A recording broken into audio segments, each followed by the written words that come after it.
Peace. What up? I guess it's my second upload. The first one that was titled something else, but then I realized I thought more was live. This nigga ain't even live. I shouldn't even have went live yet. Now I gotta resend out all the links. Damn it. Incoming video. Oh, by who? Oh. Exit that. Yeah, so the title of this one is So You Think You Can Outsmart the Champ.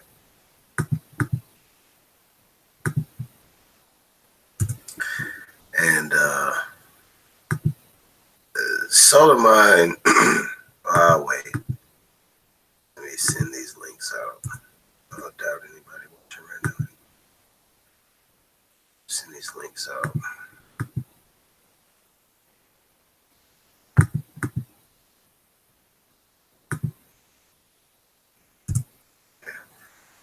Let me see. I do Shucklebuck channel. Yeah, so Soul of Mine, I think he's slick. Trying to bring on the nigga to defeat my doctrine by having a nigga come on here talking about a Roman soldier is Jesus' daddy. I see what you're trying to do, Soul of Mine. A Roman soldier is Jesus' daddy. That Roman soldier was Flavius Josephus, I bet. Or that nigga probably name was some sort of... Matter of fact, we're going to do this live. We're going to try to find out the name of the Roman soldier, even if it's the most far out claim that we can find on the internet. Even if it's the most far out claim on the internet, we're going to find out the name. Because really, that's the Roman soldier name better been like, something with Yah in it. Well, maybe not really. Well, I don't know. Let's find out. Hold up. We're going to do this. We're going to all do this together. Let me see. Is anybody even watching? Okay. 6, 7 people. Let's see.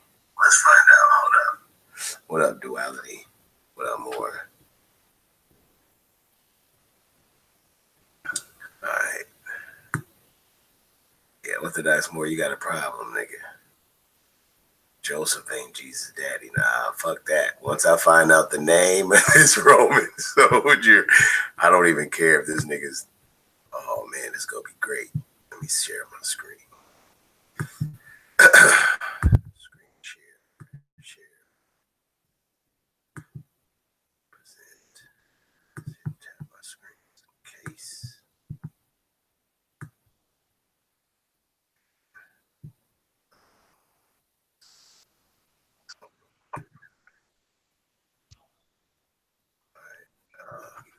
Let me see. What was the name of the Roman soldier? Who is it? Somebody in here? What up?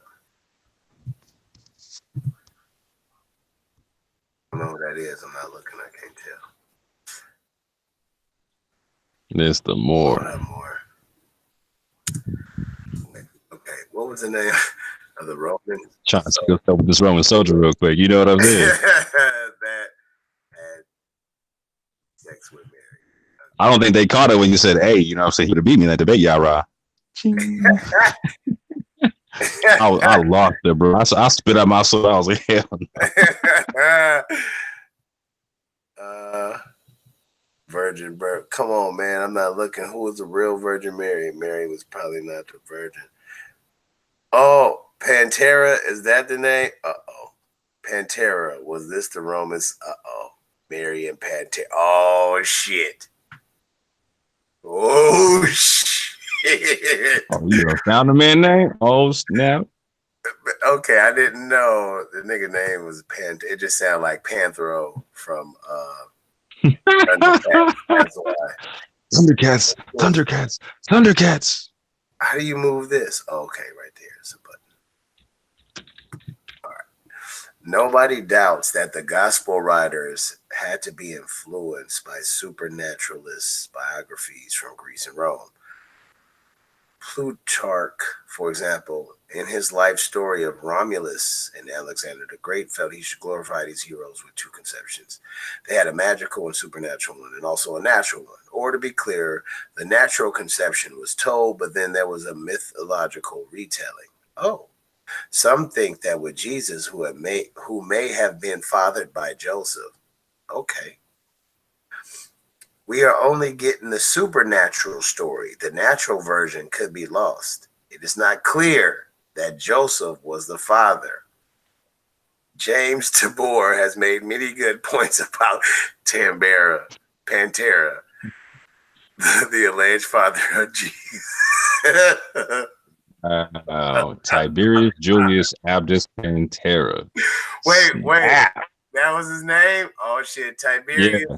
The only niggas I know named Tiberius is nigga Captain, the nigga from Star Trek.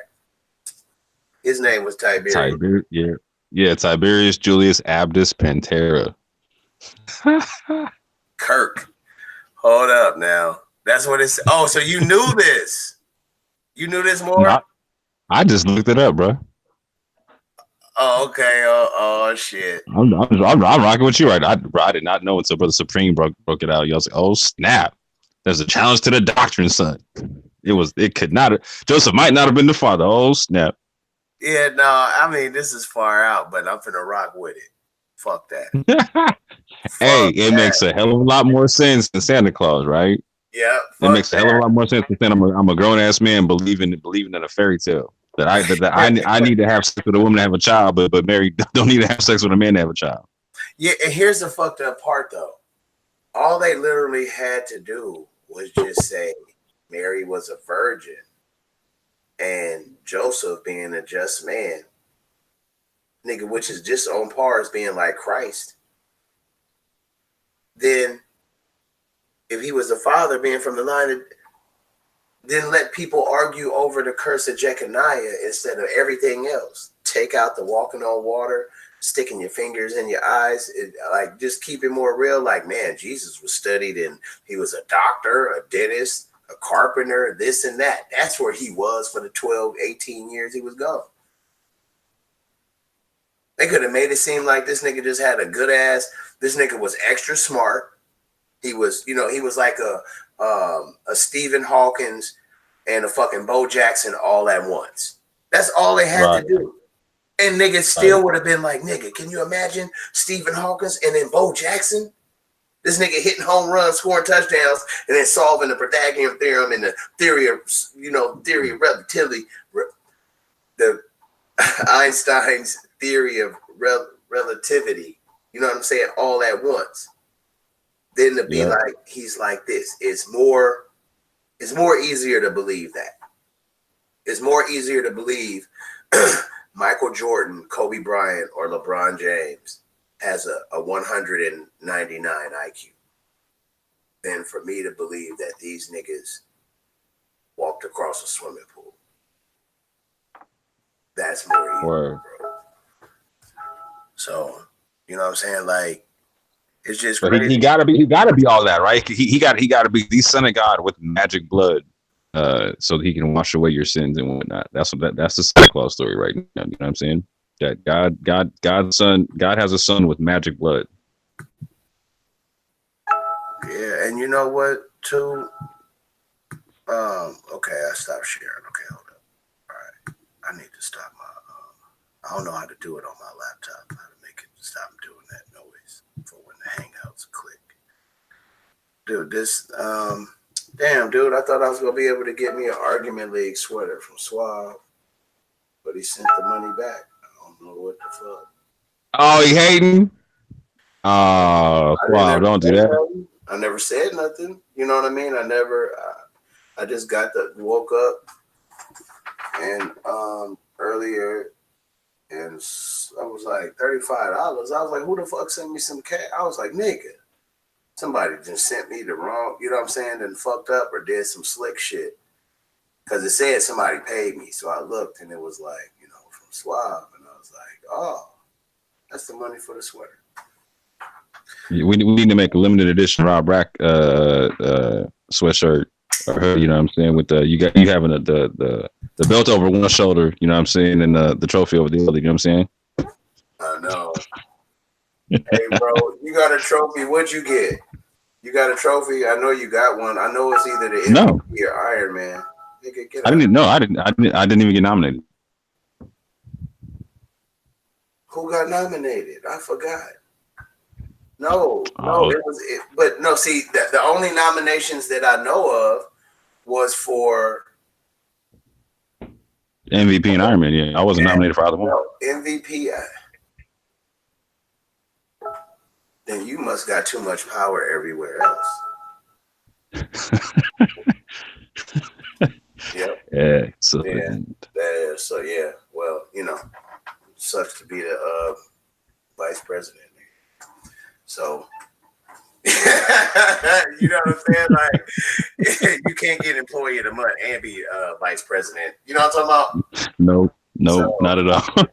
You know what I mean? Like it got to be one of those. You know what I'm saying? It got to be. I mean, would you trade your power for a piece of metal or plastic or a piece of wood?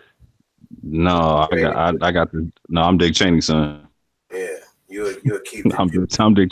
All right. Yeah, I know what you mean. straight up and down. Yeah.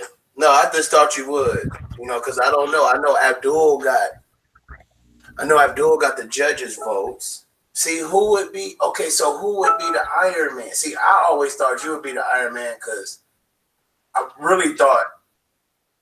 Okay, I was like, well, if I don't win, then maybe I might get MVP. But if I win, I said I know MVP off the list because of my mouth. Because of my attitude. But what got me here, so you got to be MVP. I don't know how you're not. I'm not. If it did, I would have had both trophies up. Trust me. I just don't know who it is. That's my thing. I bet you Solar kept it. He should have. I would have if I was him. No, nothing. No, I'm talking about like for an archive for the league because like it was supposed to go to Alizar, then Alizar like didn't get it. You know what I'm saying? Because he dropped out before the playoffs or whatnot. So if I was Solomon, I'd keep it just for the league's sake. You know what I'm saying? Just as start an archive. You know what I'm saying? This is the first MVP of the whatever. You know what I'm saying? Yeah, no, he don't. Alizar don't deserve it because he quit. I don't care how good he was, nigga. You can't quit, bro. You know, I'm talking about like if we all in a gang, nigga, we all end up in the hospital together or beat the fuck up together. You not finna just be the one nigga who wearing all white, nigga, and after the fight, nigga, you still can go to the club. You know what I mean? You ain't got no grass stain. Your shoe ain't even scuffed. Man, get up out of here, dude. I don't care how much karate and I don't care if you had the pistol on you or anything.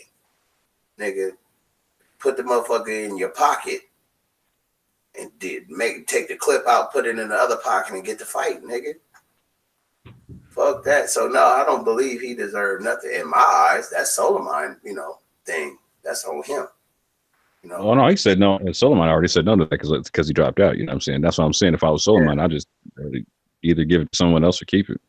But I think there should be at least one trophy that's kept for posterity's sake, and for the sake of like a Hall of Fame kind of thing. You know what I'm saying? The SVDL Hall of Fame.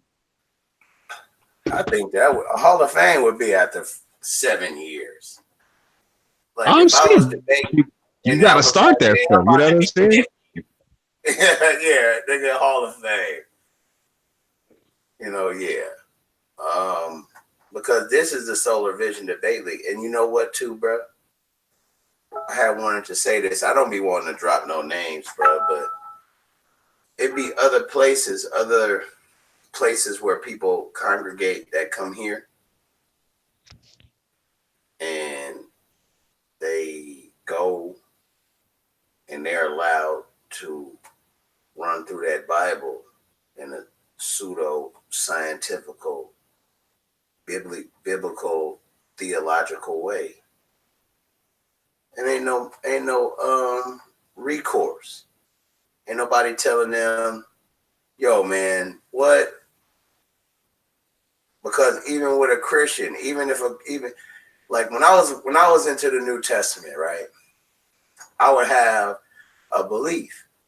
And when other people would come with something that would just trump my belief, I'd be like, like, oh, I thought this verse had to do with this because I was taught like that.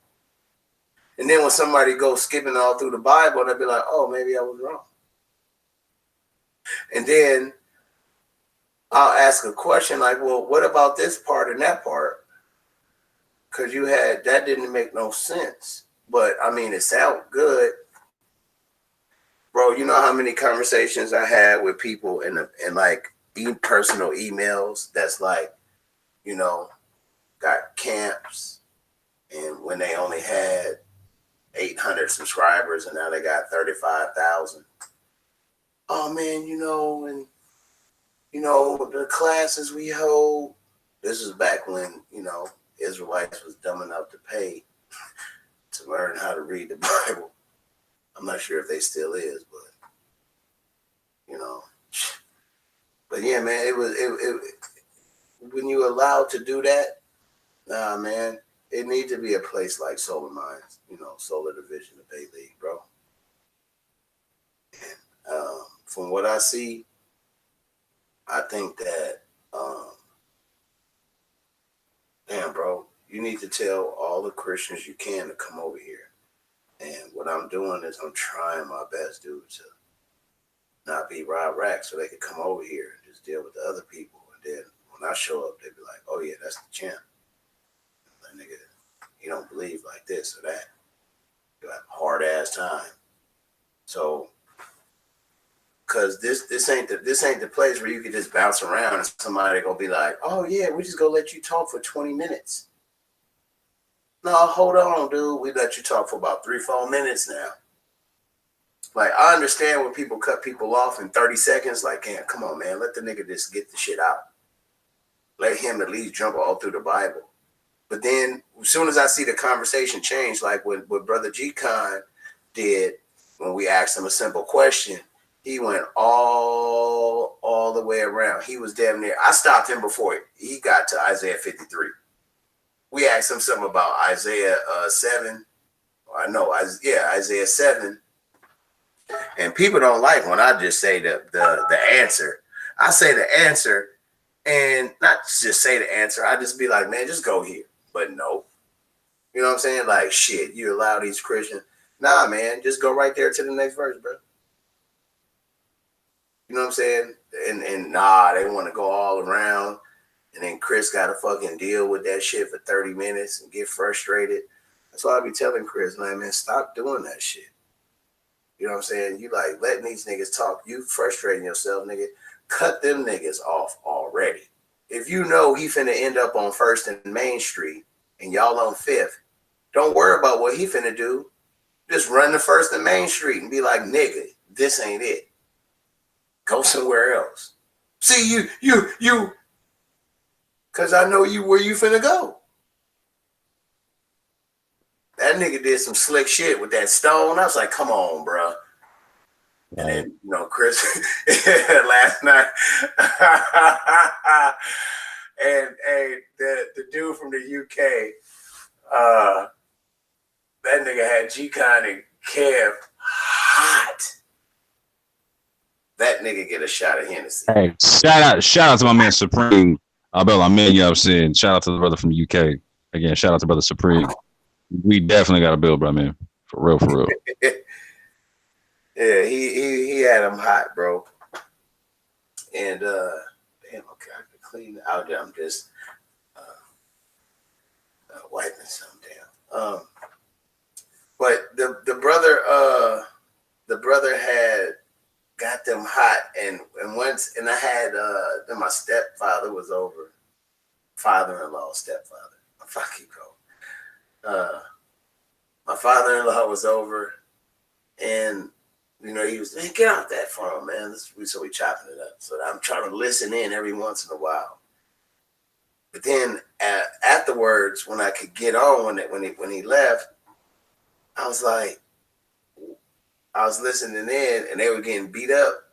So I just came in side busting, and I was like, as soon as these niggas go to the Quran, I already knew. This is what I don't like about Christians. I'm like, bro, you got the Bible. You got the whole Bible at your dispense. And these niggas want to say, well, let's leave the Bible alone. Go chop up the Quran. Like, you got to believe in Jesus too, because you believe in the Quran. Why even go there? He already said he believed in Jesus, nigga. That's in the Bible. Deal with him with the Bible. Like, you shouldn't even be frustrated, like to the point of, motherfucking nigga, shut up. I said, I know he cussing, but do the opposite. Do the Christian thing, you know. But I bet you they don't run to the Quran on me. yeah, they is, dude. That's their only thing. Not on me, bro. Not on the Quran. I still try to. Like, the stuff they were trying to run, play with them on last night was just is baby stuff in the Quran, right? Like so.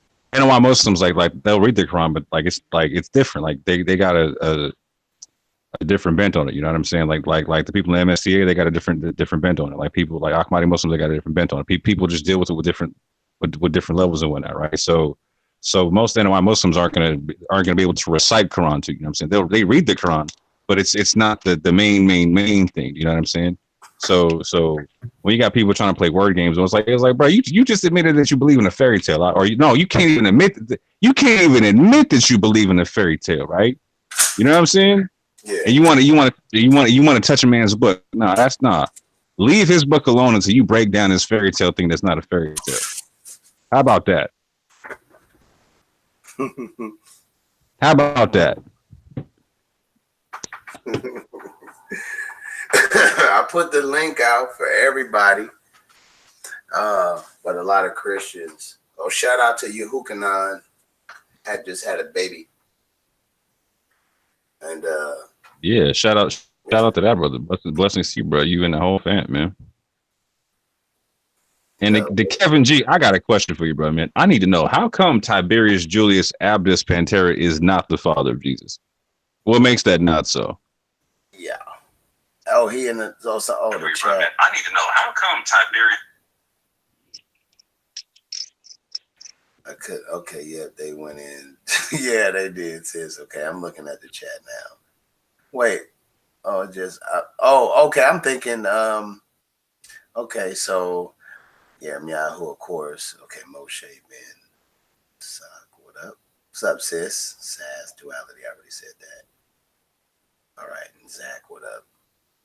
It's my white friend. He's in the chat. Blue, the link in there. And school, you should be the link somewhere. At one of the chats, you should be in it. And what up to Orthodox More? Of course. I had tried to title this. I was going to title this the old title that I titled it before I changed the video, Pseudoscience 101. But I titled this, wait, what I titled it? You think you can outsmart the champ? I got me something new for you Christians. What's his name?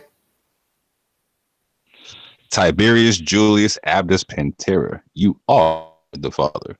Tiberius Julius Abdus Pantera. Abdus, Abdes Pantera. Abdus Julius. Tiberius Julius Abdus Pantera. Abdus Pantera. Yes, Christ. No, let me drop it in the back chat real quick so you can see it. Oh yeah. Yeah, but I'm going to debate Supreme soon. I'm going to lay him flat on the ground. He deserves it. No, not with the wonderful teaching that he has about Jesus' daddy. If Yarah would have pulled that old trick out the bag, look here, Rob, let me tell you the truth. Jesus' daddy ain't Joseph, but get him. Let me tell you about a man named Tiberius. You could have pulled off a claim your inheritance, homie. And then look, and then made it seem like that was his. Oh shit! Watch this. All right, I got it. Tiberius Julius Abdus. Okay, Tiberius Julius Abdus Pantera. That was his Roman name. How do you say Joseph in Hebrew? What was Joseph's name in Hebrew? Joseph.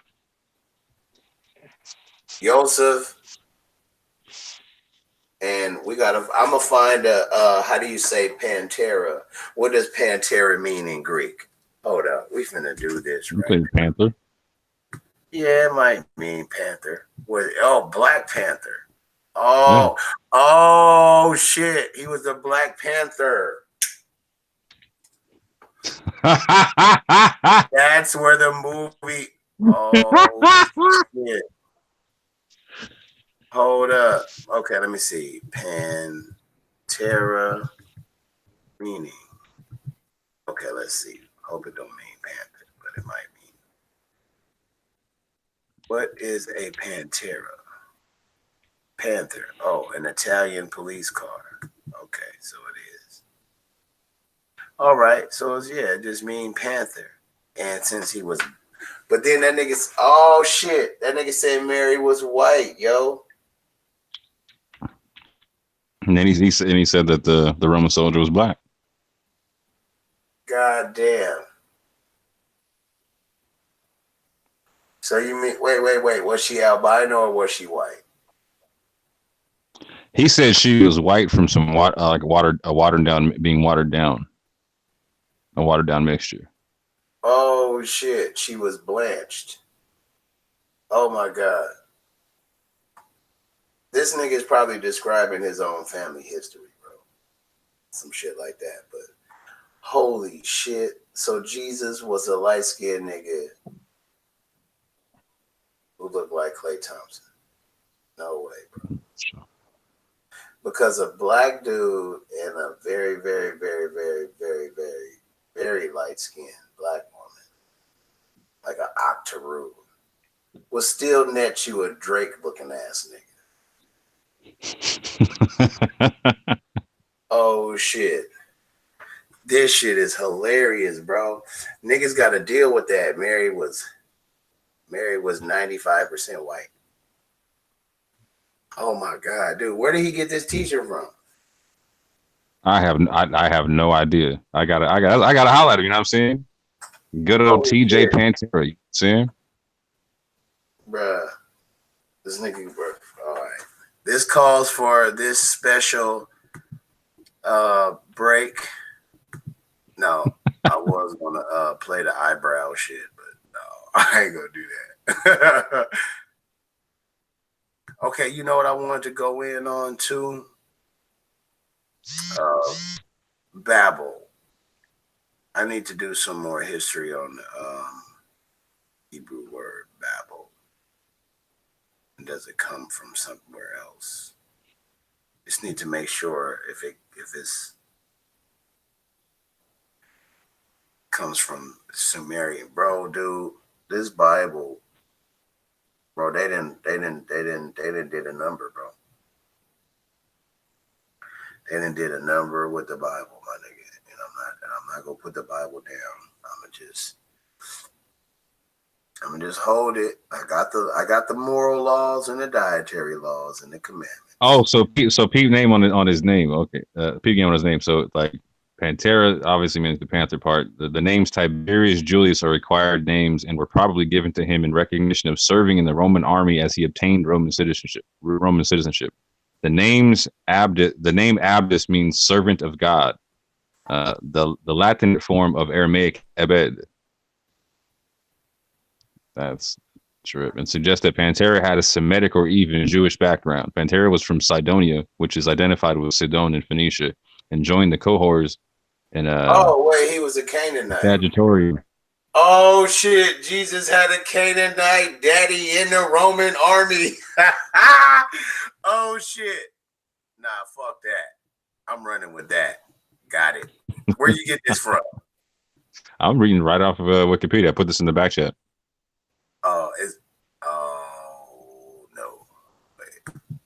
Hold on, I'm trying. Let me source it. Let me get the source for it real quick. What that and It's this hangout saying that we're exactly it's saying by this is from a book called The Panther Posthumous Poems by James Whitehead.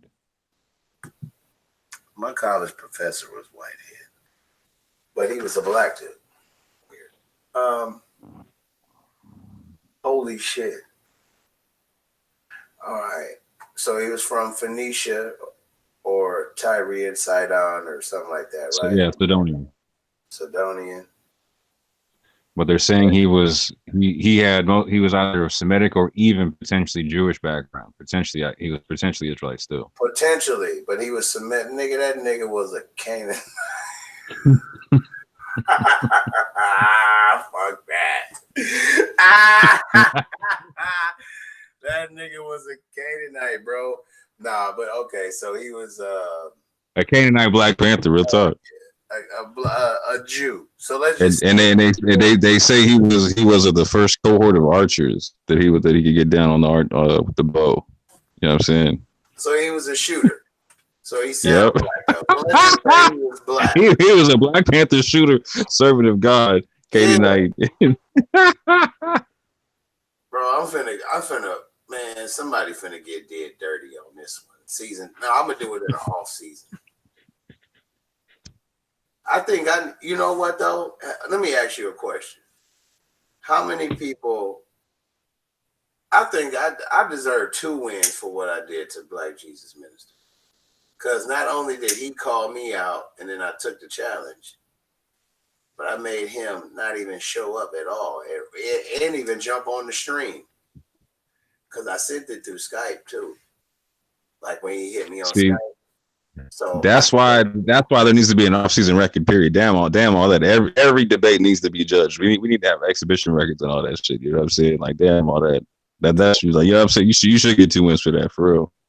Yeah, no, I'm just trying to, you know what I'm saying, just put it out there because man, don't call out the champ and think that nigga, I won't stop my vacation, nigga.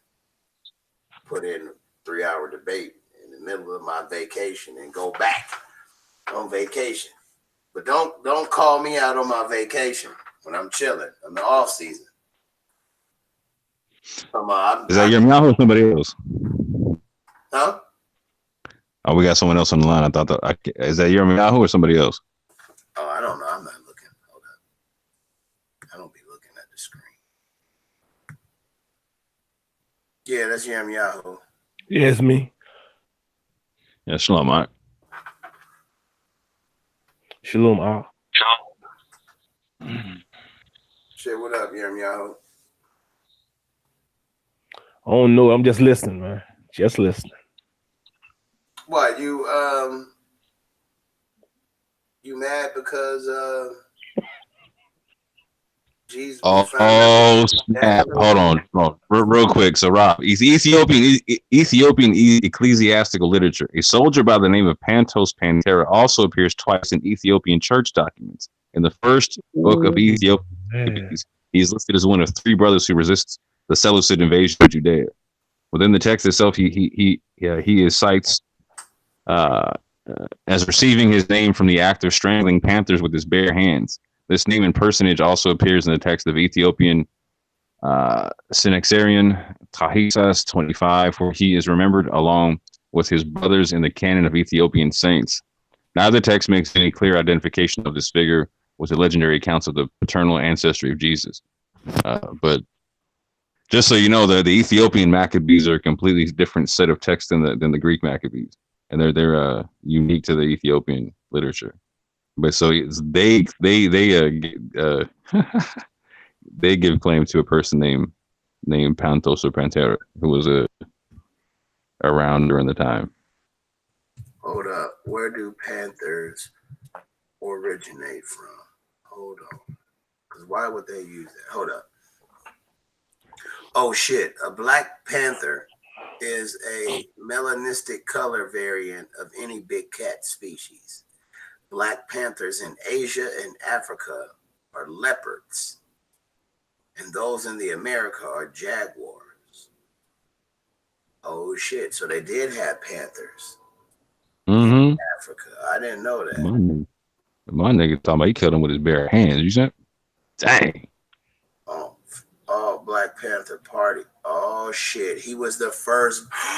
Jesus, Daddy was the first Black Panther. Holy fucking shit! Hey, Orthodox Moore. How do you change the title in the middle of the goddamn show?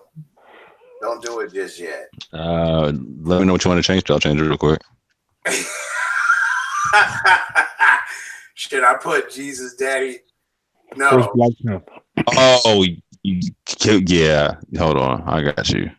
Yeah, Jesus Daddy was the first Black according Panther. to the flesh. Jesus Daddy was the first Black Panther according to the flesh. According to the flesh and the text, nigga. That'd be perfect. and the Ethiopians are co-signing on Pantera. Okay. Hey, I'm doing the Black Panther salute right now. My hands is on my shoulders. T'Challa. Hey, Supreme, I want to I'm rocking with Joseph still, but I ain't gonna lie to you. That you said that Pantera joint is a cold piece. Thank you. Oh. Hold on. Oh shit! I thought nobody had left no messages. Let me see. He said that Roman Soldier was also a philosopher. What did he say? That nigga's the Black Panther. What weed is Supreme on? This is what I want. He ain't on weed, brother. Let me see. He couldn't give a source. He watched a documentary.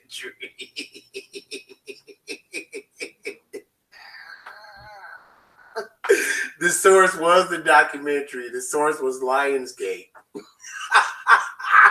The source was Universal Pictures.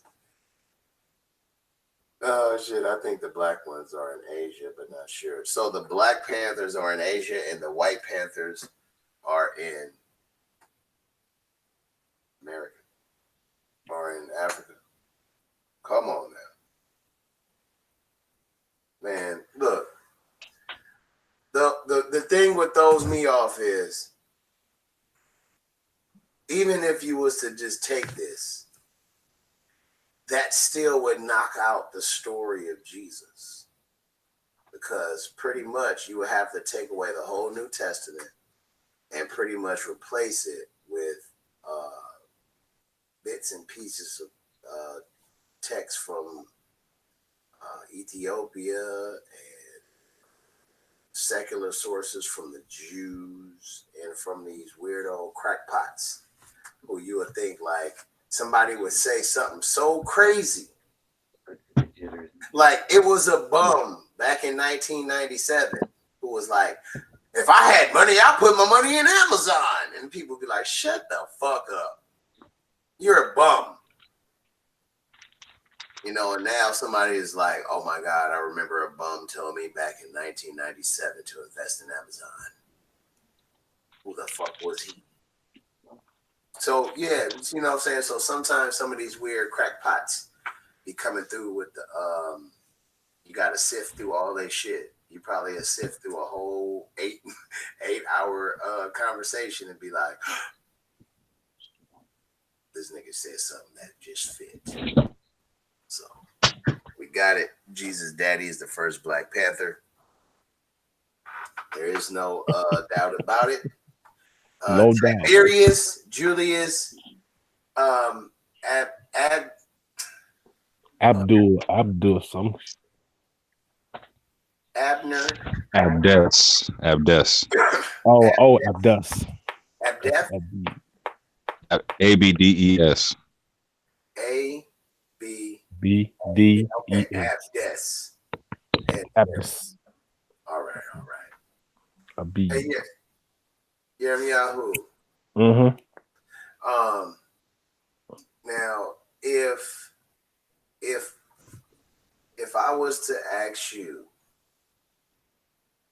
how do you feel when the certain Christians that we deal with, not, this ain't the regular random, like, this God is Jesus daddy, that's all I know, not them.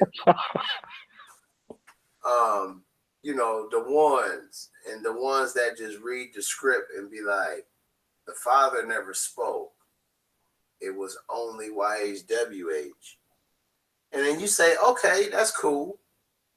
And then you be like, well, who is Jesus? Oh, well, see, in the New Testament it's Jesus, but in the Old Testament It's YHWH. all right. Yeah, I heard him talk. So now, when you get to, like, because see, when you think of, when you know how we was thinking, Jesus is God. So we like, oh, so you putting God with God. That don't make no sense. So we think in Exodus 20, we cut him. And we like, how you still don't understand that? But now it's like, hold up. I see what y'all niggas doing. Fuck YHWH. Right? Now, is YHWH LL Young? I need to know. Hold up. You asked me that question? No, I'm just saying, I need to know.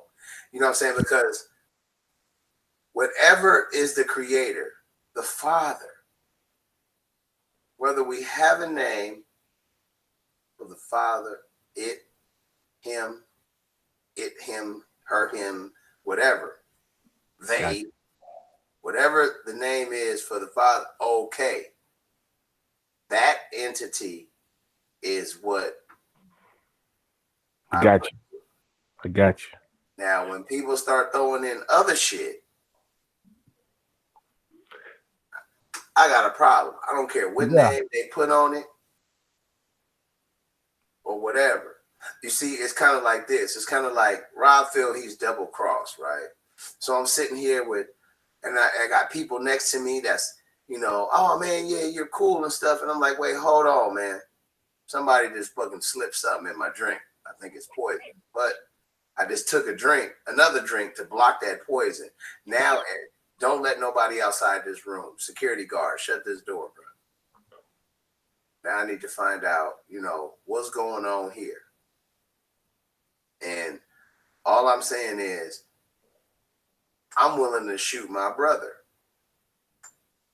ASAP, because somebody could have compromised my brother. And here I am trusting my brother. And he the one who slipped whatever in my drink. Gotcha. So he could take my spot. So now I'm like, nah. That's exactly why I said no weapons. I'm the only one with a gun. The reason why I got a 30-round clip is because I got 20 people in here. And I kept 10 extra bullets just in case.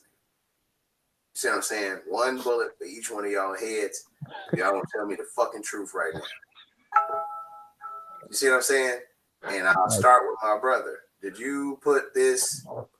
Did you throw this Jesus, aka YHWH, in my, my most high drink?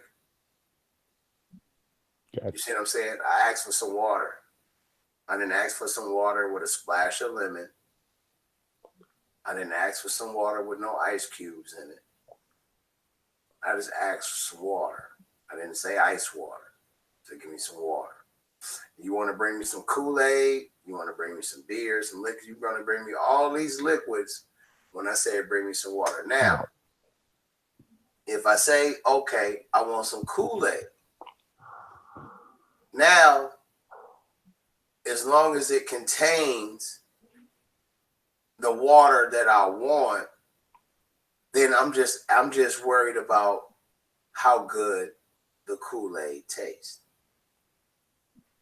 I'm not worried about what color, what flavor, how much sugar. It gotta have, it gotta have a nice amount. I'm not caring about if you put lemons. I don't care if you put limes in there. I don't care if you put cherries and blueberries. I don't care if you said just wait a minute. I like to put it in the freezer, get it halfway frozen, and make it a slushy. I just ask for some Kool-Aid. But as long as the Most High water is in there, I'm good. Now, don't try to add no Sprite, no Coca-Cola to it. You know what I'm saying? You're going where I didn't want you to go. You see what I'm saying? I got you. And now when I'm like, hold on, I'm thinking I'm drinking water. So I'm like, okay, hold on. Somebody show me what water look like right now. So I tell 100 people to tell me what water look like. Some of it look dirty. Some of it look clean. But only one or a few of them is actually clean, filtered, no particulates, no minerals, no, you know what I'm saying? No, nothing is ionized, all the good stuff, pH balance, whatever is good. But you think that I'm going to fall for the clear glass of water because vodka is a clear liquid. You see what I'm saying? Yeah, got you. So, in a sense, niggas is trying to pass off this clear liquid as water. And they not letting me take a drink. Nah, let me take a drink. Let me smell it. Let me do something. Nah. So you telling me from a distance of 6 feet that you don't know what God is? I mean, from a distance, nigga, they both clear liquids. But one of these liquids is the Most High liquid. One of them is natural. One of them is man-made. Gotcha. I'm not drinking no man-made shit. And if anybody else want to drink from it, fine. But don't tell me that there is water. Don't try to say, well, how do you think they make vodka? Isn't it with water? Shut the fuck up. You see what I'm saying? Quit trying to interject the YHWH with the Most High. Separate it. Let me know. Tell me it's cool. I won't. I'll debate you on it and beat you up. That's it. I just want one beat you up on it. Like, let me fight one time. Let's fight one time real quick, bro. You know what I'm saying? Like, whatever happened, bro. Let's just fight. Cause man, bro, you know what I'm saying? Like, this shit gotta stop. And I'm finna be calling out some of these the other debate league dudes. What's these niggas' name from over there? Debate Talk for You niggas. They over there, up over there learning up under Josh, brother Josh, and they coming over here running around trying to spew they bullshit, my nigga. Yeah. So they trying to bring that Debate Talk for You crap over here. Nah, fuck niggas. Stay that Christian shit ass up over there, nigga, with it. Nigga, that's why I'm over here, nigga. You feel me? And now that I'm peeping that shit, I mean, it's whatever. But now I see why Chris get mad. Like, man, why you let them be talking? Cause we gotta let them keep talking. That's why they don't come on here no more, bro. They tired of getting beat up. I tell them, bro, one at a time, but just don't come with the craziness. I understand you might be mad at another panelist, but nigga, this got my name on it. So all I'm just saying is if you got a problem, let's deal with it. But I do believe, bro, that they all following the line. I think I might have to call that nigga out again. To my Josh. Yeah. You know what I'm saying? I don't want this shit to be judged though. Like judged. Gotcha. Feel me? Cause it's not like, see, here's the thing. It's not like, oh, we need to stop these dudes. Man, I don't give a fuck what Josh do. I don't give a fuck what anybody do. But I feel that some of the Christians is learning up under Josh and going over to that other league where they could just because somebody told me that. Well, I mean, I don't want to drop a dime on the nigga, but somebody told me that the nigga, Josh was debating Kalaya and had anonymous Hebrew on the whole panel the whole time. Just imagine I'm debating Orthodox Moore and you sitting there on the panel. Yeah. So when Yeah. Orthodox Moore say something crazy, you laugh and then I laugh. And I be like, so what do you think it is? Some rigged up shit. Yeah. And then they come over here complaining that they don't get no airtime. They don't get to talk. You know what I'm saying?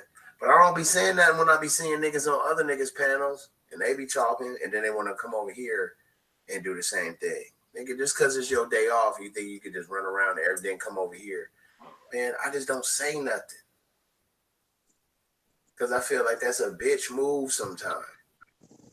But if I got to just start, what I'm going to just start doing is when I see people somewhere else doing something, I'm going to just put some eyeballs there. Like, nigga, I see you. Don't come over here with this with that same bullshit thinking that you going to let it slide because you just learned something from Josh from ABT.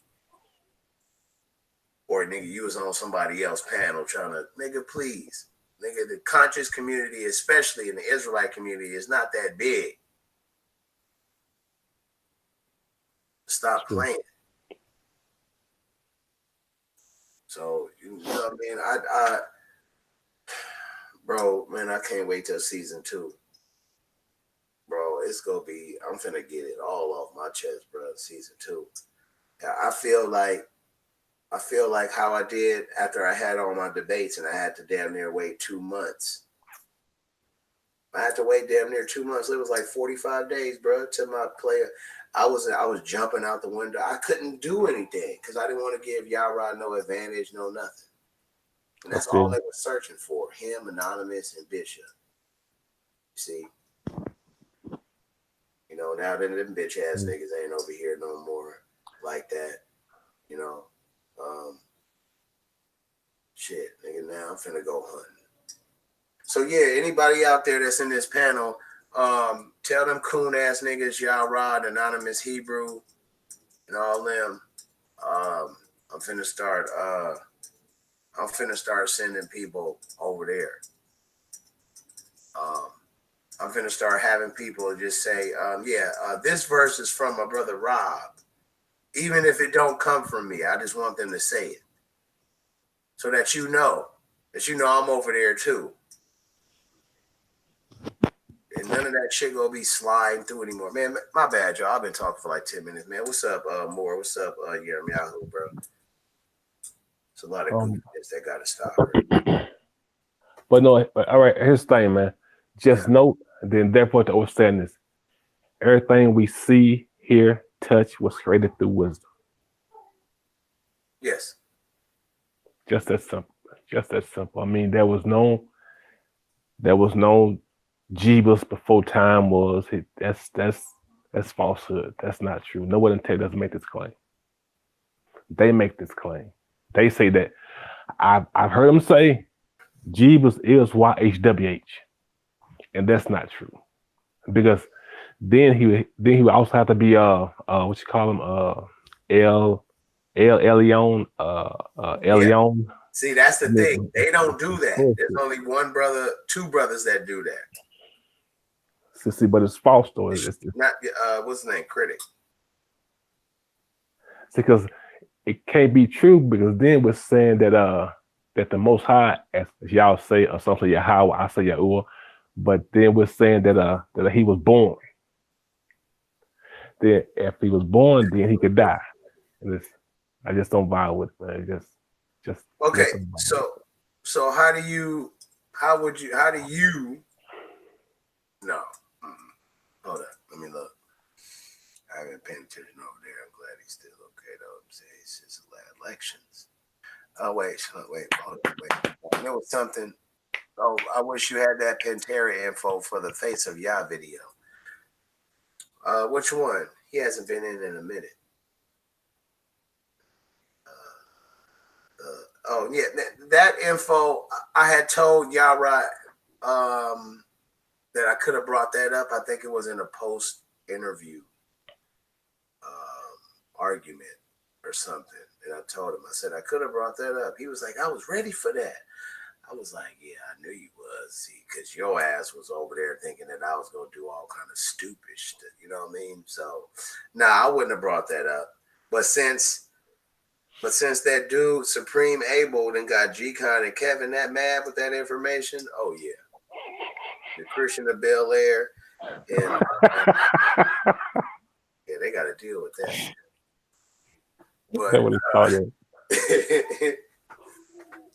I saw a video with what's his name? What's that dude? Divine Prospect, and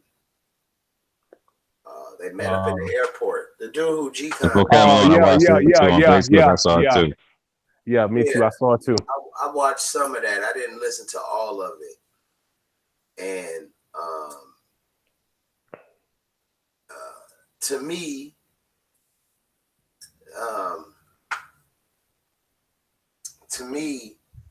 I think that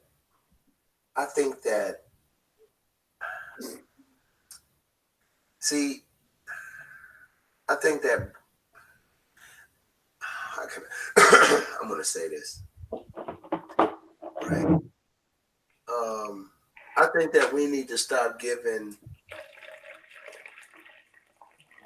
a lot of credit to people who are outside of us, who are just regular, smart as just as any of us, but because they don't look like us, we hold them in high regard, right? And I saw once I cut it off. I skipped through it. You know, he want to show how the Divine Prospect want to show how some black dude ran up to him in the airport, was like, I saw your fringes. I'm an Israelite too. Well, so you mean to tell me black dude who ran up on Divine Prospect, if I was walking through with a tank top and some basketball shorts and some flip-flops, I'm not an Israelite? So all you got to do is just be black with some fringes and you an Israelite. Think about it. Think about all the people that's going to come in your house because they black and they got on fringes. So you mean to tell me if I go to the Chinese, if I get a Chinese military outfit and I put it on, they know I ain't know. If you seen a white boy in fringes, would you run up to him and tell him he an Israelite?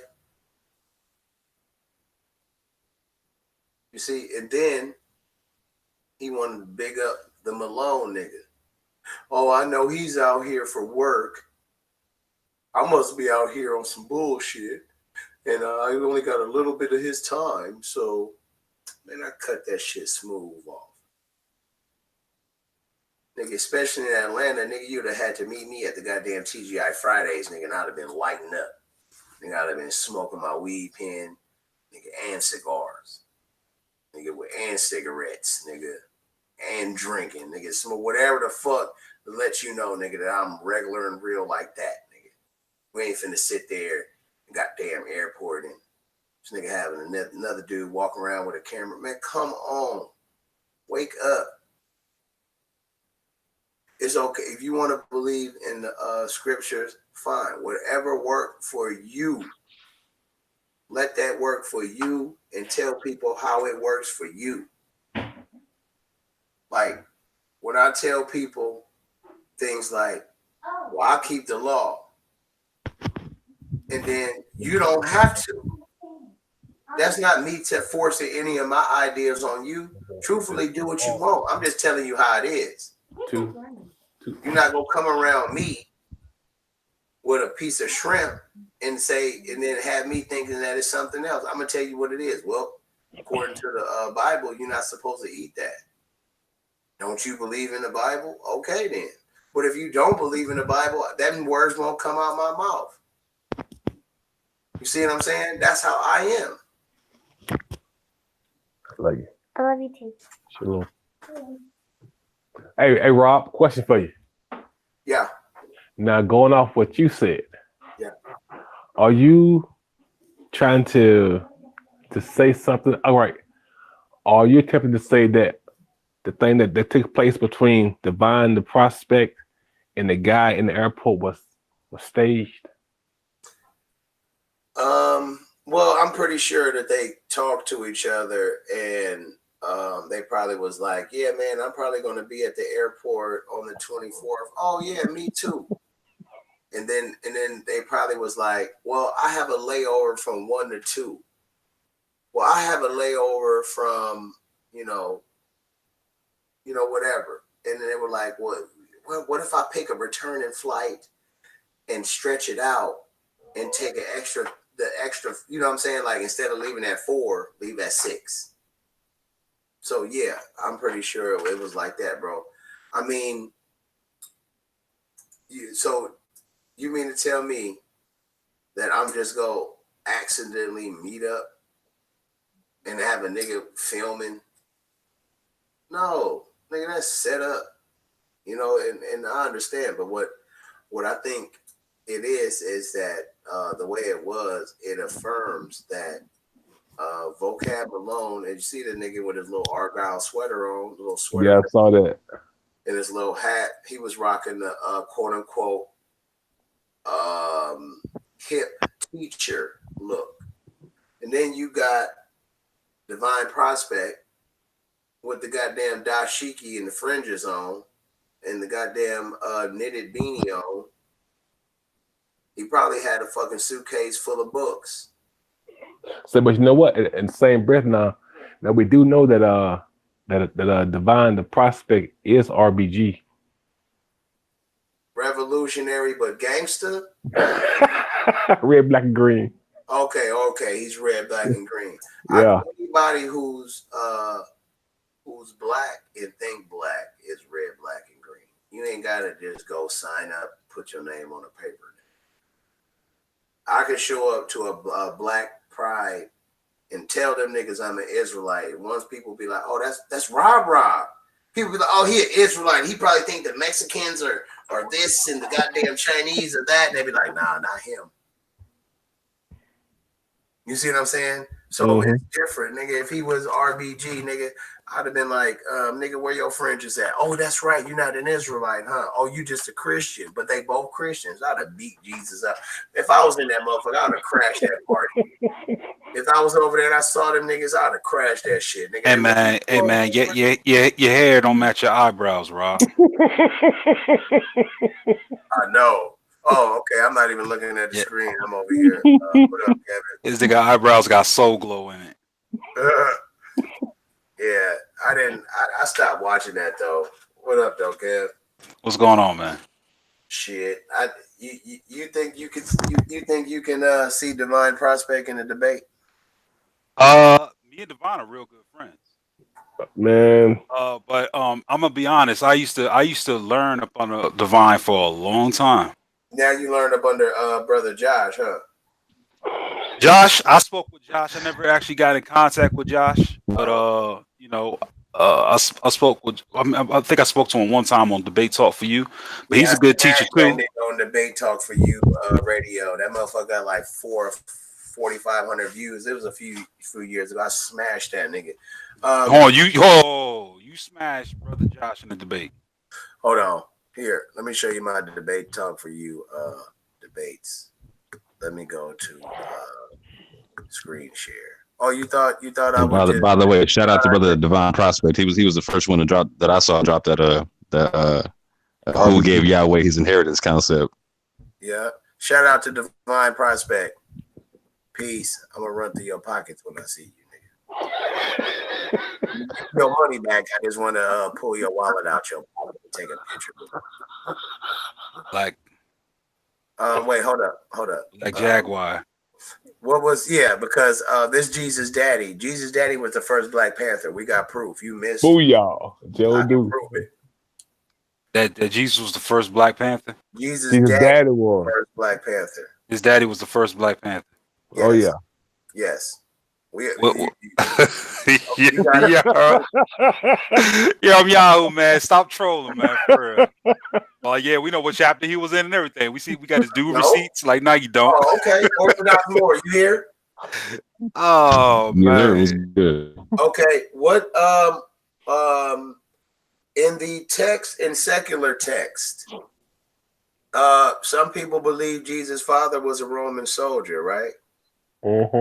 Yes, Okay, sir. cool. What was the name of Jesus' father, sir? In terms of what they believe in the Roman soldier was Tiberius Julius Abdus Pantera. all right. And he's also that dude. What year? What Hold year was on, he why born? why do you do the Christian things? He hasn't even he was still talking and you cut him off. All right, man. All right, man. Why? Okay, Go ahead, man. Brother Orthodox Moore. Hey, just for you, Kevin. There's some minor details in the description box. Minor details. What minor details? Ain't no minor details, nigga. Do I minor detail your shit? Go to that, or could you go to the description box and delete all that shit? This show got my name. Oh yeah. Okay, this is about right. I mean, I see y'all took this straight from Wikipedia. But yeah, so you see that he was born in 22. This can't be Christ's father.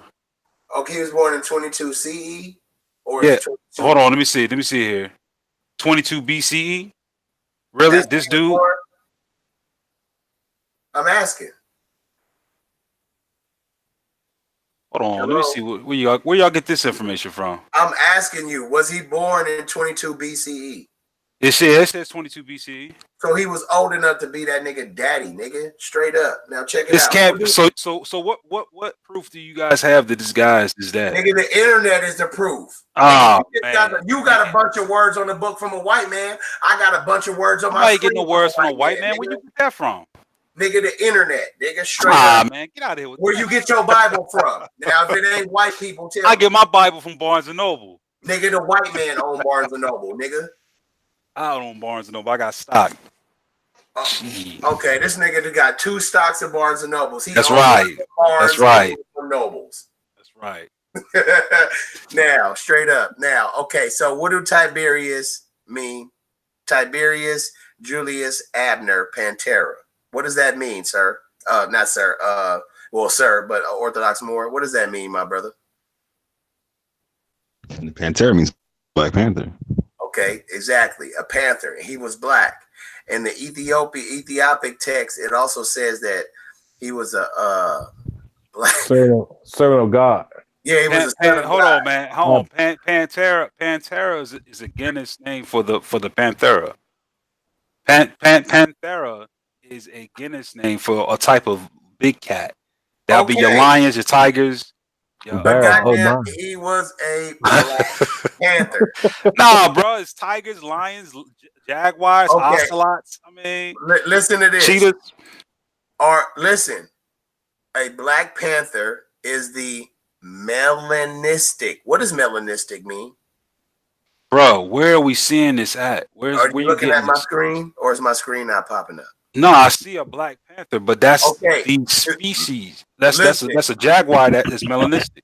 Listen, a black panther is the melanistic color variant of any black big cat species. Watch this. Black panthers in Asia, we're not worried about Asia, and Africa. Boom. But where do Asia and Africa meet? In the Levant region. Man. Nigga, in the Levant region. Boom. Okay, boom.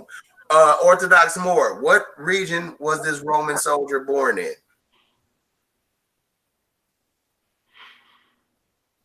He was born in Sidon.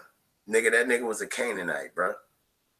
Man, y'all. Boom, man. Boom, what are you talking about? Okay, if Orthodox. You know what? Since Yarah who's saying all this, man, I ain't taking it serious because I could tell this brother's just trolling. He's just rolling with it. You know what I'm saying? I mean, I'm not trolling, man. Hey, look, I was surprised too because I thought he was fake. Now I see that he did exist. But somebody existed doesn't. But he was the son of a of a Roman, man. So that's even better. What? Because Rome was the people. It's like being from America. You know how they say you a Judite if you from America, right? So it's sort of like that. So in the future, 200 years from now, when people start putting together prophecies and realize that I'm Isaiah 53, then you know what I'm saying? People will be like, well, he was from the tribe of Judah. Exactly. And even if you call me a Canaanite, then I'm Caleb from the tribe of Judah, a Canaanite. So either way, I win. And I'm an Egyptian. I'm God's people. So I triple win. So look, Kev, this is all I'm saying, Christian of Bel Air. That dude fucked you up last night. What dude? That dude. The dude that made y'all run to the Quran. Oh man. Man, nobody made us. Man, come on. You did. I Why heard you didn't about stay that, in the Bible then? On the real. You said what? Why didn't you stay in the Bible? Because he already got cut and was done and was grounded up for hamburgers. No. Yeah, he was done with the Bible. Yeah, he was. I debated. Man, we dusted him off. We dusted him off. We finished him in the Bible. I have to run to the Quran. Hey, look, check it out. This is what I do though. So when we got him on the Bible. What do you mean? Yeah, that's what I do. I'm gonna say that's what I do. Yeah, you slip. Look. You slip Mickey's in the drinks. That's what you do. What? Yo, what? You basically like a Bible Bill Cosby. Oh, it puts the spoon in the pudding. Yeah, you damn right. I put them damn things in them drinks. What? Nah, that was so. Yep. So check this out. Here's the question on the floor, man, right? So Kevin, hold on. There's 3 different beliefs. There's 4 different beliefs on the floor right now. There's four different beliefs, right? So I believe that Joseph is Jesus' father, right? Supreme is saying that this brother Tiberius Julius Abdus Pantera is the father. You're saying God is the father. Rob says there is no father. No, there is no daddy. Don't do that to me. That's why I didn't use the my word fault. father. My fault. I'm not stupid. Rob got his scholarship from a bumper. My fault, brother. Anybody could be a father, but nobody could be a dad. More. Go ahead. Then there are 5 beliefs because I say there is no father. If I married one of y'all niggas' mamas, wouldn't I be your stepdaddy by law? And don't I have every right to make you call me dad? Even if your mama is 80. Yeah, that's right, nigga. If I marry one of you niggas' mamas who's older than me, nigga, call me daddy. Don't call me Rob, nothing. Don't call me Champ, nothing, nigga. Call me dad, nigga. Even when I'm standing next to your dad. See, that's why I fucks around. He said King Kong ain't got nothing on me. Nigga. So I know the difference, nigga.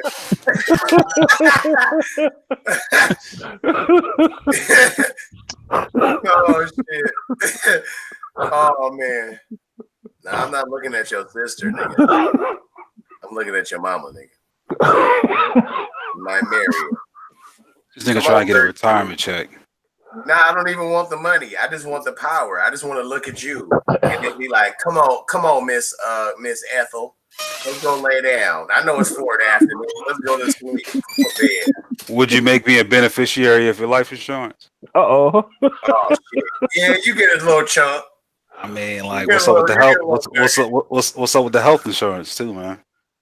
Oh yeah, you know I got to see if you smoke cigarettes and shit. Gotta get an actuary, man. Damn. Yo, I want to see if you qualify for a life term plan of 300,000. Like, yeah. Oh shit. Oh man. Get you some life insurance. Even if you smoke, tell them you smoke. But they don't even care about weed. They be worried about cigarettes. That lets you know weed is cool, bro. You can go and tell the doctor, yeah, I smoke weed. Dude, I told the doctor one time, he was like, do you do drugs? I was like, Hold on. Weed what? Doesn't do anything to your lungs? No, nigga, the tobacco. No, it don't. Oh, damn. No. Now, if you use tobacco, yeah. Like if you use these, these tobacco leaves that's not natural, then yeah. Like I went to Jamaica and I had bought some cigarettes. Like, goddamn, nigga, cigarettes $3.22. They $12 where I'm from. So I just bought some just cause. And then I looked at them because I bought them I was buying shit just to take pictures for Snapchat and Instagram. And I said, let me smoke one. And she was like, you gonna smoke a cigarette? I was like, yeah, let me see. And I smoked it. And I was hesitant, like a hesitant smoke, because it looked different. It didn't look right. It looked like it was some old welfare Newport for real. And I smoked it, and I was like, it don't taste like an American. And then I let her smell it. She was like, ooh, it don't. She was like, it don't even smell bad. So, you know what I'm saying? Like, nah, you know what I'm saying? It's the tobacco. You know what I'm saying? Like, if you smoke weed and you ain't never smoked, then just put a itty bitty piece in a pipe. And try it, smoke it, and I mean a little bit. Say. It's like if you ain't never drunk, you don't need to buy a $5 bottle or nothing. You can take a shot, wait 15, 20 minutes and see if that affects you. Wait 30 minutes if it affects. Say, Rob, I'm reading the chat. What's this? Masha Ben, I think that's Pasak. Mm-hmm. Yeah, he say there's a video. He said that it's video not out, to understand the Bible. Given to me personally, or you as in black folks. Face of y'all made that claim. I don't know. It said the face of y'all made that claim. I don't know. Probably. You know what I'm saying? I mean, face of y'all is cool, but at the same time, he's white. So exactly. Why? I mean, you know what I'm saying? You got to expect the whiteness to come out of somebody. Just like he can expect me to not be black. But it's not like I'm out here disrespecting him. I get that part. Like if I'm kicking it with a white racist, I'm not going to sit there and if I, hear him say, them goddamn niggers over there, fuck. And then I just get mad at him. Like, motherfucker, who am I? I'm standing next to a goddamn white racist. Now, if he could not say that the whole day, then goddamn, I commend him. You better than me. So yeah, man, that's not a bad thing. And then you got to understand, Face of Yah, he a cool dude. He paraphrase a lot. He know. And what I like about the people who know the Bible is that they when they know that they kind of cut, they be like, yeah, well, but what about? And then boom, that's how I know when you know. Like pretty much it's like, come on, dude. I know you know, and I know some things is kind of confusing, and that's why a lot of people from the Christian faith come to the Israelite point of view, or they listen to that more, is because when you get a breakdown from the scriptures from a nigga, you'll be like, how did they break that down? Exactly. And sometimes you might get a true and correct breakdown. Sometimes you might get a lot of pseudo shit or whatever. But yeah, so I don't look at that. I don't look at Face of Yah as like somebody I would even have to worry about. You know what I'm saying? Even if he was on the league, like, oh, word, you want to debate? Come on. Oh, that's so cute. Yeah. You know what I'm saying? It'll be like that, but brother, and the good thing about if Lex was here, he'd be like, you right, brother. It ain't given to us to understand it. Yes, he will. Which is so false.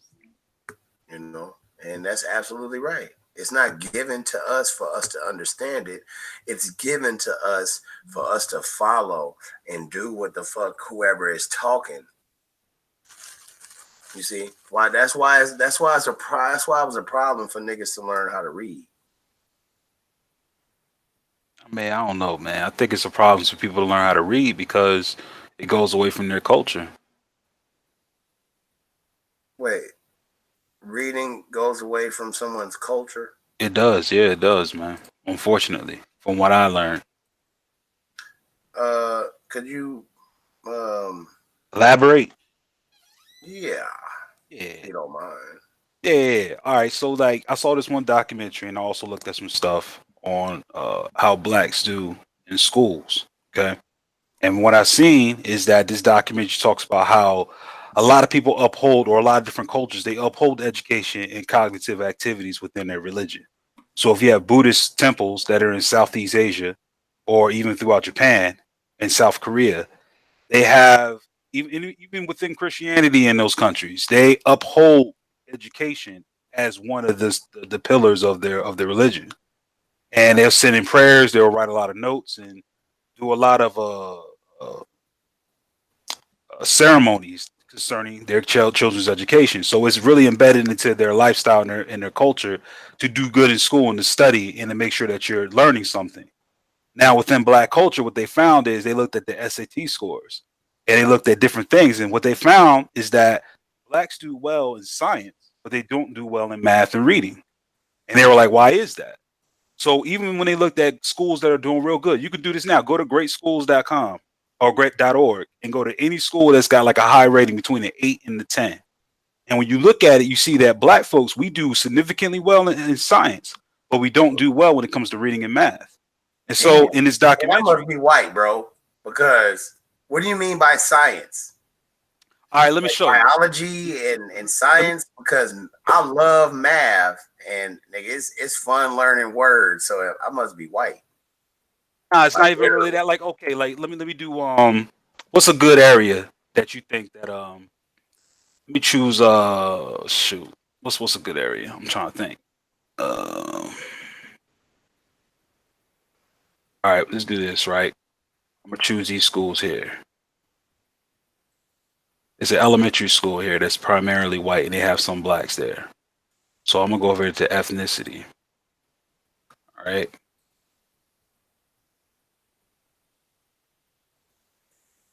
All right. You know I skipped a grade, right? Word. All right, check it out. I'm gonna use this example here, right? So let me go ahead and make this full. Let me make this full screen.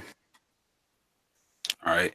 Now this is a school where blacks do well in, right? This is Are you a showing school. something on the screen? Yeah, I'm about to. Yeah, so you see there, this is an elementary school, and it's showing. Present to everyone and touch your screen because it's not popping up, bro. Present to everybody. What do you mean? I'm doing that now. It should be. Yeah, I see it now. Yeah, because you clicked the screen. Okay, is it coming in on YouTube? Because it should be popping up on mine. It should be. Okay, my bad. All right, so check this out, right? So here's a school here, and it's showing all students. It's 57% white, 29% Asian, 6% other races, 4% Hispanic, and 4% black. Now, overall, blacks are doing well in the school. 9 out of 10. Now, when you go to math, however, notice the differences. For some reason, the state average for how well they do is 17%. Now, but at this particular school, they're doing 52%. But as you can see, compared to other races, they actually are under. Same with reading. If you go to reading, still, they're at the bottom. 68% compared to Hispanic 77, 88 for other races, 96 for Asian, 90 for white, 89% overall. When you go to science, though, look where they fare. And what I found is that this is all across the board. I went to different areas that had good schools. I saw the population of blacks, and it always said the same. They don't do as well in reading. They don't do as well in math, but science, they're on par. Everybody. And my thing is just that it blows my mind because I'm like, wait a minute. Science requires both you understanding mathematics and it also understands with reading, right? True. So why is it that we do well when it comes to incorporating many things into one? It is that's it. It's the culture. So when you talk about literature, to our culture or to us, I don't think that we really learn that way.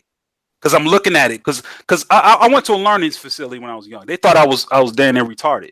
They were like, man, he has a learning disability. And my mom's like, nah, I don't know what's going on. They were like, no, your son has a learning disability. He cannot read. The white people? Yeah, there was about me, yeah. Okay, and so who's to say that they're wrong now? Right, exactly. See, that's the Your thing. diagnosis. Hold on. Just, all right, hold on, check this out though. Nah, go My ahead, bro. overall point is this though. My overall point is this. There's a way that we learn that is drastically, I believe, is drastically different from the way other races learn. Yes. Because they show that when we take tests, they found that African or black people, they're faster at taking tests, but they get majority of the answers wrong. But we go through it too fast. Whereas they found with other races, they take their time. It might not finish. Well, exactly, but still they fare out better when it comes out to score. So my thing that I found is that we're all about speed for some reason. It's like we learn by example or visually more so than we do with taking our time. So when I look at math is a process in which one has to take their time. If you look at reading is also one that desires to take one time. But science, what it is live experimentation, involvement, participation. And that's why we do better at science. Because think about it. You ever saw that dude I mean, he's not really doing good. He's in a struggle, but he has to deal and keep up his count, or he has to do drugs or whatever. That math is quick because he has to take track of his count. He got to see how much his people pulling on the corner. It's like to figure out math and stuff in the heat of the situation. You said what? I saw The Wire too. You were using the Well, Wire. but I'm saying even people that I talk to. You were never on the block. No. I have a best friend that grew up in Trenton, right? I grew up with this dude name is Ray. Growing up with Ray. I wasn't talking about Ray. I was talking about Kevin. Oh, that's good. That's cool. But my boy Ray, we was right there in Trenton together. Now, Ray had to also fend for himself and do things for himself because of where he was at compared to where I was at. Like we played in the same neighborhood, but he was on West State Street, where at the time I was in the safe part, which was Hermitage Avenue on Riverside, which eventually got bad. But where Ray was, I mean, this dude was in math, what they call like not decathlons, but like math contests. Mm-hmm. This dude was in he was gifted. He was considered gifted in math. But because the way he learned his math was different, he learned it differently. And I found people like that, they learn differently. So what I'm thinking is like, I don't know who's going to make the move, and I'm not an educator, so I don't really know. But I think this needs to be a drastic change on how Black Americans learn. I'm just saying, it's something I feel like we learn differently than other people. We need a Black educational czar. Yeah, we do. But see, we can't do that because the people of the majority of us aren't willing to segregate. See, the difference, a lot of people don't understand that when the Black Panther movement was going on in the 60s, they were young people, 19, 18, 21, 22, 23. And when they were holding these rallies on the University of Berkeley, people don't understand that these people were college students. See what I'm saying? Where it was hip to go to college. Now it's hip to go to college for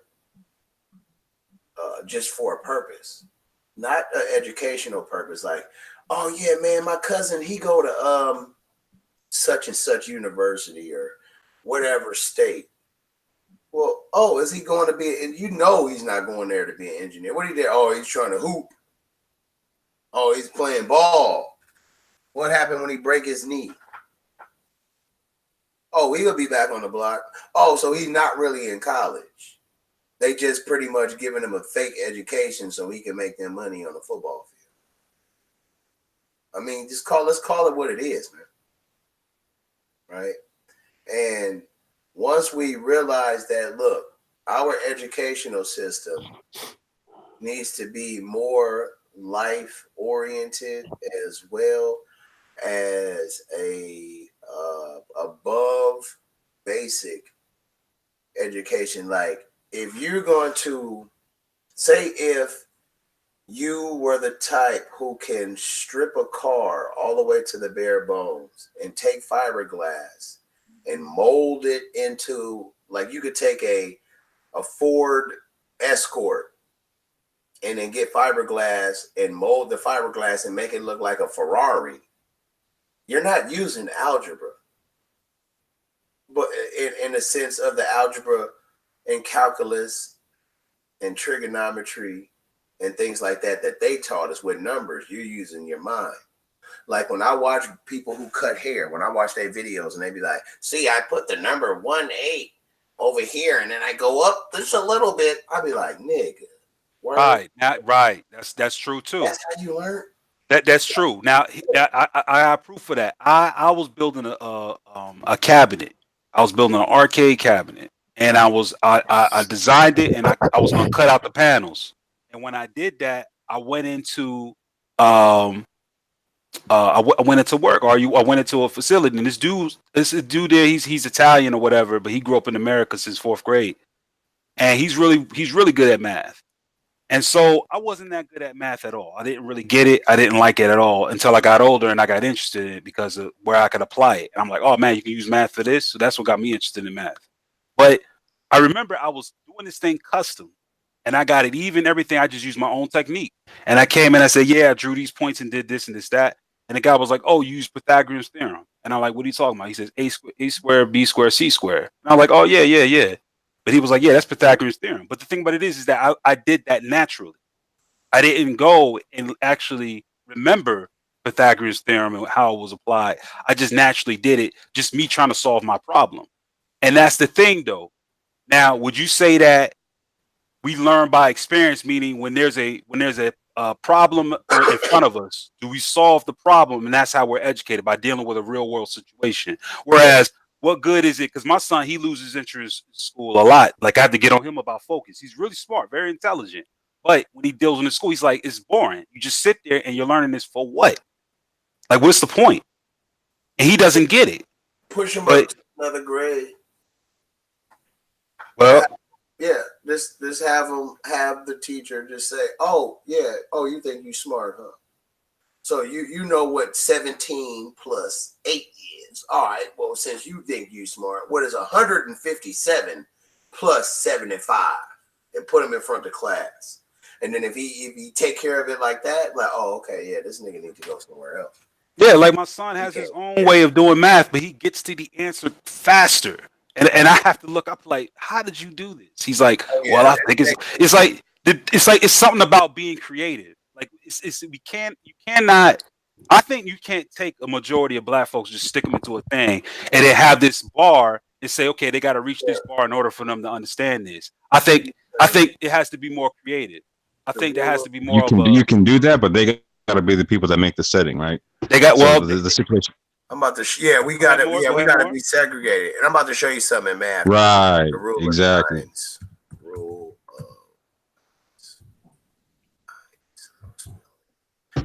of nines. But no, Kevin, I agree with you 100% in the sense where, like, so mathematically speaking, there's I think there's at least 7 different ways to do each math problem. But it's probably more than that. It's probably more than that. Yeah, that's what I said. At least there's at least that's what I said. At least 7 different documented ways of being able to do math problems. I had the same issue, right? So I had to teach myself geography or geometry 1 year. I was homeschooled a year. I didn't take the math that year. I was behind. I tested really high on a bunch of other stuff, so the teacher didn't believe that I didn't know math. So they didn't answer my question. So I literally had to take a book, go to the back, read the glossary, and then teach myself math like every chapter, right? You know what I'm saying? Like, so I taught myself geometry and whatnot, right? But I learned the same thing, right? Like when I came to an answer to a problem, I got to it way quicker, right? It was just a different form of doing math, right? So we're taught like a standard way of doing things, like you're talking about. Like there's one way to do things, right? When in reality, there's multiple ways of doing things. And some kids are going to do it wicked fast. Some kids are going to do it mad slow. Some people do it immediate. You know what I'm saying? But there's multitudes of different ways. And the thing about our style of learning in terms of the people is we typically allowed for all of them and notice the uses for all of them. Like our school systems have like a real Confucian look to them, in the sense to where like whatever you're good at, you get to excel at. You know what I'm saying? And that's not something that's really identified in this Western culture. So I'm lucky enough to have a family that came from the South, to where most of them went to a segregated school on my father's side, and then in terms of his generation, but like there was a couple people who didn't go to segregated schools and whatnot. So the people who went to segregated schools, they got a completely different education. They broke it down. They're like, no, our teachers were on us like this, that, and the third. They wouldn't let us fail this, that, and the third. They gave us extra information that we weren't getting in these other schools, and except all kind of stuff. You know what I'm saying? You know what? I have to go back. And my bad, Moore. Go ahead. No. Go. I mean, I have to go back then and read that book, The Secret Relationship Between Blacks and Jews, because there's a guy in the side chat named Moshe Ben Passat, and he says black people are not like whites and Asians. You are more like us Jews. You like to go with your own flow and learn your own way. And I pondered this, and I said, "Do you think that we think the same?" He says, "I listen to you guys some of the time, and I think so. Yes, you're just as crazy as we are." But there you go. I said, "So we're both oppressed people. We both deal with the same social issues." And he says, "Yes, I might think that might be it. That might be that." And my thing is that I have seen studies where you see a distribution of Yoruba DNA within Mediterranean and Ashkenazi Jews that date back to the 6th century BCE. I also came across another study that shows that Ashkenazi Jews, on some levels, as well as Sephardic Jews, actually deal with a strain of sickle cell anemia. What? You ain't get up out of here. No, I'm not joking. I'm not joking. I'm not joking at all. I can pull it up right now. Okay, I'm finna pull up my video. No, I don't need to pull up the video. Go ahead, man. We're gonna pull up something. I'm gonna show you something. I'm just saying it's just stuff that I found in my thing. Now I don't really know the involvement, because you do know that the NAACP was also started by Jews as well. Their neighborhoods that they had in Germany, they were called ghettos. A Jewish neighborhood was called a ghetto. Yes, it still is. Ghettos specifically have to do with Jews. Specifically, right. So what's the correlation there? So I mean, this is stuff that I came across when I was in my Israelite line of thinking, and I did a lot of research. Like, are we really the descendants of Judah? Are we the descendants of the kingdom of Yehuda, or the southern tribes, or any of the northern tribes? You know, so I did extensive research. I looked at Derek Lang's research, who's a German Afrocentrist, not Afrocentrist, but an Afro geographer. I looked at Al Jacobi. I looked at the I mean, it's just a lot. It's a lot of stuff out there, man. It's a lot of question, Kevin G.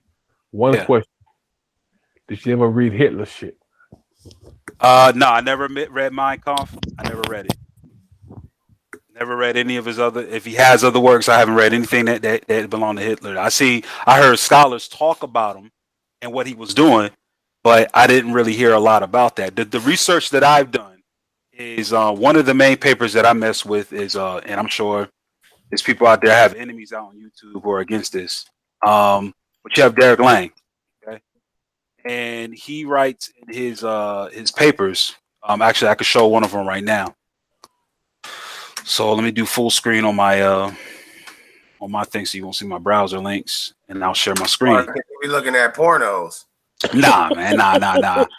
But if you look at this is a paper from Derek Lang right here. It's called "The Origin of the Yoruba and the Lost Tribes of Israel," right?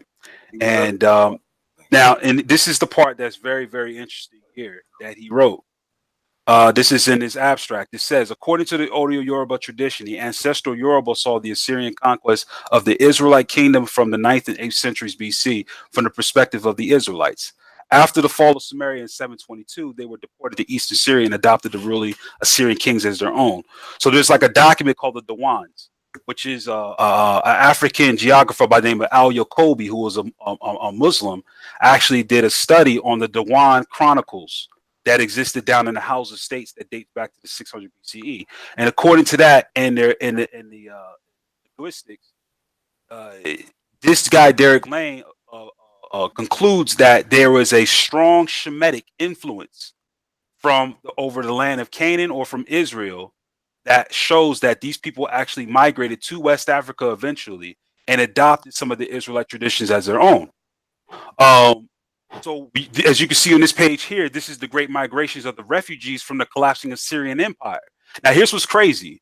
From their research, they found that these people at that time actually talked about the Assyrian captivity, meaning that they talked about it as though when Babylon came and took over Assyria, they said, we gone. And some people, they mixed this up with Second Ezra. So it says, when Assyria took over Babylon, it says, and the northern tribe says, hey, let us go to a faraway land where no mankind dwelt.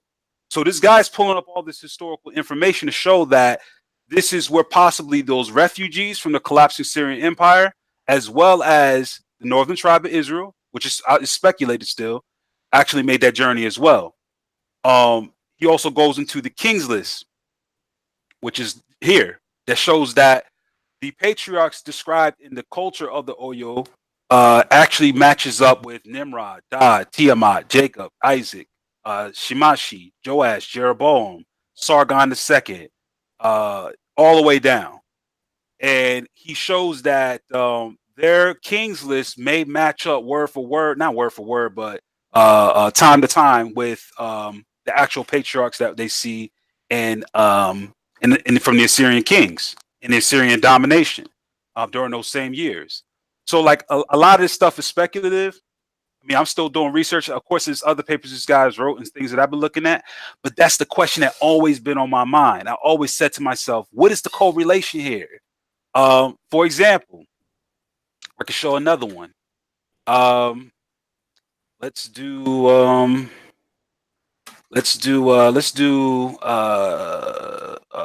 Jews.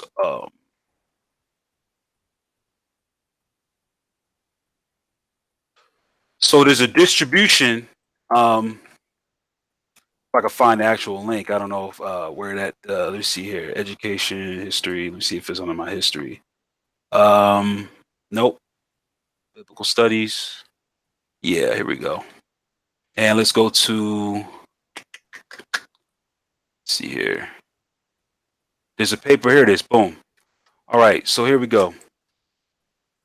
All right. So here we go. Sickle cell trait in white Jewish family presenting as a splenic infraction with high altitude.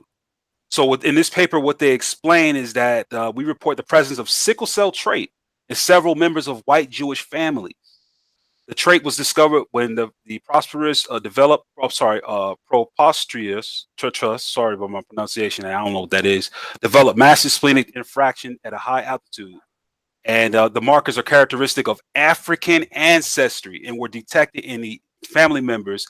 This and other bona fide documentation of sickle cell trait among white Jews. Not only that, this is some other information that I found. Let's bring up this. This is if we look at genes and Jews or Mediterranean.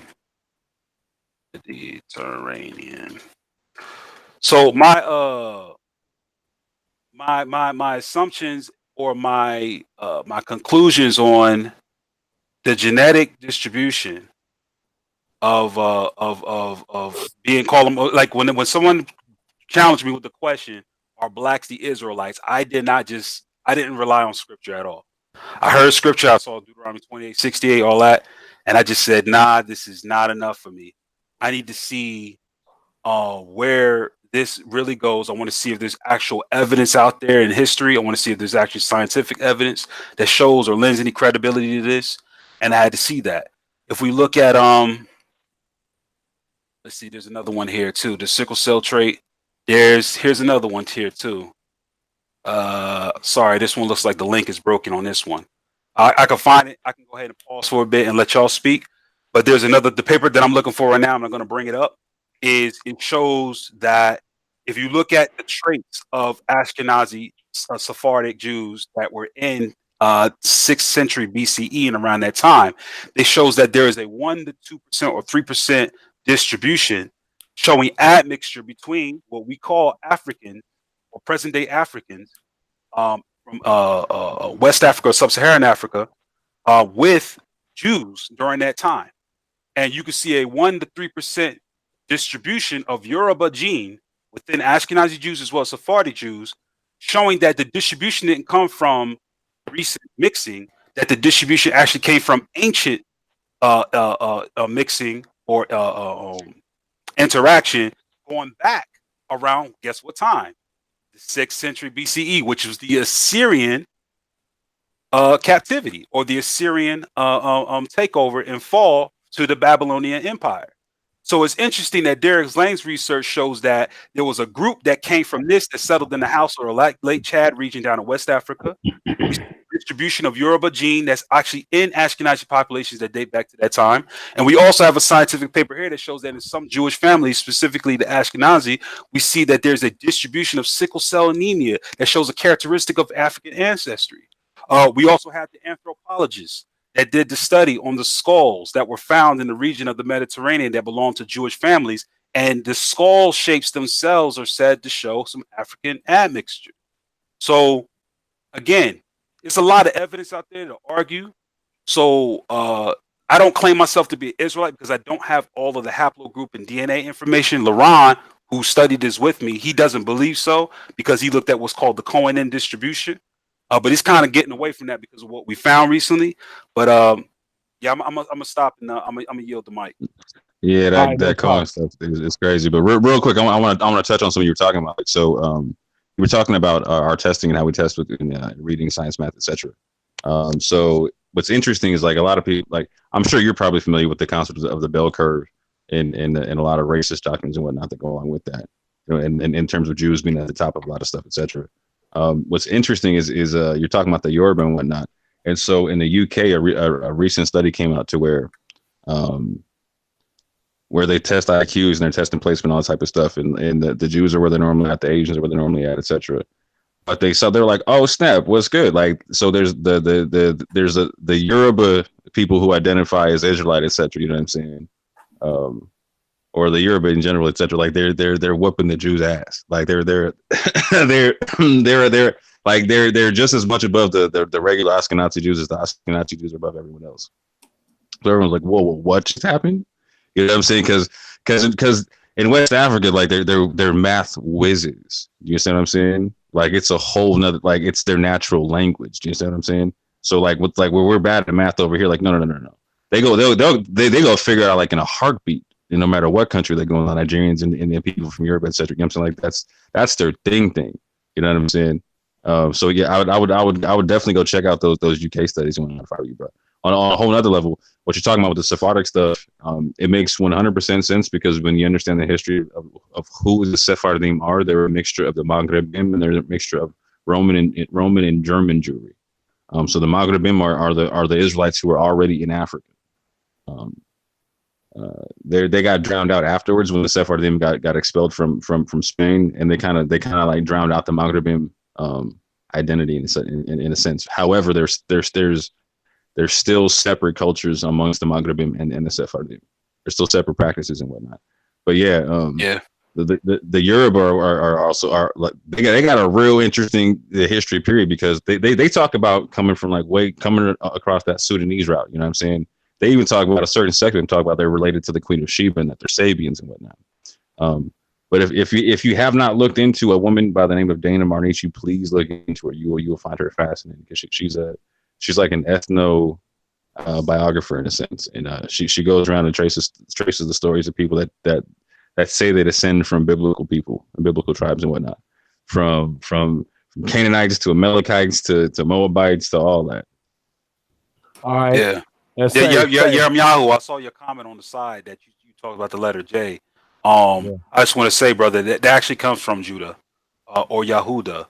Like the term Jews are actually talking about those who came from the province of Judea during the time of the Romans. And they actually weren't even called Jews in a sense, and even in Germany, they were actually called Yud. So they used the Y. Gotcha. But my comment was to African Son, some of it was called some. But now, all right, Kevin G. Yes, sir. Let's go back to what you first stated. Okay. You said you found some relationships between Abraham, Yitzhak, and then Yaakov, the fourth fathers of who we call Yashra or Yahuda. Now, you know that's allegory. What are you talking about? I never said that. What you just said, I never said that verbatim or anything. Like, where'd you get that? Because Abraham and Isaac never existed. Come on now. So are you questioning what I believe, whether they existed or not, or are you? Because what I commented on earlier is that according to the Dewans, which is according to the Dawans, there are patriarchs listed in the Dawans, and that through Derek Lang looking at the language, he believes that these are matching up with the patriarchs. So, but you know what? But no, listen. But it can't be true because they never existed.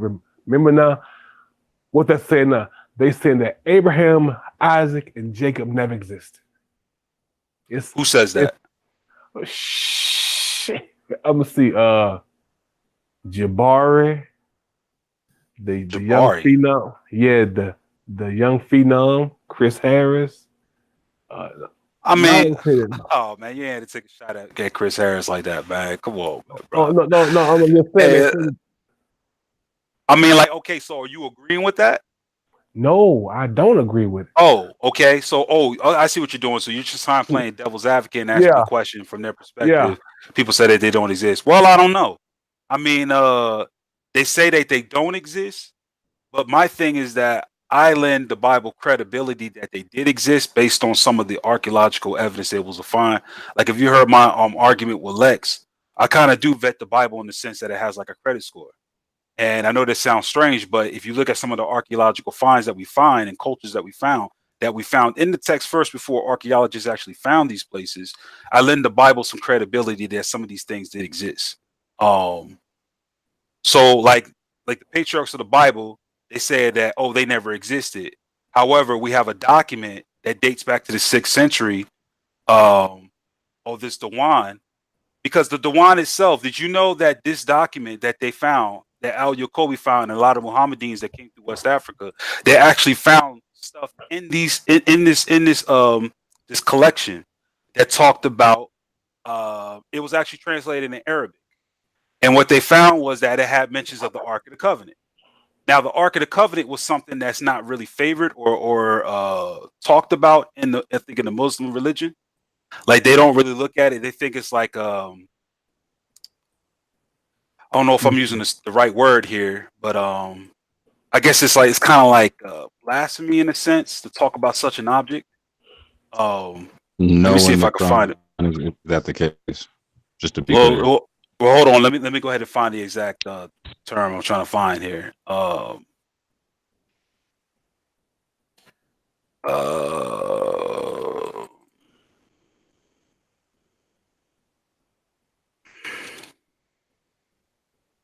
Here we go.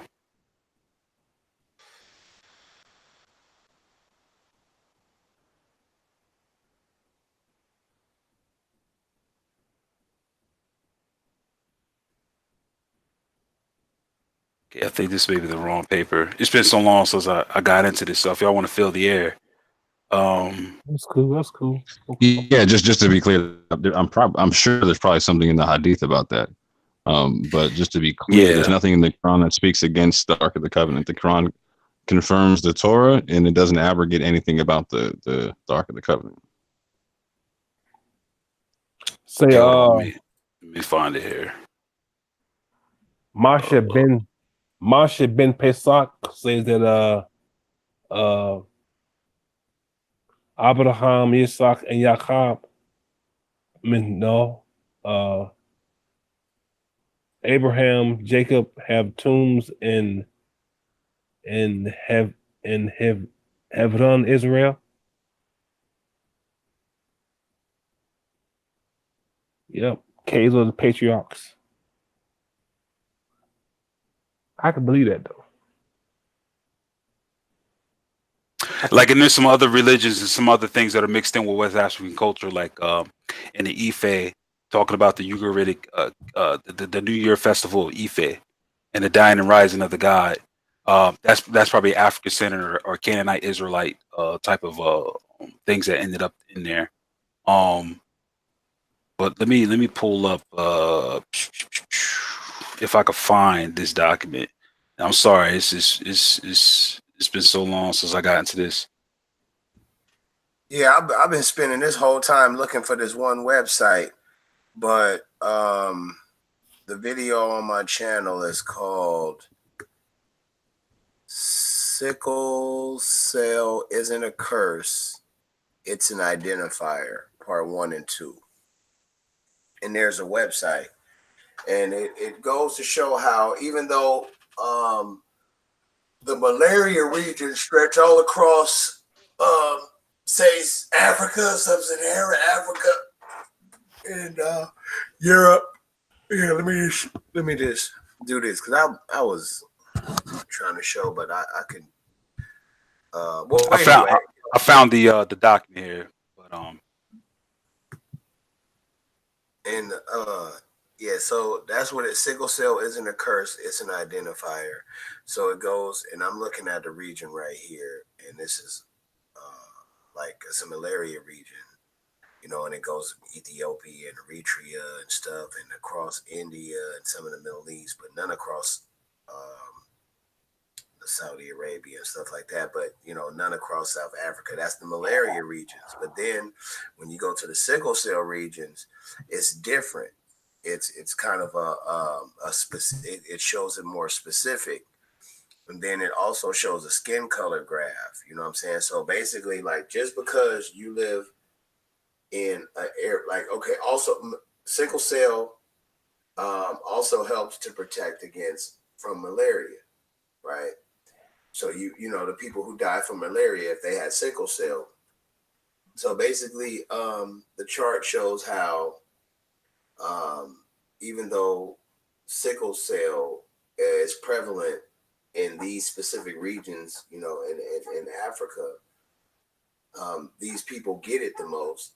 Even though the whole continent is black, only specific regions get it, but the whole region may get malaria. So if it actually was just a black disease or an African disease, then the whole Africa would be lit up. But yet it's really on the west coast of Africa, which is why I won't it's kind of weird, but I can't let go of I understand when people say black people not African, because we come from Africa, but we're not African per se. We're like a little bit different, even though we're African. I'm not even going into okay, that's because we mixed with the whites back in 1742. No, we're not talking about that. I'm talking about how come we have different muscle twitch, the way we built, you know what I'm saying? We just have, it's a little bit, we're a little bit different, even though we black. It's like we're just as much different as an Indian, a dark-skinned Indian with straight hair would be, but we still the same. You know what I'm saying? Like even though black people are black and Ethiopians are black, you don't see no Ethiopians running a 100-meter dash. You see, that's true. Ethiopians are more geared towards long distance running. Yeah. Whereas we have the fast twitch gene. West Africa and Jamaica all day. Yeah, West America, West Africa, Jamaica, it runs the game. So I do know that, you know what I'm saying? I do know that we are different, but I'm not going to say that we don't come from there or anything like that.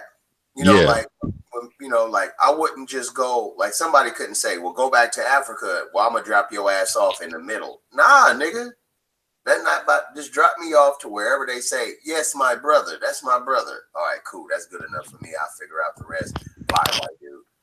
Don't just drop me off and then everybody looking at me like, look at this nigga.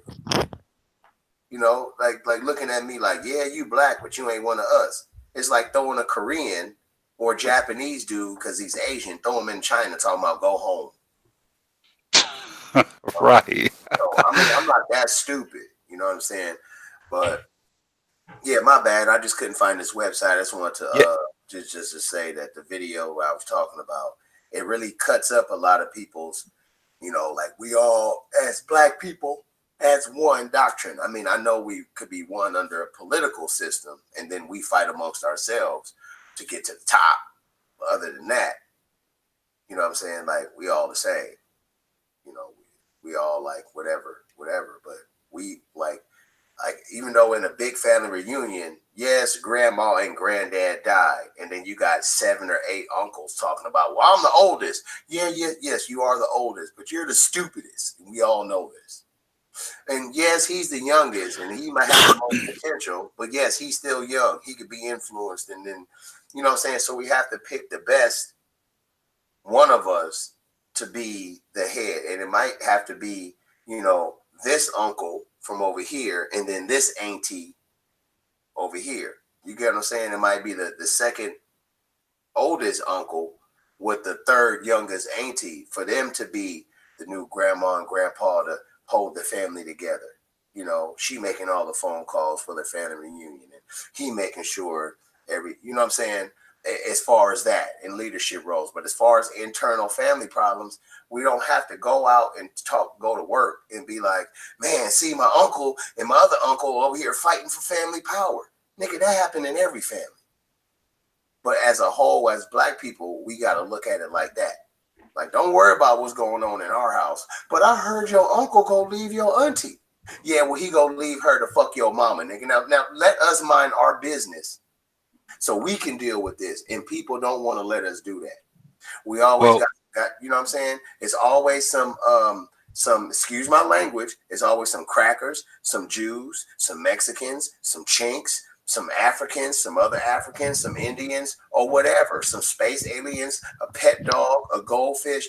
Everybody want to get in and listen to the black meat because they want to know what we do.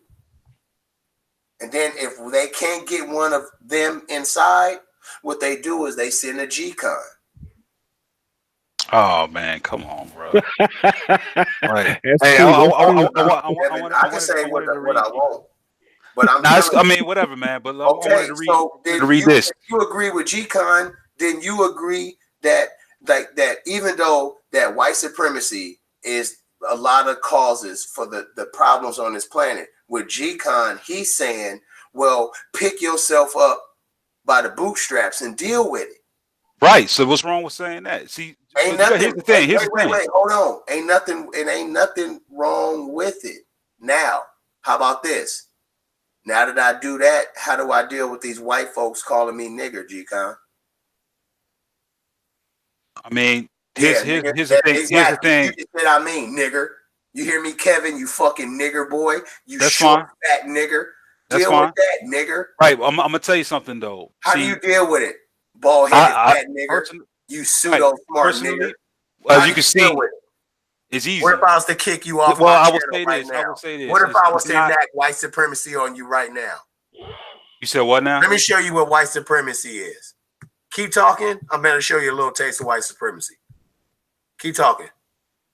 Oh, are you trying to be are you trying to set an example? I'm about to show you because see, picking yourself. Look, you can pick yourself up by the bootstraps. I'm telling you, pick yourself up by the bootstraps right now on my channel. I'm about to exercise white supremacy on you. I don't get what you. I don't get your example. I just muted your ass. White supremacy. Now, what I'm saying is I can enact white supremacy. You see, now G-Con could tell you to pick yourself up by the bootstraps, what you are doing right now. You unmuted yourself. You picked yourself up by the bootstraps. Right. Now, I can enact real white supremacy by kicking you off. You see what I'm saying? So no matter how good you do, all I got to do is just be like, nigga, I don't like you. All right. So I see you're talking from the spirit of control. The spirit of control, right? You're talking about. I'm in control of my shit. No. I'm not talking about this channel. I'm sure you were trying to allude to a bigger example by using your channel as an example, right? So what I'm saying is what you're talking about is the sphere of control. You're talking about one's ability to control the platform based on where they sit in their position. Whereas my position. So who else controls this planet? If this planet is the platform. Right. No, I'm asking you. This planet is the platform. Now, who else outside of white people control it? Name them. Name them. You smart nigga. Hold on. I think that example. Nigga boy, that example. Nigger right, think boy. about it. Think about Name it. another group of people who's I would say outside of white people. See, hold on. That's just name them. Hold on. That's a misunderstanding. Name them. What's your question? Name another group of white people. Name another group of people outside of white people who are running this planet. Go.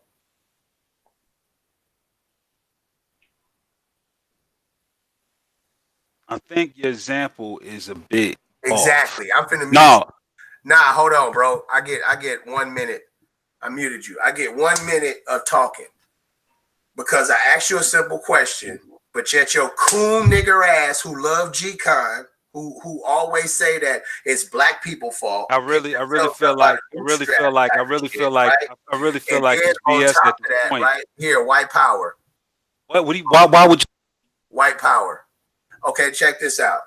All right, I'm gonna talk while I don't hear you talking. Now, basically, what I'm trying to say is it's okay for us to quote unquote be independent. But once we have that independent spirit and come together and then try to create something for us outside of the realm of quote unquote what we think would be white supremacy or to have an illusion of freedom, here comes the infiltrators and here comes the control of the oppressor saying, if you do this, we're going to crush everything you got going on. You see what I'm saying? It's okay for P. Diddy to own 35% of Ciroc. It's okay for P. Diddy to own 2% of the fucking Golden State Warriors. It is not okay for P. Diddy to own the Warriors. It is not okay for Jay-Z to outright own. You get what I'm saying? If billionaire Bob wants to own a sports team, nigga, you got to sell your TV station. You're not going to be playing your highlights of your own team on your own network. We're not going to allow that, nigga. But ain't that what you do? You see what I'm saying? That's what the white man do. He allows the other white people to also invest and do this amongst themselves and then display it. But when we try it, we get accused of stuff, right? And what I'm saying is there's always somebody who's saying, well, what's wrong with helping NBC go from 20 billion to 25 billion? Instead of saying, well, what's wrong with us? Why shouldn't we start off our own network, and then flourish? Because we always help other people build their shit up and then they turn their back on us. Well, let me ask you this question, Rob. I get what you mean by the control and the sphere of control. Yeah. And like the control and everything, right? So check this out. What changes would you agree that changes need to be made to culture before one can even play the game? Like you talking about. I think we just need to point people out. Okay, hold on, fine. Well, cool. What I'm saying is, when you go out there and you say you want to play the game, snitch, hoe nigga. You feel me? Just point them out.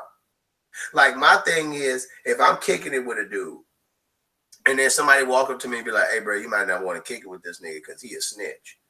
Oh, I'm gonna be like, "Hey, bro, I gotta go take a shit. I'm out." And then he'll see me walk across the street and go kick it with other people. And then he'll have to realize, oh, somebody must have told him I'm a snitch. It's not because my breath stink. It's not because my teeth are yellow. It's not because my shoes mismatch. It's because I'm a snitch. You see what I'm saying? So you distance yourself. It's not like saying, I want you dead. It's no, nigga, as long as everybody knows. See, what's wrong if somebody is a evil person, what's wrong with pointing them out? If a dude is a pedophile or a child molester, what's wrong with saying, hold on. You're right, but let's keep in mind here. You talking about hey, listen. We can't have an all black power meeting if it's other G-cons out there. No, you can't. You're one of them. If G-con was really your problem, it's your white. You just need to stop talking about it. Period. No, think about it. If problem per se. So what? Ron Campbell. I'm talking about his persona. I don't care about. Let's take LeBron Campbell out of here. Let's say I don't even know him. Let's deal with what's on the table. LeBron Campbell's outside the house. We at the dining room table. This is what I'm asking you. He's out of the house, right? What I'm asking you is your goal? You need to tell me. You need to tell me how do we educate? How do we empower? How do we do that? I'm about to let you know. Outside, how do we do that outside of white supremacy? How? Go ahead, smart guy. Outside of white supremacy is very. For me, you got to suit yourself up first. If you're gonna play a game, you got to get your pads on. Hold on. when you before you play the game, you gotta get your pads on, your helmet on, you gotta get it ready. So what I'm saying is that we already have a deficit. You don't plan stuff when you in debt. You pay the debt off first, and then you say, okay, now what do? You don't invest while you in debt. You got to get out of debt first, and then you invest. That's a smart way of doing it. That's not a white man's way of thinking or nothing. Just that it's shown historically that any deficit is getting a credit card, putting yourself in debt. Nah, bro, hold on. What are you talking I'm about? asking. Yeah, it's debt. Yeah, it's debt. Okay, cool. G-Con said that you should get credit cards. Come on. We're not talking about actual money, though. Listen to the example. When one is in debt, he has to take care of the debt before he invests. In other words, we have a deficit in the community, meaning we have a moral issue. Yeah. We have an educational issue. Yeah. We have a social issue, meaning which morality transcends that and it rules that. Well, I mean a social issue, meaning how we treat property, how we deal with property, and how we deal with our own. There's a sense of ownership and responsibility that needs to be restored, which also goes up under the umbrella of morality. Now, when you look at the three factors that play, Rob says we need to stick to the moral and dietary laws. I'm still on point. Keep talking. Nah. Nobody said anything about the moral and dietary law. However, I would say that the moral law that we follow would be a good asset as far as building up a foundation on what it is that we need to do as far as how we treat our fellow brothers. Cool. Because you got to understand when we come up, where will white people be? Why you jump? See, again, bro, it's like, are we playing a video game or are we actually trying to plan something out? I want to know, listen, bro, listen. I want to know, where do these coons fit in a Kevin G runs the Your world? focus is on the wrong thing. Nah, here we are trying to pack a house. How are you? Wait, first of all, don't try to define me, bitch. Hold on. All right. I know what you want right now. So look. I'm gonna show you what I'm on. I'm gonna show you what I'm on. I'll tell you what. I'm gonna show you what I'm on right now. What's taken care of? Don't ever try to define me, bitch ass nigga. Tell me I'm on the wrong thing, nigga. You ain't even in the goddamn debate league, fat bitch. You feel me? Talking about you know what I'm on. Man, get the fuck out of here, nigga. Don't ever assume that you know what I'm on, nigga. Ever in your fucking life, nigga. I could be walking down the street with a gun. You think I'm over there trying to rob somebody and I'm trying to kill a nigga who tried to rape my daughter, nigga. And you gonna stop me? I'm gonna blow your head off too, nigga. Well, I just saw somebody walking down the street with a gun. Well, then ask me if I'm stupid enough to do that shit, nigga. Then I'm man enough to take the consequences. But don't tell me you think you know what I'm on. Don't try to define me. And I'm tired of you goddamn Christians, nigga. Coon ass niggas just want to come talking and shit. How are we supposed to come together when we under white supremacy? And you got people talking about pick yourself up by the bootstraps. And what you think we've been doing all this time, nigga? The fuck you think we've been doing? Sitting down collecting welfare, nigga? Nigga, we tried. We were better off in the 50s when we were segregated. I feel that. Well, what happened? Integration. Ain't nothing else. And it ain't nothing wrong with integration. Is how you go about it. Because the white people integrated us into their society, but they still on top. Yes, sir. But we could have integrated them into our society. Instead of giving up the Negro leagues, we could have asked Babe Ruth to come into our shit. You feel me? Larry Bird, come to the hood to play. Nigga, ain't nobody go touch you. But nah, niggas want to go to the goddamn white neighborhood. Niggas want to go to the Bel Air. Nah, make them niggas come down to Compton and show them that it's nice. Yeah, you might see a stray dog or something, but don't worry about that dog. It's going to run away when you see it. You understand me? Set a precedence like that. Back in the day, superstars used to be able to walk down the street. Nowadays, we treat these people like they something else. If I seen Obama, I would be like, what's up, nigga? So what up? Like, oh, you know I'm a former president. I don't give a fuck what that means. What's up, nigga? What's up? You feel me? It's just that simple. Now, would I do that to him on TV? No. You know, hey, Mr. President, all this. But as soon as them cameras go, is the camera off? Man, nigga, goddamn, nigga. Whoa. You see, because people act like you remember back in the day, Yahoo, when not back in the day, when Obama was going for president and Jesse Jackson and some other black people was like, man, I hope that nigga don't win. I hate that. Yes, I do. That and was niggas uphold these black people in suits, but they still got the mindset of Rob Rack. And you think that just because I put on a suit, I change. You understand me? And that's what these niggas do. They show up in suits like politicians with all they fancy smanchy. And I'm the nigga that's gonna cut all your fancy smanchy talk out and be like, nigga, what the fuck is you gonna do for us, nigga? Well, because we ain't seen you ever in our life. Now you coming around here asking for our votes. And that's what these Christians do. They come around here trying to tell us the benefits and the wows and shit, nigga. I understand capitalism in American society. Yeah, I got to go to work. Yeah, I got bills to pay. And we know not to do shit when you in debt. True. We know these principles. It's up to you to apply them.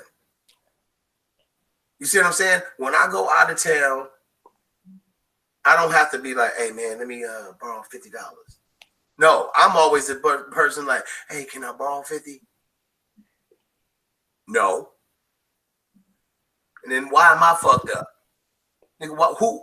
Did I force you to go on vacation, bro? Who does that? Only niggas and goofies. And then it takes a Christian to come along and say, see, we all need to come together and help. Why? For really, for what? Now all of a sudden it's come together and help when it's pick yourself up by the bootstraps. This isn't one of those situations. You see what I'm saying? Because you need $3 to get you a Hennessy. And you mad at me because I don't want to give it to you. No, it's not like you need $3 to pay your rent because you $3 short and the landlord don't play. That's different. Here's $5. I got you. But because you need $80 because you didn't bought the new Jordans and then you got your haircut and you go pay me because your check come in 3 days, well, then go out on the 4th day. Go out when you got the money. But you want to put that on us. And see, I'm the type that I'll call you out on it. I ain't going to do it on Front Street, but I'll call you out on it. Like, hey, bro, don't put this shit off on me, bro. Nigga, you got a mama, a daddy, a cousin, sister, aunties, and uncles and shit. You got all this family and shit, nigga. What about your best friend? What about that nigga right there y'all went to high school with? But you want to come on and ask me why? Because you know I got it? Nah, nigga, ask them niggas first. Because when you win the lottery, nigga, you're not going to come to me first. You're going to go to your family. You're going to go to your friends. And then if it's something left over, then you might buy me a coat or a t-shirt. You see what I'm saying? I'm not that stupid. You ain't finna pull the wool over my eyes, bro. You know what I'm saying? And this is exactly why yesterday when the dude was calling these dudes out, and I ain't mean to get on the dude case, on Kevin case, but don't stick up for nobody. Don't stick up for no coon like that, bro. Talking about G-Con, don't talk like that, bro. We all know this, bro. This is not like Rob is saying this trying to get people to hate on G-Con, bro. Everybody know G-Con love to tear down black people. He not going to completely tear you down, but we know this. So it's like, bro, let that go. Don't stick up for him. And then when I show you an incidence of how white supremacy do, don't get mad, bro. Okay? The same thing you treat, the same respect you treat white people, treat me the same way when they fire you for no apparent reason, when they pull you over for no apparent reason. Nigga, when they spit on your food in the kitchen because they know you black, nigga. Yeah, that's right. They do that shit. They do that shit. They put your food, they take your hamburger bun, drop it on the ground, and put that shit on the thing. They do that to you.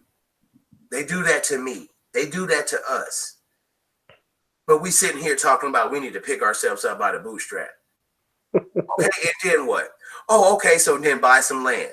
Okay, check. And then what? Rent they tractors and shit. Okay, then what? Build our own schools. And then what? Send them out into the white society with a black state of mind so then they could be like me. Then you know what? Then they'll be really fucked up. Here's my thing, man. I know I hear him talking about that. That's okay, but this goes back to Black Wall Street. There was more. It was like 12, 13 Black Wall Streets. But the point being is that unless we could build a military on the enemy's land to defend that in which we created, ain't gonna fucking work, man. None of this shit gonna work. No, it's not. It just is, unless we can get a military. I say this. Let's say they say, well, okay, y'all from a tribe of this tribe, that tribe, y'all have the right to build a military on this land. Who the fuck gonna do that? None of these niggas, bro. None of these niggas gonna do that, bro. No, nobody. It's just as I said, look at me, y'all can go with the whole economy thing. We spend $4.2 billion a year. Okay, that's all. That's all. That may be true. That could be true. No, I'm not knocking that. But again, unless you can build a military on your enemy's land, then you're fucked up. And then you have to make bombs and the airplanes, the helicopters, and bulletproof vests and bullets. You have to make all this shit here. And if you don't want to do that, the only other way is to turn your back. Like my nigga, if I run up on a heavyweight champ of the world and I'm like, oh my God, this nigga's gonna whoop my ass. There's two options. You fight that nigga and get fucked up, or you be like, you know what? This your gym, this your block, this your city. You know what? They got other cities, my nigga. You the king in this city. You got this one. I'm out. Hey, you know, man, one boxer did that, man. The bell said ding ding ding. He gapped him with the fucking ring, man. He Yeah, I seen that. Yeah, you saw that too. He left the fucking ring.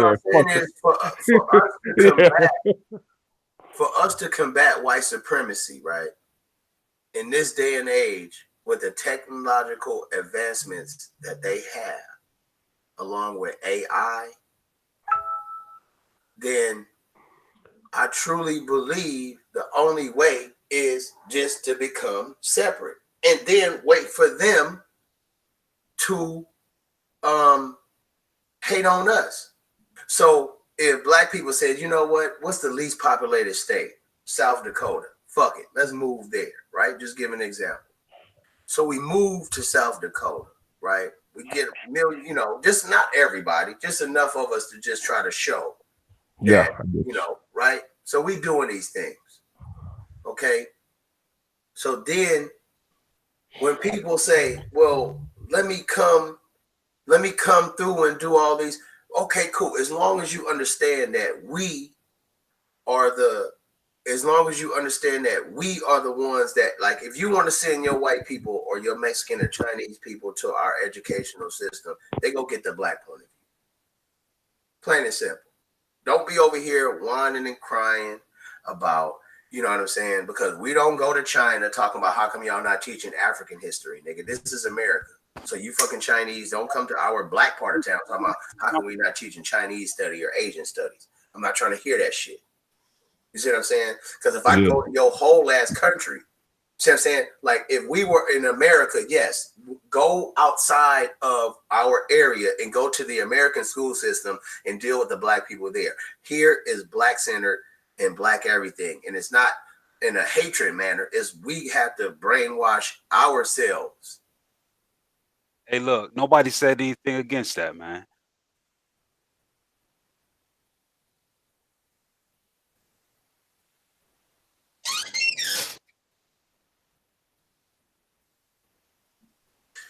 When did one time I said anything against any of what you saying?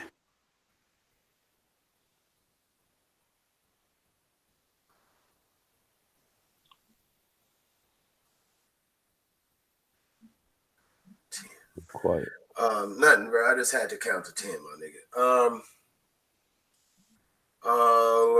Let me see. How can I do it? Okay. So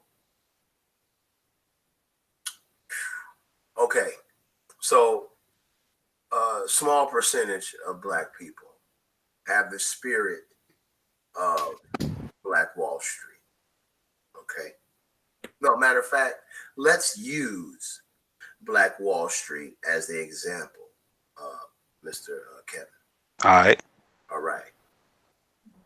Number one, what do you think was the start of the downfall? Getting involved. Like, here's the thing. You never asked me the question of integration. I didn't agree with integration. This is my thoughts on integration. And I'm gonna let you hear it so you get an idea where I'm at. Okay. I believe in the 1960s, when I know Black Wall Street was back in the 20s, but get what I'm saying here. I believe that when you have, let's put this, since you like to use analogies, just use this one. If you have a child, or if you have a new relationship or something, you don't get involved or throw yourself into the fire or deal with other people unless you first deal with the deficit and the strength within your own. When the Japanese felt too much of the Imperials or too much of the British was coming into their country, what did? They locked their country down. They didn't let any foreigners inside the country to deal with Japan because what? They felt like the imperial age of Japan was coming. They want to preserve the old feudal traditions of Japan. That's why when you go there, you don't see a lot of Western architecture. You don't see a lot of Western culture. You see their culture preserved. When the United States, when the British lost the Revolutionary War in 1776, guess what happened? George Washington cut off trade with the crown and other places. And they informed a policy that closed America off to make sure that they built up on their own. Now, I'm not saying integration is the answer or pick yourself up by the bootstraps. You taking what LaRon's saying, you apply it to me. I don't know why you're doing it, but you're doing it. What I'm saying is that when you look at what Martin Luther King did, I felt like the integration was premature. We first needed, like I said, to deal with the deficit. We needed to build a strong economic record. We need to build a strong moral stance. We need to build a strong foundation. Once the community is strong enough, then we can start doing business with other countries and other peoples and start not integrating, but dealing with them economically to get things. But now what I'm saying is you at a point now where we out there now pretty much. I mean, admit it. You cannot pull every Black American off the grid right now. Just say, hey, let's do our own thing. You know it's not going to work. That's my purpose. I don't want every Black person. That's the thing. Okay, so you want a remnant or you want a percentage of them to go off and start it off and make it happen. No, I don't want them to do nothing. You see, it's not. See, them is you. Right? Us is me.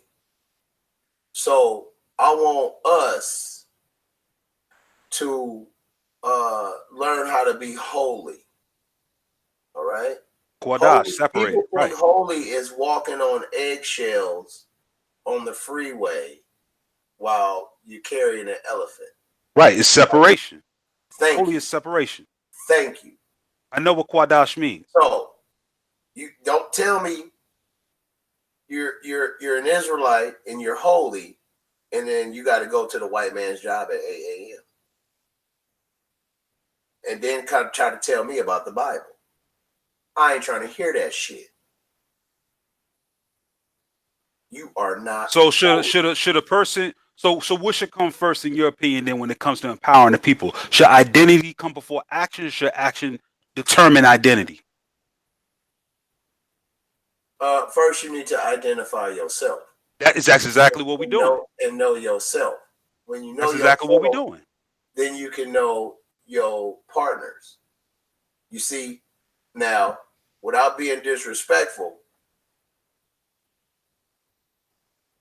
take the example of Black Wall Street. Bunch of niggas running around with money, ain't got no goddamn gun. And if they did have guns, they was afraid to bust them. And then took your shit, killed some of y'all. 200 white people though can't come into my group of 5,000-10,000 people and think that they go kill more than 10 people and get away with it. You see what I'm saying? Black Wall Street let them niggas burn all that shit down. Nigga, I would have had pictures of me dragging white people by the neck. All right, so by the time they killed me, I would have had a 500 body count, nigga. Nigga, this is real life Call of Duty. You understand me? In that type of situation, you see what I'm saying? Like what? Like it's like it come a point where it's like, hey, ain't nobody saying to go out and harm anybody. But if I buy a plot of land and somebody say, I don't like you, I don't want you here. Oh shit, word. Could you come here and tell me that? Come on my property and tell me you don't like me. Boom. Shovel. Bury. Well, have you seen my husband? No, I don't even know. I don't know no white people. I'm racist.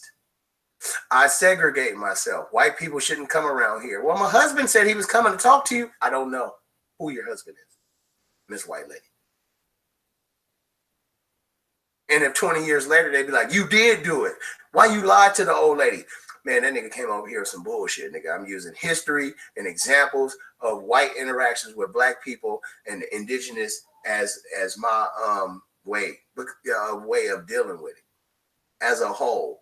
Then leave me alone while I teach my son, while I teach my daughter, while I learn from my brothers and sisters, while I learn from my mothers and fathers and aunties and uncles. And so we could teach ourselves not to be mean, not to be aggressive towards other people, but to be like, look, bro, we just trying to do some shit on it. Y'all don't own a copyright on math. Y'all don't own a copyright on history.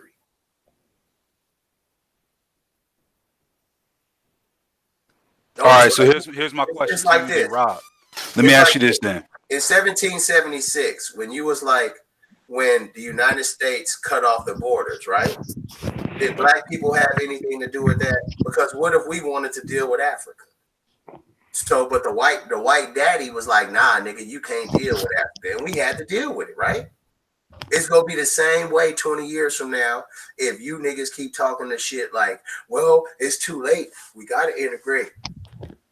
Nah, nobody's saying. I don't know where you heard that from. I guess you talking about other people, but I again, people that know me, I don't ever talk about that way. I said, well, we got to play it where we have it. I'm not saying integration is the key, but am I in favor for a segregation to build the people up and make them solid and then drop them into the fire where they could take the fire? Definitely. Like there's a speaking of Israelites, there's a South Carolina camp that is totally segregated. They off the grid. They have their own generators, homes, all that. They educate the people, all of that. And I'm gonna go visit them actually this summer. I'm gonna go visit them. I'm gonna talk with the leader and I'm gonna ask to see what they got going on and how they doing. But again, if I'm saying that in my opinion, you can't go out there and start something while you got a deficit. I'm saying there's a major deficit in our culture because let me ask you something, Rob. Would you want to bring in any of the dirt that we have in amongst our own culture into that? Would you want to muddle that up? Our culture is what we define it as. So muddling up something like, well, okay, give me an example because we all know a chick twerking. You know, even though niggas might be like, oh, would you want your mama out there twerking? What about your daughter? No, not at all. No, I'm just saying to the niggas who like the women out there, like when they go to the beach and it be a chick twerking halfway in the water. Right. Now, what if your mama at 55, 60 still had a nice body and she was out there twerking? You'll be like, damn, mama, come on. Mama, it would be some shame, yeah. Okay, but then what's the difference between Shanika doing it at 26? That's somebody. Right. Right. He got a 3-year-old somewhere. You understand me? So, is twerking wrong in public? Yeah. Twerk for your husband in the bedroom, bitch. You feel me? For these niggas out here, goofy, You know what I'm saying? Niggas out here like, bruh, black people been surviving, nigga. Black people been surviving off the littlest shit ever. And as soon as you get a little bit of money, you gotta go buy you some Jordans. And nobody give a fuck about your shoes, nigga. Nobody give a fuck about none of that shit, nigga. And look, we agreeing now. So you agree, and you naming some good examples, or just a few of some of the there needs to be a filtration going out. So what I'm saying is, you don't want everybody to go there, right? In a sense, it's kind of like you like God with the Israelites in Sinai, where he let 40 years of them wandering in the wilderness until another generation came up that he felt that was obedient enough for them to go into the land that they need to go into. So in a sense, is that what you trying to parse out our people and say, okay, what type of people do we need to put into this new experiment? No, it's just a mind state. See, being holy is a mind state. So when brothers and sisters see me and I come, so say I go meet up with somebody in let me name a city somewhere. Fucking pick a city, bro. Shit, New Orleans. Omaha, Nebraska. Okay, Omaha, Nebraska. There we go. So they like, Rob, we know, man, we've been watching your videos for years. So I'm like, cool, take me to get somewhere to eat. And if they take me to somewhere where it looked like fucking Val Kilmer owned the place or is the manager, get the fuck out of there, nigga. You might as well take me to the supermarket and then have your grandmother cook, or just take me to the house and I'll cook myself. Now, why do you say that? Because I choose to spend my money where the fuck I want with black people, nigga. You got a problem with that? No, ain't nobody said. You see, you're going too far, man. Nobody said they have a problem with that. I was trying to get with you. No. Okay. All right. I got you. Get what I'm trying to say? Yeah. Okay, right. Like, nigga, you feel me? And then if somebody was to say, and when I say you, I'm not actually talking to you. I know your example, right? But what I'm saying is, like, nigga, well then if I'm gonna give these people some money, I might as well get it for cheaper. I might as well, instead of me going to get fried chicken from a restaurant, I might as well go get the fried chicken myself. For the same thing that I could pay for 2 or 3 people, I could feed a whole family for a week. But we not thinking. You see what I'm saying? We sit here and do shit, but ain't nobody calling us out on it. So you saying where we spend our money, our dollar, all of that? Yeah. So where should that begin then? So there's not at home with the man in the mirror. Okay, right. Okay, now my thing is this. So you're saying the man in the mirror. So what you're saying? Let's say everybody out there they got capable money. They got some spending power in their life. You saying that if they seek a goods or service, that the first choice should be a black business. If it ain't, then don't complain about nothing ever. You shouldn't even be in a black conscious community. Period. Okay. So you saying that? Let's say this is clearing the deficit, right? Let's put this under the plan of clearing out. So anybody that got a dollar, if you ready to buy something, you ready to get a car fixed, a tire replaced, your hair cut, well, that's by default because that's really within what we do. If you're going to go see a lawyer, if you're going to get a realtor to buy a house, if you're going to do any of that, go black first. Not in the sense of racism, but in the mindset of Kodash, to say to keep the money circulating within our own people. Well, yeah. And it comes with the mindset as well. Because now, say if you give me 2 choices. Now, say if you say, Rob, there's a business, you get 2 choices. That one business is owned by a black dude and one business is owned by a white dude. And then I'll look and I see the business that's owned by the black dude, and I'm not trying to be disrespectful. This nigga got a white life, a white wife, and pretty much a white life. Right? But he's a black dude. Charles Smitherson, right? And he's pretty much like, a fucking Oreo. He's black, but he's really white. And then as this money, I can spend money with the person who's a black I mean, a white dude who owns the business. You know, he got a few black people working there and stuff. You know, come to find out, he feel for black people. And then when I get to noticing, when I get to asking, you know, or finding out, it's like, damn, that white dude have more of an interest and helps out more black people than the other black dude who owns that particular whatever. Then I'm spending the money with that white dude because he helps out more black people. So even there is parameters, because you can't. That's why I say you have to point people out first. You can't just do that, because I'm not going to sit here and be racist or prejudiced. So I'm not just going to give you my money because you black. It has to be, you know what I'm saying? Because what if I'm giving my money to a coon ass nigga? And then he take that money and be like, I'm getting all this money. You know what I'm saying? Let me help out. You know, he could be a nigga who hate his black family, who grew up in Harlem and moved all the way to Idaho to get away from black people. But he just owned a black business. No, nigga, you white. But then it's a white dude who lived in Rhode Island, but he became a school teacher in Harlem or Brooklyn, and he loved in the neighborhood, and he owned a hot dog stand. Then yeah, I'm gonna buy his hot dogs. Because if you choose to help, and then if I help you, you would just help us even further, then yeah, that's an exception. But hold on, let me ask you a question then. So is the goal here? If my thing is this, the goal here is are gonna be different. For black people to be put by any means necessary back where we feel like we belong. Okay, now let me ask you a question. I don't know the cut. You know what? I will guess to make my cut. I will say the cut is 70-30.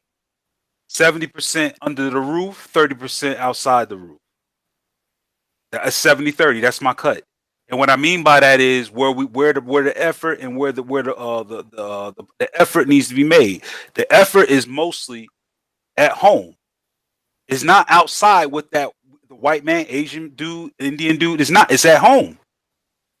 I'm saying if we solve the 70 cut, then the 30 cut we'll be more prepared to deal with. That's what I'm saying. Yeah, we ain't got to worry about that. But the thing is, we have to get the mind state. Okay. Everything, we always look at each other in front off, bro. In every instance, bro, black people always trying to show off. Okay. I'm not separate from nothing, right? But at the same time, I'm not, you know, it's like I'm not the dude who's gonna be like, yeah, let me buy me some Louis loafers, some Gucci slides, just so I can walk around black people and then there's no, I spent $300 on some shoes. That's what we do. No, nigga, I'll get these from Amazon.com for $20 and have 280 in my pocket. How about that? But there's always people who think like that. So my thing is, it's no problem for those people to think like that. Just don't come around because you realize that you spent $5,000 this month on clothes and shoes and weed, but then when your bills is due, you come around to the people who got it and then you want to ask for their help. My thing is, holy is separate. Everybody needs to be separate. The people who think like the people who think a certain way need to be a certain way because other people are going to point them out. The problem is we don't point ourselves and others out as a group because they're going to point us out when they tell us certain rules, right? Peep this. Don't they say there's safety in large numbers? Kevin? What's that now? Don't they say that there's safety in large numbers? Yeah, they do. Okay, now, when that is applied to black people, what do they call black people? Gangs. Okay, cool. They always say spare the air, carpool, right? Right. All right. When black people do that, what do they call that? Ratchet gangs. In the car, man. Just everybody So troublemakers, basically. okay, now when they tell people to shop around and look for the best price, look at the tag, see what you want, right? That's price comparison, right? Right. When black people go look price comparison and do all that, we look like we doing what? We stealing, or we trying to get whatever we can for the most out of our dollar, pretty much. Damn. So How we looked come- at as poor. Yeah. We looked at as in They poverty. point the finger at us. Okay. And we know that. I did not force you to tell me the answers that you told me. But you generally knew what it is I was trying to get at without me having to force you. Just like if I pointed you in the right direction and said, brother, could you hand me what you think I want? And you literally was like, I think I know Rob, he wants this. And you brought that. That means that you know in your heart what you would grab for yourself. That means that you know that they point us out. And you know it's hard for us to point them out. We don't go to Chinatown to tell them, nigga, how come it ain't no niggas on the wall? We know that. We know we don't do that. But yet, niggas would be mad at me if I stood in front of the Chinese food store talking about they got cats, rats, and dogs in there. You ain't black power if you go up in there. Oh, you a sucker. They'd be like, man, move. I'm trying to get fried rice. But them same people not willing to go over to, and then the same people, they get mad at the Chinese dude because he can't drive. So let me ask you this. So you saying that it doesn't matter what we decide to do to move forward or to do anything, you feel like it's always going to be that block, always going to be that other power that's going to stop us from doing anything. Like you said, the carpool, you're going to get pulled over. Doing the lowest thing, they're going to call us poor and ratchet and ghetto or in poverty or whatever. So there's no way out then if we're doing it. No. See, there is a way out. Here's my thing. You continue to ride carpool 4 or 5 deep. And when the police pull you over, you make sure that when you're in the car, you don't have no drugs. Whoever's driving has a license, insurance, and registration. You make sure nobody's in a car that got warrants. So when the police do pull you over, you be like, hey, we all clean. Matter of fact, is more cars coming? Yeah, matter of fact, we're just going to run y'all time up. Right? So then we can get into some real gangster shit. Once the police start swooping in on one side of town, we can have another group of hard-head niggas breaking into banks. Oh, so y'all over here fucking with us in the projects. We got an extra 200 niggas robbing banks downtown, nigga. Keep fucking with us in the hood. We'll show you military moves. You see what I'm saying? You keep fucking with us, we'll go over here and do something else. So it's like, look, give us respect and let us patronize your business and treat us with respect, or we'll just turn our back completely away from you. And when you come fucking with us, we'll fuck you up. You see, it's like if I'm on the block hustling and niggas is like, nah, nigga, we don't want you to get no money out here. So I'm like, all right, cool. You know what I'm saying? Y'all being quote unquote white supremacy, you implementing these systematic rules to name me out. But not enough to make me be a slave again, just enough to where I can barely pay my bills and then I got to work at McDonald's and shit on the side. When I was on you get what I'm saying? That's why they're doing us. But then when I say, you know what? Fuck this block. I'm going to just go over here and work. And then when y'all see me at the store, don't ask for nothing. When you see me you get what I'm saying? We have to be like that. This is their block. This is the white man's block. He set up shop here. That is okay. But you also brought us with you, white man. And you know we have a glass ceiling. And if in your society. So if the right amount of people or the right people or the right mindset of people just turn away, that doesn't mean you have to move to North Dakota or Africa. You see what I'm saying? You could just have that mind state, and you could. All right, Yeah, Rob, that's what you're gonna have to do, man. I mean, the way you sound, man, we can't stay in America, pretty much. That's what you're saying. no, You have to leave LA. I have to leave Jersey. We gotta leave. It ain't no way, by what you saying, ain't no way we're gonna be able to do it here. It's not gonna be a way. Okay, so you mean to tell me that you don't see that if when you're an independent musician, Mm-hmm. you know it's up to you to sign that contract and to sign your masters over, right? Yeah, you own your music. If you own your music, right? Yeah, it's on me cool. to. So if you don't have no faith in yourself to think that you go come up with a Thriller, or I Believe I Can Fly, or I Got Five on it, or the 10 Crack Commandments, or Dear Mama. If you don't feel that you have one of those in you, then by all means sell it. But if you got that in you, don't sell it.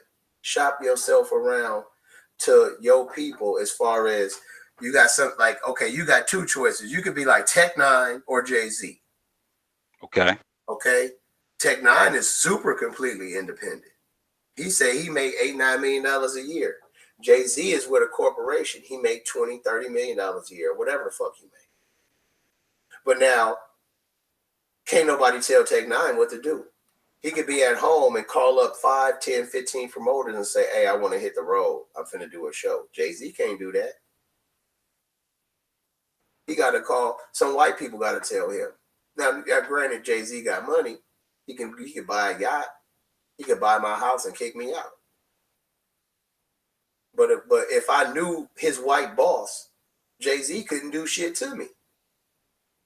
If I was best friends with Jay-Z's white boss, I literally could have the white dude tell Jay-Z to make a song and super encoded with my name in it.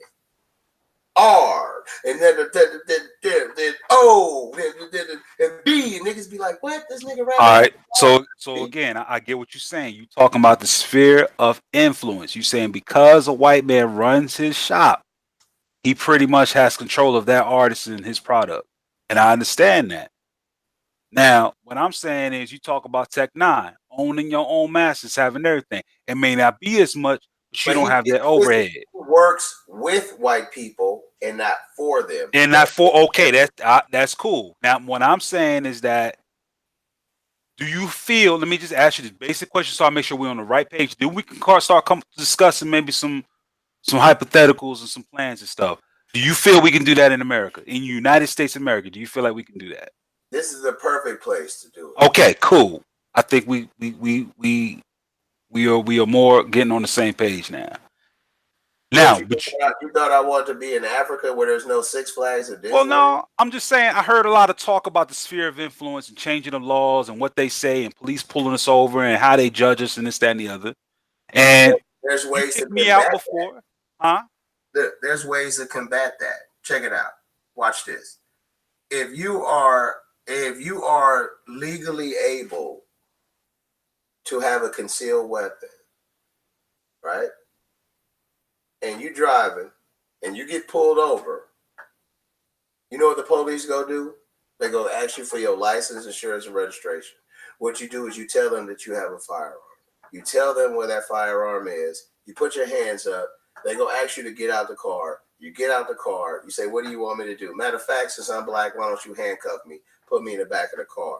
Then they go search the car. They go find that it ain't no drugs in there. They go see the gun. And then they go talk about the gun, like, oh man, what kind of model of gun is this? And and what range you go to? And then they go be like, oh, okay, and then let your ass go. If you wasn't speeding or running a stop sign or whatever. Right? That's it. Right? Now, if you are other than that, then you go do some stupid shit when you get pulled over. You go run, you go drive away, high speed chase, get shot, killed. Nigga, that's not a black dilemma. That's a stupid nigga dilemma.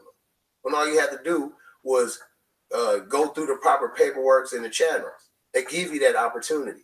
Now they might try to hold you off. So you saying ways around these rules that they set up? There's ways around it for black people to do black things, and still have enough for us to be satisfied because we don't have to be rich like that. Okay, that's okay. That's cool. So it sounds like what I'm hearing from you is that if we play the game, if we're playing Monopoly, you saying there's nothing wrong waiting for your turn, rolling the dice, and picking the card out of the chance deck. But you saying we got to play the game of Monopoly for ourselves. Well, Solar Mind puts it out there. Damn, the store finna close. Solar Mind puts it out there like, and where my keys? Solar Mind puts it out there, or somebody put it out there like it's the Monopoly board. All the pieces are bought up. Oh, it's in my pocket. How do you play the game, right? And this is how you play the game. You don't play that game. I mean, by what you're saying, all the property is bought up. There's no sense in playing. There's no sense in even rolling the dice, bro. I understand, but bro, this is why I went back to what I went to before. As long as we're in this country, as long as we're in this entity called the United States of America, we are sitting at the table playing Monopoly with everybody else. We rolling with the same dice. We picking the same cards. Yep. We mess with the same properties. Yep. Everybody just has their own game piece, whether you the shoe or the whatever. And I'm saying that is that what you really think, or is that what you're saying? That's what I really think. I really think that, because think about it. We still got to abide by tax laws. We still got to abide by police code. We still got to abide by the municipalities when it comes to water and electricity and everything else like that. We still got to abide by zoning when we own our property or what schools we go to. Now, there are ways that we can cut back. And I kind of get what you're saying about playing our own game. Like, for instance, I ain't got to send my kid to public school. I could school them at home. I don't have to buy food from the grocery market. I can grow my own. But that's what I want to ask you. To what degree do you want to fall off of the system? How much do you want to cut off? How much of the biblical cord do you want to cut off? Huh? Yo. You ain't hear nothing I said, did you? Yeah, I'm right here. Can you hear? Okay, yeah. Hold on. How much? I heard you. I heard the whole time. Hold up. Okay. It's just gonna. Okay, it's gonna double up. That's all. I didn't want for it to do that. How much of the umbilical cord to cut off? So how much? How much of white society? Okay, check it out. Am I saying that niggas should walk around barefoot? No. Okay. Do you need $800 tennis shoes? No. Okay then, right? But when you see a nigga with some $50 shoes on, you'll be like, man, this nigga must be broke. You see what I'm saying? But that lies in the culture, though, Rob. You know what I'm saying? That's running back into. Okay. But when black people who got money, when they see white doctors walking around, like I've been out, and in certain, when I, in certain places, and then think that I look nice, and then it'd be like some white people, a couple people behind us, and I'm hearing them talk doctor talk or dentist talk or executive talk. And I turn around and take a peek and be like, them niggas look like they just regular white people. You see what I'm saying? And I'm like, I'm pretty sure that they got nice homes, nice cars, because they're professionals. But we look like we wear all our money out in the open. When a nigga look like 50,000, nigga, that's his 50,000. White people can have $5 million and look like $30. But because they white, you're like, he must be rich. See? So what I'm saying is we as a people have individual choices, right? Then the individual, when he does something in the collective, but let it be known why it's being done, maybe that might strike a chord. Like, yeah, like, man, I could have saved some money. I could have bought these this box of cereal, even though it comes from a white man. I could have bought it for $4.29, but it cost me $4.99 because I had to get it from somebody black. But I'm not gonna be tripping off that little 70 cents Because why? I'm not out here trying to buy $800 tennis shoes. I'm not out here trying to buy a $50 t-shirt. You see what I'm saying? I'm personally not trying to do that. Okay. But now it's okay if you want to do that. But then at the same time, don't bring them problems over here to where people is trying to settle things and get things right. Okay. So it's like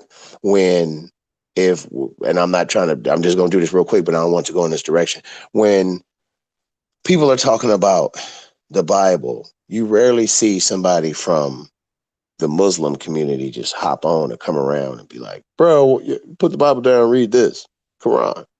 Because we have just, get the fuck out of here. We'd rather deal with our biblical problems than to deal with that shit. You see how we ixnay it? You understand me? Soon as I do. Yeah. I do. okay, But that's against what's in the scriptures anyway. I mean, okay. So what isn't it? What does holy mean? what is what now? Holy. Kodash, we right? separate, right? Cool. So anything try to come up against that separation, what? Shouldn't we supposed to reject that idea or that Reject it, shut it mentality? down, don't let it in our house. Thank you. Exactly. Yep. Yeah. That's all I'm trying to say. I mean, if I could have, brought it in quicker to say that, but yeah, that's all I'm trying to say. Like, I'm not out here trying to tell people, hey man, we need to go back to Africa. Hey man, you need to walk around barefoot. Hey man, you need to make your shoes fresh from leather because you need to kill your own cows. No, what I'm saying, what I, you know what I'm saying? Like say if I saw somebody with some fake Jordans on. Now, as long as the shoe held up, I'll be It like, no shows matter Jordan what. like just dribbling the ball. He not even jumping. Like, No, some real legit fake Jordans. You know what I mean? Some real legit like fake Jordans. I'm not going to sit here and laugh at him. Now, if his shoes was falling apart at the seams, I'd be like, yo, bro, you over here tripping, But if somebody was like, man, them Jordans is fake, and I'd be like, who gives a fuck? Why are you looking at another nigga's shoes? Now, you know what I'm saying? So it to me is different. I'm not out here trying to judge another man or another woman based on how they look. Because what if you have all the right looks, but your mind is fucked up? You feel me?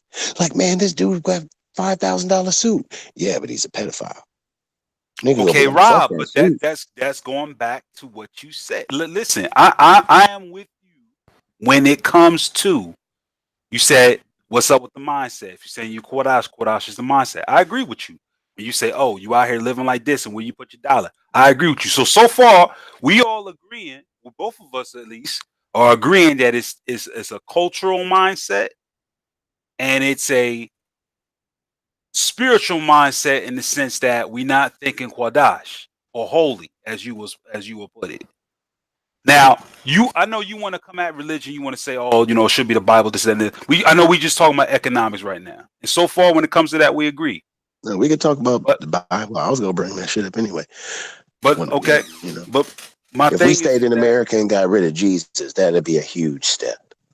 see, I don't see where that would fit.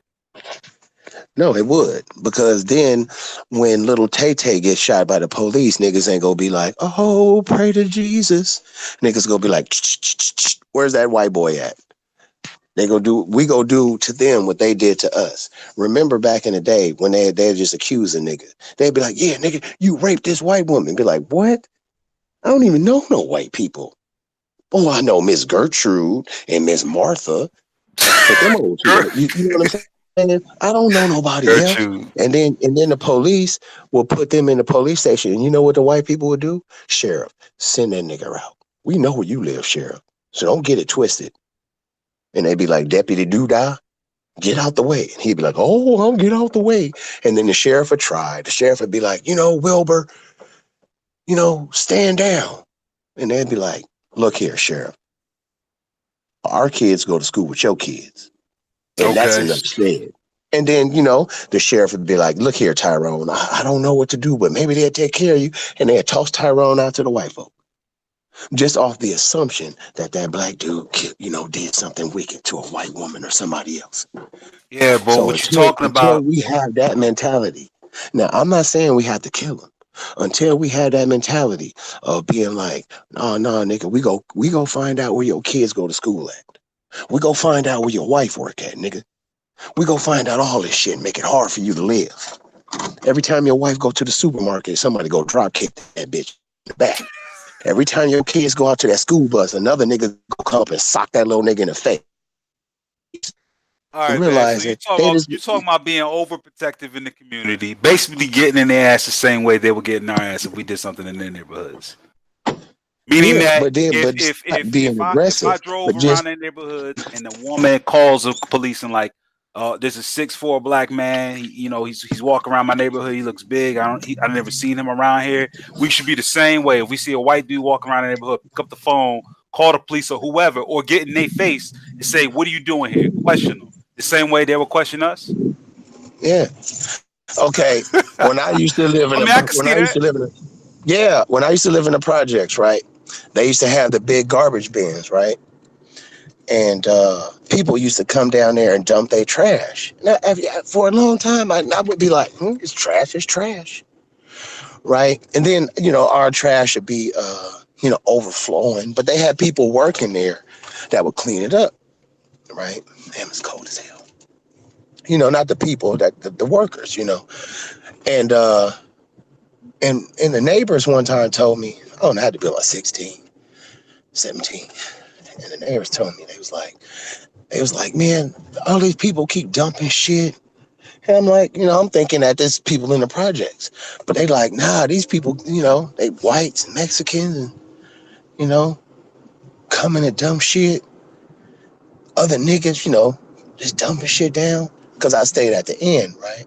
So I was like, oh, so I thought that, just was us. Now what it is people know it's the projects. So they will come down and drop off stoves and refrigerators and throw that garbage. And I'm like, what's the point? I thought garbage was free in my mind, but it ain't. It's like, nah, they got to pay for that. That's why they bringing it over here so they don't pay. So I took it upon myself to be like, soon as I catch one of these niggas dumping. So I caught a dude dumping, ran outside with a baseball bat. It's like, nigga, get the fuck away from here dumping. Chased him off. He's like, oh man, I'm sorry. Next dude did it. Tried to chase him off. He's like, whoa. Let me give you like $50. I was like, oh shit. Yeah, give me that 50. Then I never saw him again because I was like, oh shit, if he come back, I get more money. But, you know what I'm saying? Like, basically, regulate it somehow, some way. Because otherwise, we just go continue to look bad. You know what I'm saying? If you don't want drugs in your neighborhood, you the one. Don't rely on the police. They ain't gonna do nothing. You know what I'm saying? You don't want drugs on 1st and Main Street, then go out there and tell them, bro, no, don't do that shit. But if you don't mind, then don't be mad at the drug dealers. If you're not gonna do nothing. That's what I'm saying. Because the same mentality the drug dealers got is the same, they get the same mentality from white supremacy. That, nigga, what the fuck you gonna do? You ain't gonna do shit, nigga. Who has that attitude? White supremacists. So, man, you know what I'm saying? Like, certain shit need to be talked about. Like, you know what I'm saying? Like, we just gotta let it be known. And you know what I'm saying? The thing that set me off is when I had said what I had said about G-Con. He's like, I don't think, man, bro, when I say G-Con is, see, I'm not saying G-Con ain't a good father or he might not be a good husband, but that nigga show goddamn well is a coon. You know what I'm saying? And I'm not saying that like he go let a nigga get killed, but he sure not go, you know what I'm saying, like blame the white cop. He'll just say, it's the nigga. If I got shot by the police, he'll say, yeah, I know Rob. It's his fault. Rob had a mouth. And then when the story come out, and it'd be like, oh, the cop shot Rob on accident or purpose because he was a white racist, then G-Con gonna change up. Oh, well, see, sometimes he's stressed out and probably had a bad day at work. I ain't got time for that. See that mentality? Hey, G-Con, come here, bro. Get the fuck out the community. Take you, your wife, your kids, your whole shit, your truck. Get the fuck out. Bye. You really do got a thing about the talk Coons. Of. What's your definition of a coon? A coon. A nigga who will go tell the white man that I'm late 5 minutes. but knowing goddamn well that I'm late because I had to, I might have to drop my kid off or something, or the car didn't. You understand me? Start or whatever, right? That Okay. type, So the talking about type that somebody that's no matter what black people, no matter what white people do to black people, it's always the black dudes or the black person's fault in G-Con line. Unless he have absolute video evidence of a black dude just standing there at the bus stop and then a white cop just coming up kicking him in the face. If as long as it could be any plausible deniability on the cop side, he's gonna pick that.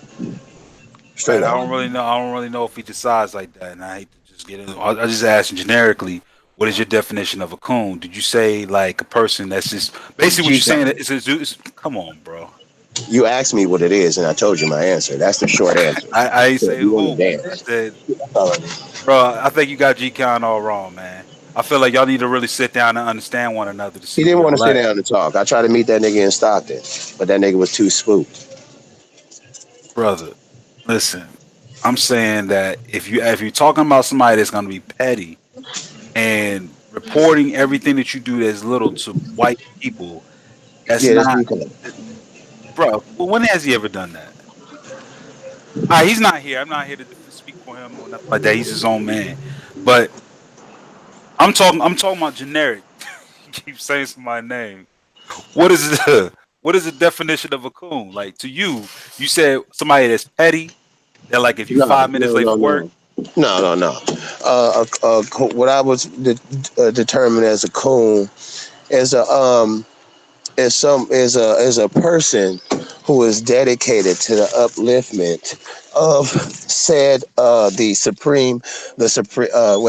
oppressor as opposed to the oppressed. Whatever ideals the oppressor holds, the coon will uphold those ideas around his people. So if the white All man right, say all right. you So get a 30-minute lunch mm, and the white man not even tripping, he ain't even tripping. What the coon go do? We got 6 minutes left.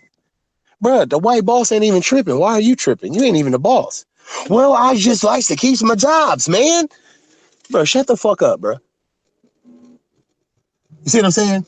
yeah, That's G-Con in my eyes. You ain't gonna change that. yeah. I can't speak for G-Con, man. If he was in the panel, maybe we could talk about that. But because I don't work with him. I do work Oh, with yes, him as you do. far as like no. I Yes, you do work do. with them. No, when I mean them, you work with them. We talking about work with them. I work with G-Con. Yeah, G-Con's Yeah, not you like that. work with He ain't G-Con. Yeah, really. you work with coons, but you work with them too. Ah, come on, bro. Your Oh yeah, definition. you know. I think your definition of a coon is one that's personal. No, I think you just mad because I threw you up under that bus. You work with them. I think you working with the police to get niggas like me locked up. I work with the police. Yeah, is Bishop Eliyahu your brother? Who? Bro, Okay, you know how never many mind. times I've been pulled over and how many times I've been harassed by the police? That don't Yeah, mean shit to me. You shit. got on the uniform of a real nigga. You have the uniform of a real nigga on. You feel me? So of course you gonna get pulled over. Of course, if you was walking with me, the police gonna be like, we gotta search both of them. But he's gonna pull you to the side and be like, what are you doing hanging with this guy? You're better than that. And you're gonna be like, you know what? I am. See you later, Rob. You know that? I mean, I know what I'm dealing with when I'm dealing with certain people. Man, you got it wrong, man. You already said that I'm a thief in your eyes. You already said that I'll come to your Who house said that? and Nobody steal your said you was Sega a thief. Genesis Nah, game. Yes, you nobody did. said that, man. What are you talking Yes, about? you did. Kevin I Gills. said you a thief in my eyes. Kevin Gills. You personally told me. You said I Kevin remind Gills. you of Who's Kevin somebody. Gills? I don't know what the G stand for. Feel me? I just said that. Like Johnny Gill. Oh, Kev Shit. Gills. Yeah, nah, there's a dude out there actually from California that got a channel out there named Kev Gills. Oh, okay. Well, shit. Whatever. Kev, you. Um, the thing is, I do believe what I say. Like, Yeah, I period. work for the police. Nah, I don't think you work with the police. I was just, saying that shit. But I'm talking about believe what I say. as far as what I believe that I can't give you an absolute definition of what a exact coon is. I can give you my definition. You know what I'm Okay. saying? Of what I feel a coon is. Because I'm gonna tell you like this. Look, hold up. If if we at the job and I know you take we got 30 minutes lunch Uh-huh. and we work next to each other. It's Okay. been 36 minutes. You ain't back yet. Okay. So the boss say, "Hey, where's K? Where's Kev at?" Oh man, yeah, we had went and got something to eat. I think he went to the bathroom. He might have been sick. He might have, cause you see what I'm saying. I'm gonna try to make up something. You know what a coon go do? Right. What are you gonna do? 17 minutes into our lunch, I left. I came back and sat in front of the building. I don't know where he's at. I see him walk off with a girl. Hey, So maybe listen. he, yeah, I, you I know. have I haven't seen a brother like that in decades, man. Well, I met one in G-Con, Brother, so what in what scenario and you told me I was is a thief. You told me that I was stealing some Sega PlayStation, some Sega Genesis games. You said oh nah if I man. was to Nah, come to I your ain't house, say and then you was like, "You remind me of somebody," and then I was like, "Word," yeah, and then he was I like, said you "Yeah, remind me of my boy, and here's the who's thing. a thief." No, Not your boy, listen, not your hold boy who went to on. college, right? No, Not bro, your don't boy you who went to. I didn't no. remind you of your boy who went to college and was a star quarterback athlete with a 5.0 GPA and was the hedge fund manager at Charles Schwab. No, I remind you of some nigga who's probably in jail right now, beating up on his girlfriend, stealing video games at 50 years old. But Hey, it's look, check cool though. So hey, nah, nah, when I nah. put Hey, look. lifestyles on niggas, when I put lifestyles on niggas, I don't call niggas thieves or pedophiles or drug addicts. I just call niggas coons. All right, right. So let's get back to that. I actually was the one that was stealing them games too, if you didn't hear my story. But I guess you don't remember. Cause But you a yeah, I thief. stole. Yeah, when I was a kid, yeah, I did. I stole a lot. I No, stole a when whole lot. I know, and you don't. Nobody changes, bruh. If you was a 12-year-old nigga who beat up girls in elementaries and middle school, you gonna be a What? 40-year-old nigga beating up bitches and going to jail for domestic. So yeah, nigga, you a thief. Just because you won't steal from a nigga, don't mean you ain't gonna take $20 out the register, my nigga. Oh, I don't take nothing. I'm saying that's a I will call it peer pressure at the time, but I did do it. But what I'm So, saying so is that what I'm mhm. saying is that I haven't met a brother that he's gonna do well. You know, what, let me take that back. I do know some brothers that okay. I'll tell you. Let me give you a process. Let me give you a little story. And I'm gonna tell you where I met the quote unquote coon and what happened. So I used to work with a couple, and man, they kissed ass like crazy. You back on? You back on SVDL? Where you at? Oh, my bad. I thought I had my mic unmuted. Oh Yeah. nah, you good? So you back on SV? Oh yeah, okay. I work with a couple of brothers, and they kissed ass like crazy. I mean, like crazy. I mean, they breath just smelled like it. Like damn. And man, these dudes, man, at every corner, they would get jealous. Now, I always looked out for them. I'm the type that if I see my own at a job, no matter where we are, I'm gonna look out for you. Anytime there's an opportunity, I'm gonna put you on it. Anytime there's something come up and somebody say, "Well, do you know anybody that can help me out with this or that?" I always put them on it, and so they get either the kudos, some type of credit, anything. Okay. Yeah. That's solid. Now, You don't gotta help niggas out with now, no, $20. no, hold on. I'm gonna tell you. I'm gonna tell you how it works in the real world. Now, when people get like that, now what these dudes continue to do, I have no hate for them whatsoever. I love these dudes. In fact, what these dudes tend to do is it's a wake up call you get. Paul Mooney talks about it in his document in his stand ups. He's called the nigga wake up call, and this happens at every job. What occurs is that you have a group of brothers. You may have that mentality at the job. You're doing it in hopes that you're going to be a part of the club, a part of the good old boys club. I never did that. My father told me right when I was young. He said, "Man, don't you ever do that." He says because when you burn a bridge and you find yourself on the other side, it's real bad. And I kept that to heart. So everywhere I went, no matter what, if I'm working and I know a dude on the dock, I'm gonna look out for the dude on the dock and anything that we will talk. I wouldn't be ashamed like, oh, I want to talk to the dude on the dock because I'm working in the office. No, I'm not gonna talk to the janitor because this, that, and the other. I'll always be like, hey, what's going on, man? Talking to him, whatever. I don't do that mess because to me, especially if he's my elder, if I'm working in the office and I see an elder that's 50 something, some years old, and he comes to say, hey, Kev, I'm gonna turn right around in front of everybody, be like, hey, what's going on, man? What's up with you? Dap him up, talk to him, everything. That's how I am. That's how my father raised me. Now, it was a case where I showed love, and that dude is like that, right? And that dude would do that. They would do this stuff, and they would get their nigga wake up call. They would be put into a position where it's like they were screwed pretty much. They didn't get anything out of it. They thought that what they were doing all this time would work out for them. It didn't work out for them.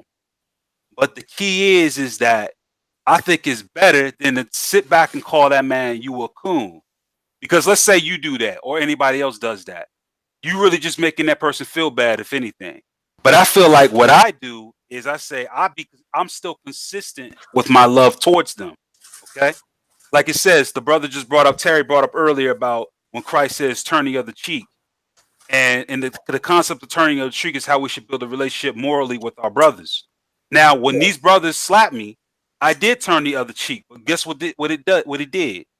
Normally, and I will say most of the time when I dealt with people like that, when I turn the other cheek, they see like, damn, why did I do this to a fellow brother? Why was I like this towards him?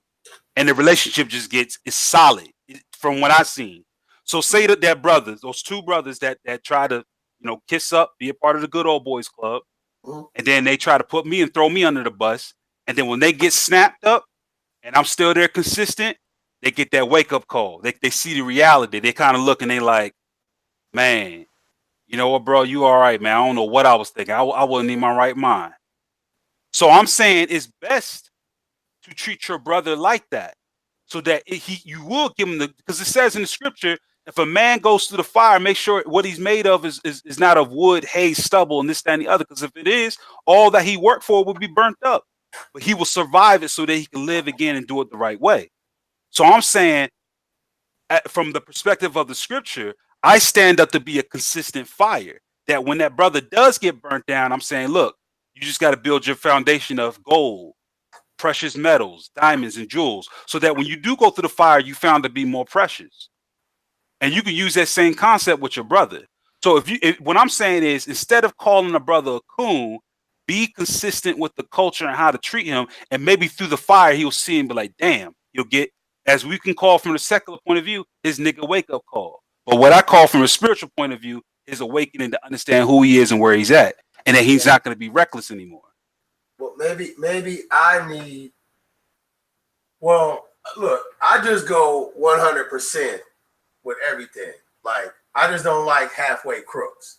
So me personally, like, if I'm gonna be a coon, like literally, nigga, I'm moving away from the black neighborhood. I'm getting a non-black wife. I'm rarely talking to my family. You know what I'm saying? Or at least the ones that think black. I want the ones that think worldly and white. You understand what I'm saying? Like, if I'm gonna do it, I'm gonna do it. Like, if I'm gonna tell on a nigga, I'm not gonna tell on you. I'm gonna tell on everybody. I'm gonna be a famous, you know what I'm saying? If you go do it, if you go do something, do it big. If you go become an Israelite and start talking on the internet, don't be somebody 5 years from now, and motherfuckers, you still in obscurity. If you have a plan. See, my plan ain't for large numbers.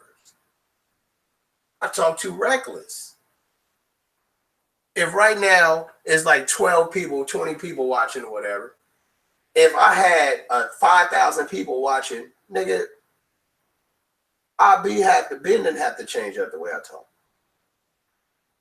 Because I talk too reckless. My mind state is not needed for the masses. My mind state is needed for the back rooms, to the people up at the top. Like, I wouldn't want to be the president or the vice president. But the presidential advisor in a cabinet position, yeah. The advice like, hey, bro, you can do that if you want, but I wouldn't if I was you. It's on you though. Your life, your decision. They gonna look at you. They don't know me. They know you. So that's why people attack Sakari, Alazar, Captain Tazariot, Nathaniel 7. Why did they attack No, them? I'm saying because they know them. They're the face of the organization. Okay. You get what I'm saying? I'm just saying, I'm not that dude. I don't want to be the face of something because when they need to attack it, they're going to attack that. You see what I'm saying? So that's just me personal, and I'm just saying, and I'm full fledged. Like if you cool with me, I'm cool with you. You know what I'm saying? Like everybody who I'm cool with, that if Chris, a lot of times Chris be telling me to kick y'all niggas off. It be a lot of niggas on the panel telling me to get rid of you niggas. This is our shit. Fuck these niggas. I'm the nigga having that attitude saying, nah, let's work with these niggas. That's me, bruh. As much as I be like, I beat up Jesus and all this, I'm the one saying, nah, I don't want to give him the boot. Everybody do that. Sometimes I'll be wanting to do it myself, but it's because of a certain mind state. Like me personally, I would rather be around Sarah Sutin Seti than around somebody from the IUIC. Because of my mind state. Because at least if I kicked it with Sarah Sutin Seti all day, I know I could talk about white folks. We could talk about history. We could talk about black people. We could talk about, whatever. But when you get around one of these old real One West Israelites, it's like talking to your mama. You gotta watch what you say because you don't want to hurt no feelings. These motherfuckers got a certain mind state, so you gotta tread lightly. But you got to look at your intentions, though, Rob. If you want to come at somebody raw, if you want to give somebody the heat, right? Here's my question to you: Is your goal you want to eradicate them, destroy them, or do you want them to survive to come out better than they were before? What are you trying to do? Are you trying to obliterate them or build them up? Some people need to get obliterated and then built up. And some people just need to have pieces replaced. That's what the scripture is all about. That's what it's all about, to destroy oneself to become anew. Cool. That's and so that's the thing that I'm saying. I'm saying if you want to deal with a brother, you said what? How many people is willing to suffer to do that? Well, here's the thing. You have this thing about yourself. Every member of the Rock Nation, outside of Lex and Abdul, or the people who, for the most part, that be on the panels, is Torah only. Right? Okay. We willing to face that wrath of, wait a minute, you guys are Canaanites now, and y'all still don't get it. The same way that I can call a Russian an Asian is the same way I can call myself Canaan or Canaanite.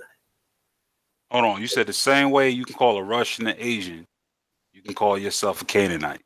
Yes, sir.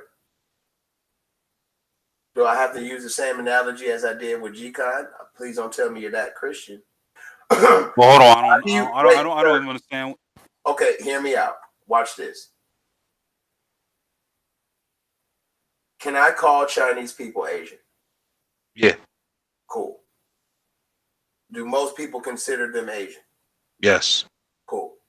People from India and Pakistan, can I call them Asian? Yes. But do most people call them Asian? No. Okay. Can I call people from Russia Asian?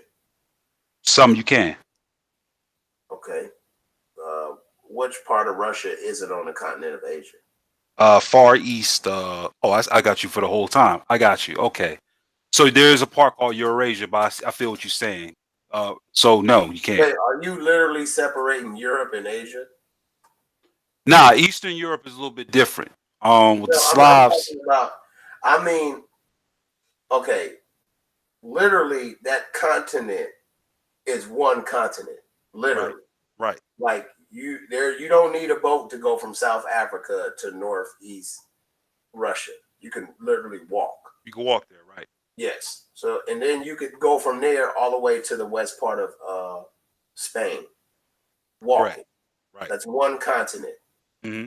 Literally.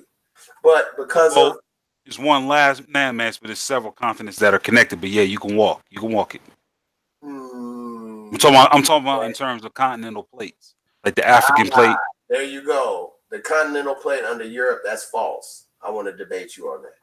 I didn't think that you thought that way. That is a quote unquote, in my mind state, that is a coon way of thinking. That's a hold up. It's a coon way of thinking of talking about continental plates. Yes. Okay. Hold on, sir. Go keep talking though. I'm just All right, but hold on. What's your point? So you're saying that can you call you believe Russians? So the same. Okay, watch this. Hear me out. Are people called by the names of their lands? They're called by the names of their nations. Okay, by the names of their nations. Cool. What nation were the people living in the land of Canaan? Hold on. You said what there? What nation were the names? What nation was the name of the people living in the land of Canaan? Ugaritic culture, or do you have Phoenicians? You had according to the Bible, how many sons of Canaan were there? Do you know? Not off the top of my head right now. No. 12. Coincidence, huh? But anyway. But you also see 12 tons of Esau too. And also 12 sons of Ishmael too. Ain't that strange? Niggas ain't ready. Well, Ishmael, that's what I meant. My bad. Yeah. But what was your point? What was you getting at? My point is, so if you want to say that people are called after their nation, right? Then it's cool. And you call the Jebusites, from Jeb, you call this, that, you call the tribe of Zebulon, right? But now, so if you call them after their nation, right? You call Israel.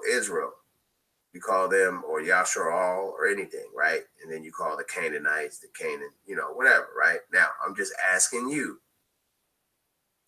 if you call the people after their land, what do you call the Israelites? After their land. Well, you call them the Israelites after their patriarch. What land? They were in the land of Canaan. They were in the Levant. All right, cool. Do you know can you point me out to where the land of Israel is, sir? Well, Israel is named after the patriarch. The land of Israel will be the land of Canaan. Or what we would consider Canaan. The whole Levant. Did the Most High bring the Israelites into the land of Israel? No. Think about this. No. Yes, the Most High gave the land of Canaan to the Israelites for a possession. Right. There was a reason why they didn't get to the land of Israel. Or you don't know that? Well, I know what Israel's supposed to be according to the Zionists. If you're talking about from... The Israelites were commanded to clear out all the people from the land of Canaan, in which they didn't. They were left for a test, right? To prove for us to practice on them for warfare, so that when we deal with the other nations, it spread out and increase the borders. And Hey, they're telling you to speak up. They can hardly hear you. Oh, okay, my bad. I'm talking far away from my mic. Do I? Yo. Okay, go ahead. Can you hear me better now? Yeah, I can hear you. All right. And the Israelites didn't make it into the land of Canaan. I meant to the land of Israel, bro. We got stopped up in the land of Canaan. We never like bro. Even though that I don't know what you mean by that. What do you mean? I gotta find the scriptures, but I don't want to pull it up because I just got a drink just right now when I came back from the store, so I'm not finna be disrespectful like that. The Israelites never made it into the land of Israel. We never got to that land. Yes, you could conquer a land, but to have a land, because to have the land of Israel, excuse me, the land of Israel is not the land of Canaan, bro. All right, it's not. You said, hold on, repeat that. You said the what? The land of Canaan. Mm-hmm. Even though the white man right now call it Israel, that's still the land of Canaan. Okay. The land of Israel is somewhere else. I believe, me personally, I truly believe that it is the Saudi Arabia. Me personally. Okay. Now, I might have a hard time trying to prove that, but that's what I believe. I understand the land of Canaan. Okay. Because there's hints and stuff in the scriptures that say that there's idols of wood and stone and stuff set up in the land. And there's scriptures, and then I'm like, the only thing that could be is, oh shit, that's Mecca. But you would have to do piece things together like how Christians do for Jesus. I piece things together in the Bible and the Torah and Tanakh for black folk. So the same way that y'all mind think how y'all pick scriptures from here and there and that time period and this time period and be like, that's Jesus. I do the same thing, but I just do it for Israelites as a whole, for us. Because if I can put myself out there and say, okay, Rob's fucking with Lex. Don't nobody like Lex. Rob, I don't like Rob no more. Yeah, well, I never knew you anyway, man. I mean, what do you mean you don't like me? You gonna shoot me or something? I mean, what the fuck? Whatever, nigga. I mean, and then for me to say, people think, Rob's, so you're a Canaanite now. I'd be like, oh my God. Yes, I am. Yes, I'm a Canaanite. Never said that shit before. Never had that thought, but yes, I am now. Why did you decide to call yourself a Canaanite? Oh, political reasons. And you said for you. Hold on. Did you say for biblical reasons? Political reasons. For political reasons, okay. Yes. Okay. Here. Let me give you an example because I was trying to use it with Russia and Asia.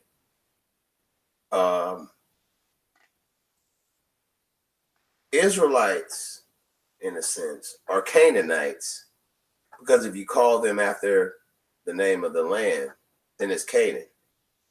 I can go to China right now and just start calling that motherfucker Rob land. Okay. Does that mean it's Rob land? Yes or no, Kevin? Kevin, if I go to China right now. Hold on, man. Hold on a second. Go ahead. Ask it again. If I go to China right now and just declared it Rob land, is it known as Rob land? Or is it only known as Rob land to the people who believe in Rob and Rob land? Which one is it, brother? I mean, if you're talking about if you're going to walk into a country and name it as an entity. Tomorrow, listen to me. Tomorrow, I take an airplane flight, go to China, pick any city in China, spread my arms out, and it says, this is now Rob land. Okay. Everything that is you call China is now Rob land. And then there's 5,000 black people who say, fuck that. China is now Rob. Rob claimed China. He's a boss. So every time Chinese people speak to these certain black people, they say, I'm from China. You talking about Rob land? Now, is it Rob land or is it China? It's China. Why would you say that? Because again, you're going by the definition what the land is called. But again, Okay, you need cool. to you need to show me. So, brother, is the land called the land of Canaan? Yeah, it's the land of Canaan. Cool. Yeah. So I'm a Canaanite. Now you got my paradigm. Oh yeah. Okay. See, I'm smarter than what people think. And I'm not trying to put it out there like, oh, I'm super intelligent. Like I can figure out how to break down a particle beam. Man, get up out of here. I don't give a fuck about that. Break down this bullet to your forehead. You see what I'm saying? That's how I cut straight to the chase. Like, oh shit, you so smart. Was you smart enough to watch out for this right hook, nigga? Apparently not. So it's not like that. What I'm saying is my mind thinks different. My mama, she ate shrimp, crab, pork, and lobster. But she told me I better not bring no white bitches home. She told me to watch these niggas. She told me, you know, don't be fighting. Don't get your ass whooped. But she also told me to love my people, take care, you know. Oh, shit. Oh, okay, cool. To take care, you know, she told me certain things. And now looking back on it, is she the one who told me that I was going to be a barber? I tried to do everything else. So me personally, I'm honoring my mother by becoming what she told me that I was going to be before I knew I was. At 9 years old, I remember this shit. I was 9 or 10. Fuck be no goddamn barber. You know what I'm saying? I didn't know. And then at 13, I started cutting hair.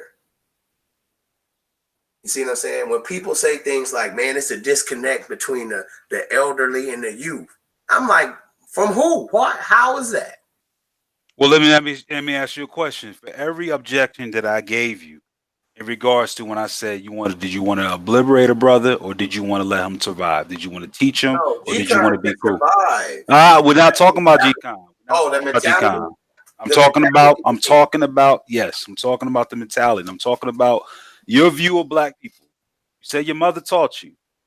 Oh yeah, no, yeah, that got to get obliterated. Okay, I thought you were talking about the person. Yeah, that mind state. Yeah, that got to get fucked up. That's why I'm the season 1 champ. Straight up. I ain't come here to shake hands and kiss babies. Nigga, I come here to wake your ass up from this slumber. Nigga, get the fuck up, or I'm gonna just be standing on top of you when you wake up, kissing your wife.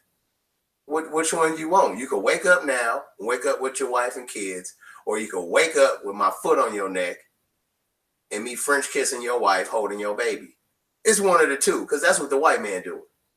So do you want me to do it, or do you want Val Kilmer to do it, or Dolph Lundgren?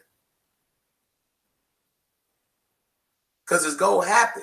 Yeah, that I don't follow that. So all right, let me hold on. The white man is doing right now. The white man is doing to us what I'm doing to y'all. Okay, so you say you want to take the place of the white man. I'm just asking, brother.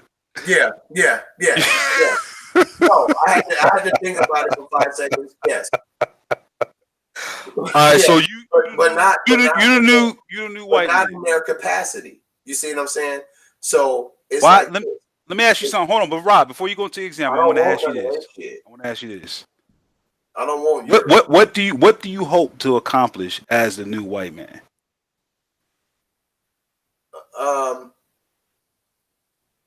What we would call what I would consider a true black freedom to where if black people did want to say, I want to move to Europe, then when they walk down the street, white people don't look at them like disgusting roaches.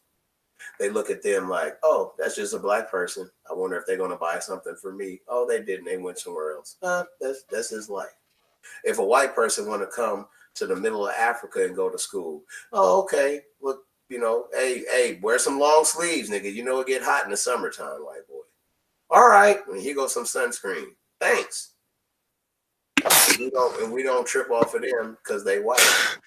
But they feel that they have to have this type of mentality. And we uphold that shit all the time in subtle ways. And I'm here to say, well, maybe it ain't what we thought it was. You see, maybe Jesus ain't what we thought Jesus was. I'm about to find out. I've been beaten up on Christians for the longest, and I have yet to get answers to some simple questions. It seems like you're making some associations in your head with an enemy based on what they do. For example, if you always saw them wear a yellow T-shirt, you're now traumatized by those who wear yellow T-shirts because they wore them. So you're questioning yellow T-shirts. No. But I think that when I try to identify and associate and understand what they surround themselves with and try to parse to see if that's true or not, the reality may be it just may be that person who's wearing that shirt, not the shirt. It may be the person that's in those shoes, not the shoes. So when we come to you and we say stuff such as you need to drop Christianity, but we know historically Christianity never belonged to the institution or the Western influence of white supremacy at all. It has nothing to do with it. Now they may carry it, they may bring it along with them, but it's not a part of the entity that we're trying to get by. Now, if they're trying to use it, then we could say, okay, you need to stop using it incorrectly. So my thing is that have you ever focused just on the enemy? Yes. The white man? Yeah. White Jesus. If you do believe, hold on, you do believe that white Jesus is a product of the white man? Yeah, the image of the white then man. we have to go to the source then. So it will be the white man. In your case. Exactly. Okay, watch this, Kevin. Can you repeat after me? Fuck the white man. I hope aliens come here and kill all of them, men, women, and children. Go ahead. Let's see if you're a boss. You want me to say? Okay, watch this, and I'll say something else. Fuck the Jews. I hope the aliens come snatch them up, men, women, and children. Now, you black power, you don't care about white people. Say that shit. I never said that I don't care about white people. No, I mean, I'm just saying. It's just a. I'm not gonna say that. I know you're not gonna say it because you're a motherfucking coon, nigga. Oh man, so I'm a coon because I don't adopt your view. You can't even say it. So what do you think is gonna happen when you standing in the middle or around some black people and then they coming? Your enemy is coming. You can't even tell them. You can't even say fuck them with your mouth. But I'm expecting to put a gun in your hand to protect my babies or to protect my partner's babies. Nah, nigga, I got to put the bullet to your head and take your gun and had two guns in my hand. You understand me? What is the point of having 1 million niggas if only 10,000 of them is real men? These 10,000 niggas might as well have 800 wives apiece. If you can't even say fuck the white man, you can't even say fuck you, you coon cracker, bitch ass nigga. Oh man, you off the why hook, you can't see? Look, why you can't say it though? Because that's not my mentality. Because you're a coon. So, and you're afraid. Your definition of a coon is one that cannot curse out Kevin, a white man. You're afraid. It's not a matter of being afraid or not. Kevin, it's a matter of it's my mentality or not. It's not my mentality. Kevin, do you believe in heaven? I do. Okay, cool. Do you get to heaven while you're alive, or do you get to heaven when you die? If the Christ comes, I go there when I'm alive. If Okay. he does not come and I die, I arrive when All right. So now this mentality, right, that you have when you say he, so you waiting on Sky Daddy, right? So it's a lot of our forefathers been waiting. I'm still trying to understand your perspective of a coon. Okay, And here. Let me give you another aspect of a coon. A coon is a type of nigga that'll tell you we need to help our black people. Okay. But then when you really pay attention, you hear him say things like, I don't fuck with my mama or my brothers or my family. Cause you know what I'm saying? Them niggas did me dirty. So I left them. But didn't you say earlier that so I get cut off. You ask me a question, I start talking, then I get cut off. Christian move. But go ahead. That's a Christian move. Is that a coon or a Christian? That's a Christian move. Okay. Econ's the coon. Don't tell me that nigga look out for black people and love black people, but then at the same time, you tell me, nigga, your family ain't cool. Nigga, then what type of nigga is you? So say if a brother nigga, gives another brother. Hold on. Say if a brother gives another brother, a black dude, money, not a loan, but lending them money so that they could start a business or get back on their feet so they can support themselves economically. Would that be a definition of a coon? Yep. If you ain't doing it for your brother. Well, what if he does it for his brother? No, your brother, the one that came out your mama coochie. Right. That's what I'm talking about. Yeah, if you're doing that, then that's what you're supposed to do. That's your family first, right? Right. And then relatives, right? Exactly. And then your community, right? Got you. Yep. And then your nation, right? Exactly. Now you getting it. Right.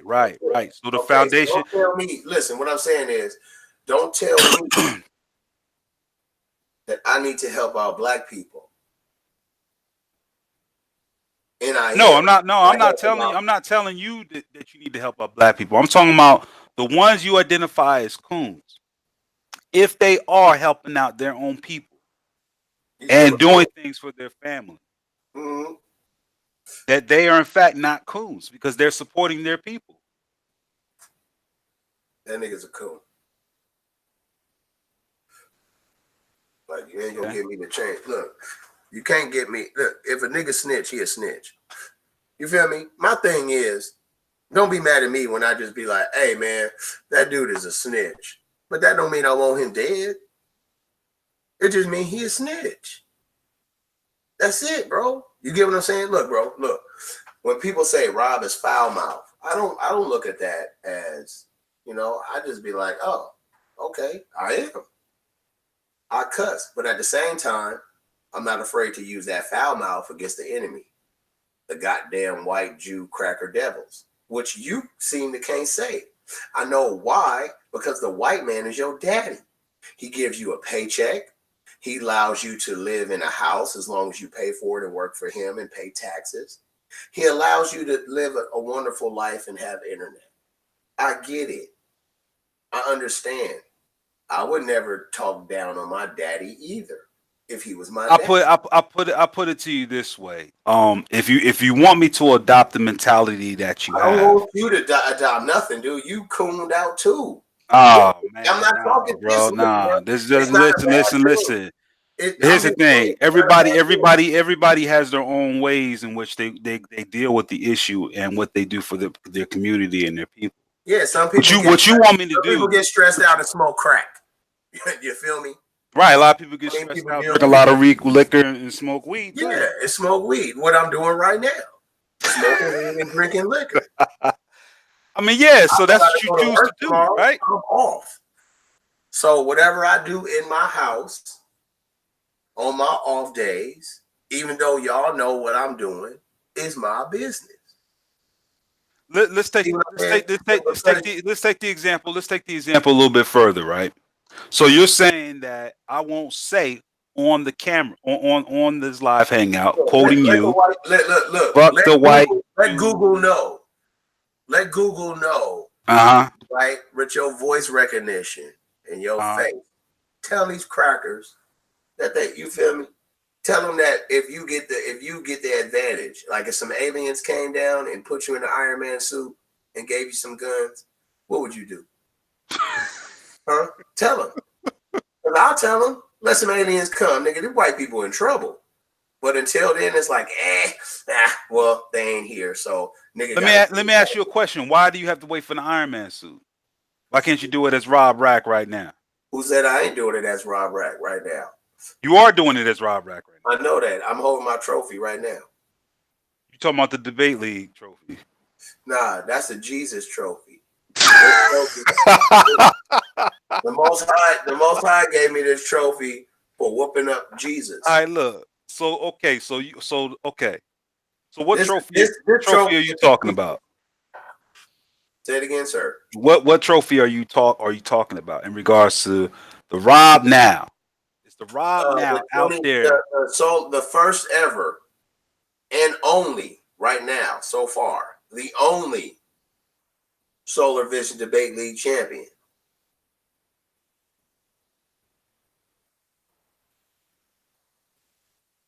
Ask me that again. My bad. Okay, hold on. What? Hold on. I was staring at the trophy, remembering all the times I beat up Jesus. Because Jesus represents the religion, the religious white power aspect. There's a lot of brothers who have a lot of knowledge in other aspects. And but you do understand Yeshua existed before a white supremacist yes, construct. Yeshua existed as Dionysus. That's actually been proven wrong. Well, and that's Dionysus. Okay. Listen, go to a debate titled Rob Rack versus Claim Your Inheritance. Did Jesus exist? And guess what happened? I won. Type in who is Jesus' daddy according to the flesh. Rob Rack versus Yarah. I won. Type in is Jesus and Yeshua the same person? Another Christian. I had to rep for Jesus because he was stupid and goofy. I won. What about in the championship against a Chi-Town nigga? Hardcore gangster. Nigga been in the scripture since 1985. And he was born in 1986. He picked the topic. And guess what? Got his ass washed. Nigga damn near dropped out the league. So do you feel that the debate league is the standard in which you understand the construct of white supremacy? Life is the construct in which I understand white supremacy. Can Rob work for white people and understand white supremacy? Hell yeah. Like I said, if you go coon it all the way to the top, man. Listen, if I worked at your job, you know how you say, oh, look, if I worked at your job, give me 6 months, I'll be your boss. Give me 1 year, I'll be. I would actually like to see that. I would coon myself. Whatever that white man wants that I get extra. Hey, hold up. Let me sell some weed on the side. Let me ask you something. Have you ever hear me out. Listen. I'll come to your job and buy your white boss a driver or a putter. He'd be like, "How did you know I need this?" I'd be like, "Oh man, I could just tell. Looking at the way you walk, you look like you play golf more than that." Hey, Rob, you watch a lot of TV. Yeah, I pulled my way to the top. Hold on. So you telling me in the cool world it don't work like that? It don't. These palms in the I don't believe that so. shit work on the streets though, but it didn't go work in the boardroom. You lying like fuck. That's how I know you just go be one of them the warehouse working ass niggas. Even though you might be in the office, they go you're just a warehouse worker. I'm telling you, if I was at your job, I'm telling you, bro, I will be getting weeks off while you have to work here, make you do my job. Why? Because we're going on vacation together, fishing in Minnesota. Why, Kevin? No, listen, and I'm still gonna be the same Rob, except I won't tell him "fuck you, white coon," man. I just be like, man, dude, you gave me a whole week off while making Kevin work. That all right, so here's my thing. So you saying I'm gonna be working? You gonna be in Minnesota? Yes, just plucking bass out the lake. Yes, all while day you're long. doing my work, because if I'm You going put to a cigar in your mouth. the I'm white at the job like, damn, Rob's work is man, hard. because you know what I'm gonna be doing. All right. I'm gonna be doing whatever that white man say to do. That white man could tell me to get out in the middle of the warehouse and be like, "Hey, y'all, this black nigger got him a new tap dance move," and I'll be like, "It's the white man, tap tap to tap tap," and guess what? I'll get another week off while you do my work. You'll be like, "Look at that nigga Rob cooning and tap dancing for the white man." You sure right, but you gonna be doing my work, nigga. See, if I'm gonna do it, I'm gonna do it. You understand me? I'm not. So if you was a coon, you'd be a coon to the fullest. Yes, I'm not gonna rob. I'm not gonna be a bank robber and rob a bank one time or two times. I'm gonna be in the Guinness Book of World Records if I can. You understand me? If that's what I'm gonna try to do. And I'm like So- that. I was like that in cutting hair. Yes, nigga. I'm like that. I don't like to be on TV and all that shit with my haircut because it gets too many. You know what I'm saying? Like my normal customers, the people who I like to cut, you know what I'm saying? Then they get kind of pushed out and then they feel all bad. Like, oh, you going on superstar on us, nigga. But these be the motherfuckers for me. They be there for me. You know what I'm saying? The people that come around once a month paying me $60 for a haircut, like, or whatever, like, nigga, you not here for me. So let me ask you this question: If a brother is at a job and he works for the white man or an Asian or what have you, and he does good, he excels, he's good at what he does, they love his work, they think he's smart, and he's not sitting next to them at the table, he's doing it wrong. but you would call that man a coon because of his success. No, I would call him a coon because he's not doing it right. Okay, so a And coon. and So wait a yeah, minute, hold up. I yeah. just want to get this out. Your definition now of a coon is someone that doesn't coon 100%. No, you're a coon, but coon it right. So if you coon right, you a coon. No, let it. Then people will know what you are. Once if people know, listen, who do they call a coon in Black America? What's that dude name that be on the news? Don Lemon, right, on CNN. Okay, they call him a coon. Right. Okay. Right? Is he doing interviews on BET pleading with black people to understand him? No. I think he been on a couple of BET specials. No, I'm saying is he there trying to plead like, yeah, I mean, y'all still calling me a coon? Man, you don't give a fuck. When that nigga go home to his white wife in his indoor swimming pool, wherever the fuck he be doing. I think he's gay. Okay, well then when he go home to his white husband, then he don't care. You see what I'm saying? Coon it up. That's all I'm saying. If I was but I'm trying to if I'm a black actor, I want people making YouTube videos of me about being in the Baphomet. That's how far level up I'm cooning. I'm gonna coon my way to the like Devil in the Blue Dress. There we go. I was thinking of the movie. If you gonna do it, mix yourself in it all the way to the top, bro. If you gonna do it right. If that's what you go do, as far as saying things and doing things like that. And I'm not saying that working for white people you cooning. Right, okay. Hold on. Okay. So you're saying working for white people doesn't mean you cooning, right? No, I said working for if you cooning. Okay, listen. Give me the parameters of a coon. Give me the bullet points of a coon. All right. Do you work for white people? Yes. Cool. Is it actually I don't know how to define that. I guess I say I work for the people. Yeah. Say that. Whatever. But for the most part, you work for the white man, pretty much. Or you work for a non-black dude, right? Now, say if you work for a Chinese person. Okay. And they had your Facebook account. But, you know, Chinese people made you mad. They made you angry the most. Are you the type that have a whole bunch of videos on Facebook like, man, these Chinese people tripping, man, fuck them? Or would you be like, man, I got to suck it up and internalize this shit. And I got to get anxiety and depression because I can't let it out.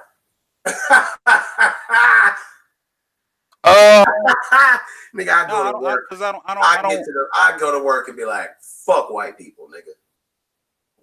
Black people, when white people come in, they still think I don't talk like that. Nigga, I still talk like that and cut their hair. You don't gotta come back. So your definition of a coon is somebody who's not honest with themselves. Well, that's part of the definition. Okay, but what if one is honest with themselves? Then, nigga, you doing it. That's what I'm saying. That's what I'm saying. There you go. I see. I had to help you get to that conclusion. I said that though. Not like that, bro. I said if you're gonna coon, be the best coon. That's being honest with yourself. I told you that's what I would do. I told you give me 6 months at your job, I'll be your boss. You know why? Not because of my education, because I know how to coon, nigga. I will coon if I gotta do that shit, nigga. So for every you hold on, Rob. You know how many. I will tell on every black person, nigga. That's cool. Straight up. Let me ask you a question though. So you do realize you probably talking about 90+% of the black workforce right now. Exactly. So then if niggas was to be like, I don't want to be no coon, I'd rather work for myself. Then what happened to the white Well, hold on. So you're saying that if a black man is working for somebody that's other than black, and they have problems, they should be working on becoming independent in whatever field you do, whether you're an accountant, a fireman, a tow truck driver, or whatever.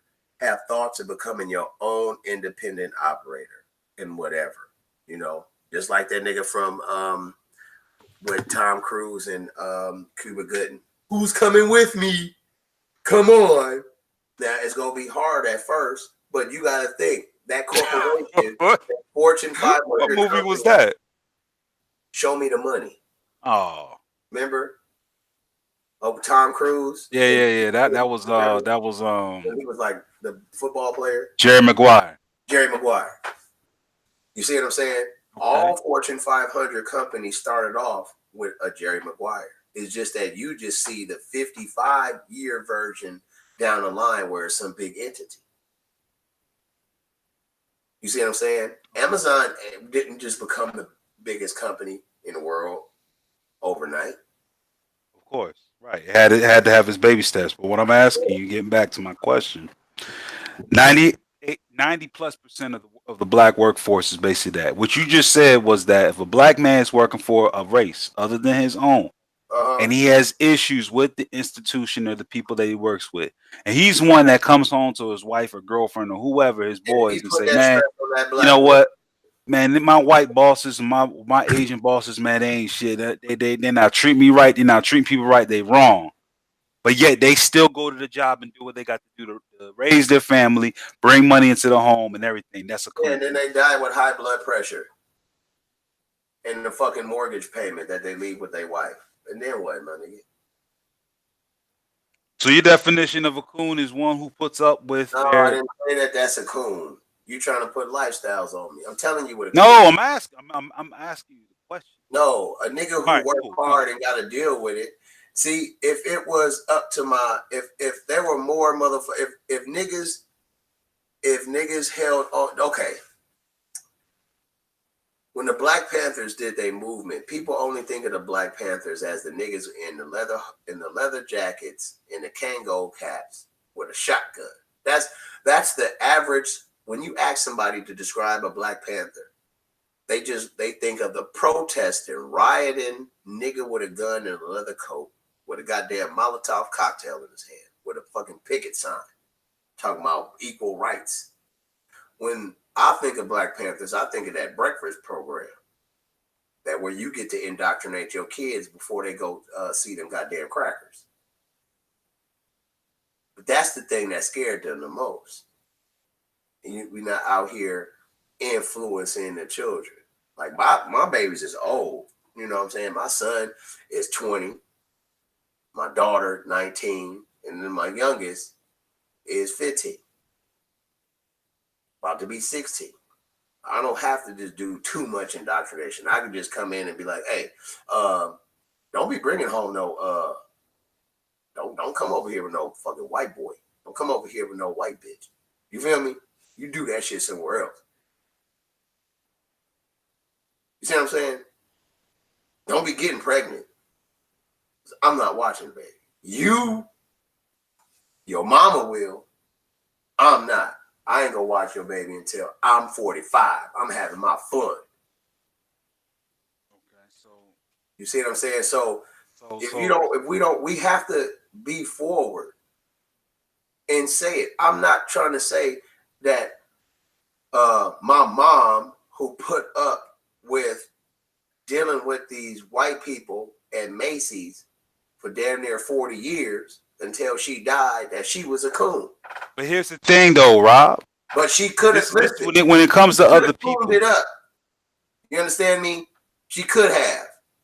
I wish my mama would have cooned it up to the top. I wish my mama was a board member at Macy's and was like, you know how many people I had to step over and step on to get here? I'd be like, I don't care, mama. I still love you. Fuck everybody who you stepped on and stepped over to get here. But we got to think like that as a whole. So you want everybody to be coons? You want everybody to be honest coons? Yeah. No, not to be a coon. If you are a coon, be honest. You want anybody that's a coon. You want them to be the coon to the fullest. Now, okay. What do you want to do with these 100% dedicated coons? Oh, nothing.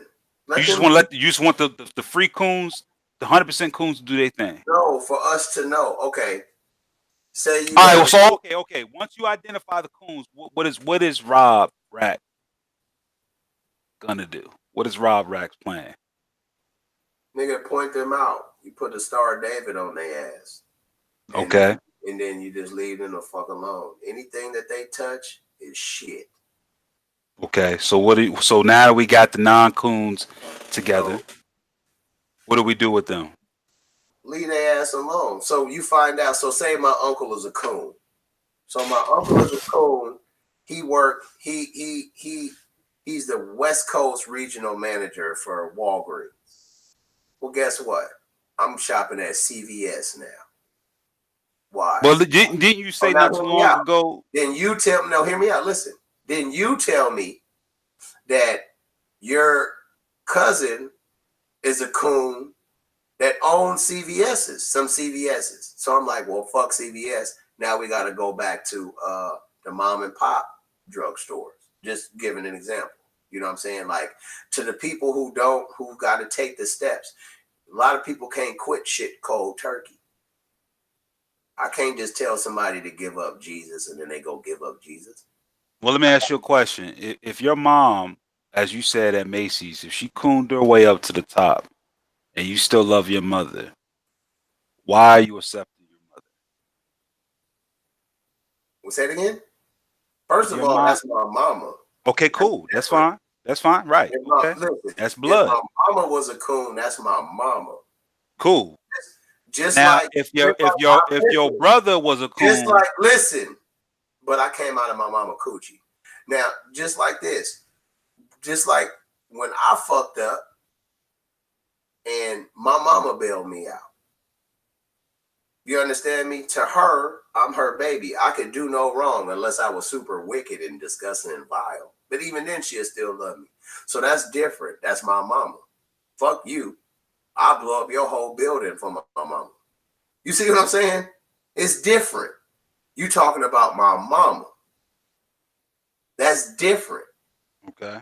Like you talking about my lady. That's different. You talking about my kids. That's different. Different shit, different. So I'm talking about us. Conscious. I'm talking about us, bro. Like men, we make the decisions. We do. When you a strong man and you got a strong woman, she's still gonna lean on you.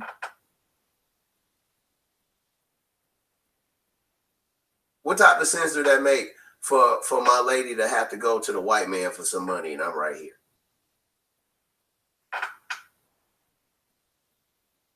What the fuck am I living for? Huh? I'm trying to get back to the point. When if I'm 5 miles away and the police is 5 blocks away, and some niggas trying to break into the house. She go call me first before she call the police. You know why? Because she know what I'm gonna do. And until we get our women to understand that as a whole, point people out. Let me ask a different question. What are you sipping on right now? Whiskey, bourbon. Which from what? Is it Bullet? Bullet bourbon. Is it Makers? What is it? Bullet bourbon. Is it the orange label? Mm-hmm. Okay. I don't like the rye. I used to drink Hennessy and Grand Marnier until my partner told me to drink whiskey. He was like, "Oh, you drinking that foreign shit? You're not an American." He was playing with me, but I was like, "Yeah." And then he was like, "But it's stronger and it's cheaper." Cause I would spend cause I would get I get a half pint of hen and a half pint of Grand Marnier. Let me ask you something. Who brews and who makes the liquor? Do the black people make the liquor or the white people make? The he. No. Listen to me. What did I just say? The he. You said who brews it, right? Kevin, can you hear me? Yeah. You talking about Hebrews? Thank you. Nigga. You dealing with all right, check this out. I got another one for you. Now hold on. I got another one for you. Who owns the liquor store that you buy from? Is it black owned or is it white owned? No, Arab owned. Okay, so it's got an Arab that owns it. Yep. Now, who owns the credit card that I use? Some Chinese dude. So now what? Checkmate. So ask another motherfucking question, nigga. Well, nah, hold on. Hold on. I'm trying to come first. You think I spent my money? No, what I'm saying is Rob Rack. And what I'm saying is this, Rob. We talking about economics. We talking about household. You want me to buy Ciroc? Because P. Diddy own it? No, P. Diddy owns Rock? Ciroc. Oh, Ciroc. I mean, yeah, you can. But again, you said P. Diddy's one. I see now. I don't believe P. Diddy. He owns his own brand, and Jay-Z owns his own brands, and Michael Jordan owns his own brands and stuff like that. But hold on. But what I'm asking about is your local dollar. Yeah, that's because the black store. Listen though, the black store that I go to, they don't sell liquor. It's hard for black stores out here. Okay. To have liquor licenses. So, the Arabs, they got that shit on lock out here. So if you do go into a black store, they won't have liquor. It'll just be beer and wine. So it's not like I'm down south or East Coast. That's different. I could be okay. Yeah. Out here, that's different. It ain't no. There's a black store, but it's not a liquor store. So, is there a black liquor store anywhere around where you are? No. Like I told you, it's beer and wine. Okay. I would have been solved that problem. And then there was a black liquor store, but them motherfuckers only had nigga liquor. Or to my home brewed nigga Coke 45. Okay, yeah. You know what I'm saying? All liquor, yeah. And then the Hennessy that they had, that all the regular bottles that you would want to buy is be gone. You got to buy that big ass $45 bottle. Like, damn, nigga, I just wanted to have a couple of sips. I didn't come here to spend $45 on some liquor. And then you walk in the house and everybody be like, oh, that's for us. You know what I'm saying? So, yeah, there is black stores that I patronize, but for certain things, I can't get everything. And when I do, say if I do buy a polo shirt, I'm not going to Macy's. I know people who come up on stuff. So in a sense, I'm helping them. All right. So you're trying to keep the dollar as black as possible. What's wrong with that? Nah, I ain't saying I'm wrong. I was wondering where you get your liquor, where you buy it from. From the Arabs. I can say that with confidence. Okay. Don't hurt my feelings. Nah, I wasn't trying to hurt your feelings. I'm trying to get a feel of everything. Now, I got different definitions about a coon from you. I get who you call a coon. If you're saying somebody gonna be a coon to the fullest, be a true coon. So you can identify them Thank you. and know what the deal is and everything. Yes, sir. You feel that even though people, like I could name an example such as G-Con, who does help his family out and does help his brother and does give money to When he his own says his people. and everything. brother, I think G-Con helps like brothers. Nah, he helps his family. His family. That nigga said, the way I heard it, nigga, that nigga don't fuck with his family. That nigga He said, does. I don't fuck. That's how I heard it. So I'm like, nigga, how you gonna tell me that we need to get together, and nigga, you can't even fuck with your family? Nigga, fuck out of here with that. Let me ask you another question. Yeah. When it comes to now you cut hair, right? No, I'm a barber. Okay. It's a difference. Your cousin know how to cut hair. I'm a barber. Okay, so you're a barber. You talking about in the professional sense. I could cut A barber. anybody's hair. It's like saying somebody a computer It's the technician difference or they between- fix computers. Right, I got you. Nigga, but there's difference between a nigga who can fix cars, his own car, Or a mechanic. and a mechanic. Right, got you. Okay. So all right, cool. Got you. You're a barber. Do you own your own shop or what? Yeah, You do own your how many chairs you rent out of your shop? all of them. 4. I don't work there no more. Okay. I take breaks. And you hire black barbers? Yeah. Or black barbers rent the chairs? Yes. Okay, good deal. Good deal. Good deal. So even as a barber, do you exercise black economics? Like if somebody white came up in your store and they wanted a haircut, would you charge them more? No. Okay. Why is that? Why would I do that? That's Just asking. Like, that's why? that's first of all, it's damn near illegal. Okay. But I wouldn't do that with a price posted because they wouldn't do that to me. Now, if they ask for extra services, then by all means, I tally that shit up. You see what I'm saying? The same way they would do for me.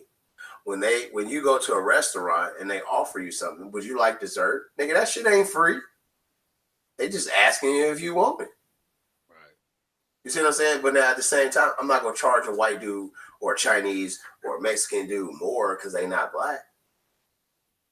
That's not how I do. But at the same time, I'm not gonna stop my conversation because somebody white, somebody Mexican come in. Okay. So in other words, there's a They know what they walking into the black barbershop. Right. Okay. Right. Okay. Right. That's typical. Even the women know. They always come. They peek in. What y'all talking about? And they be like, "Oh, okay, it's nothing really, sports or movies." But they know not to come in after 7, or if they do, they know what they to expect. You know what I'm saying? Or they kid 12, 13, some shit like that, and they know. They'll come in with their wine or whatever. You know what I'm saying? So you still practice, you still exercise some type of business ethics even with other races. Yeah, nigga. Yeah. Okay. But that's what I'm saying. So getting back to when I was talking about building economic ethics. Kevin, listen, I can work with white people all day. I just can't work for them. I can work with black people all day. I just can't work for them. It's a difference, bro. Do you get it? Yeah, I mean, I see what you're saying. Yeah, listen, I can have a white business partner. Okay? And I would still be like, you're fucking white. He'd be like, yeah. But he might be so cool. He'd be like, "But you're black," and I'd be like, "But we're both millionaires," and then have a secret handshake. You see what I'm saying? I had those relationships. But at the same time, I'm not going to be working for him. But if I am, I'm going to be super cool. I'm going to be the one. I'm going to be cooning so hard to where, like, when the earthquake hit, he says, "Oh, even though I have to get Rob with me, send a special helicopter to go get Rob and his family and take him to the underground bunker." I'm not finna be the old, "Well, see you when I see you. It's nice, I hope you didn't spend your money on the underground bunker like I did." Someone asked. Someone asked. Can they look up your shop online? Yep. And will I tell you what it is? No, you stranger ass motherfucking nigga. What the fuck? Yeah. Matter of fact, give me your phone number, your email. Matter of fact, and then we go FaceTime. And if you in the Bay Area, yeah, I give you the location. But for me to drop my location at my shop, for you to send a state board, or for you to drive by taking pictures, or for you to try some slick shit and get guns drawn on you, don't do that. Niggas done tried that shit before, and it wasn't too pretty. Somebody called the board. Nah, they got the barber police. We ain't talking about the board. We talking about street shit. I ain't worried about the state board. Nigga, all you do is whip out your goddamn keep your shop clean. But that's not the thing. I'm talking about nigga shit. You feel me? Here's my thing. People be in the chat rooms and they talk shit, right? Like, I don't look at the chat rooms when I talk, like how I'm talking.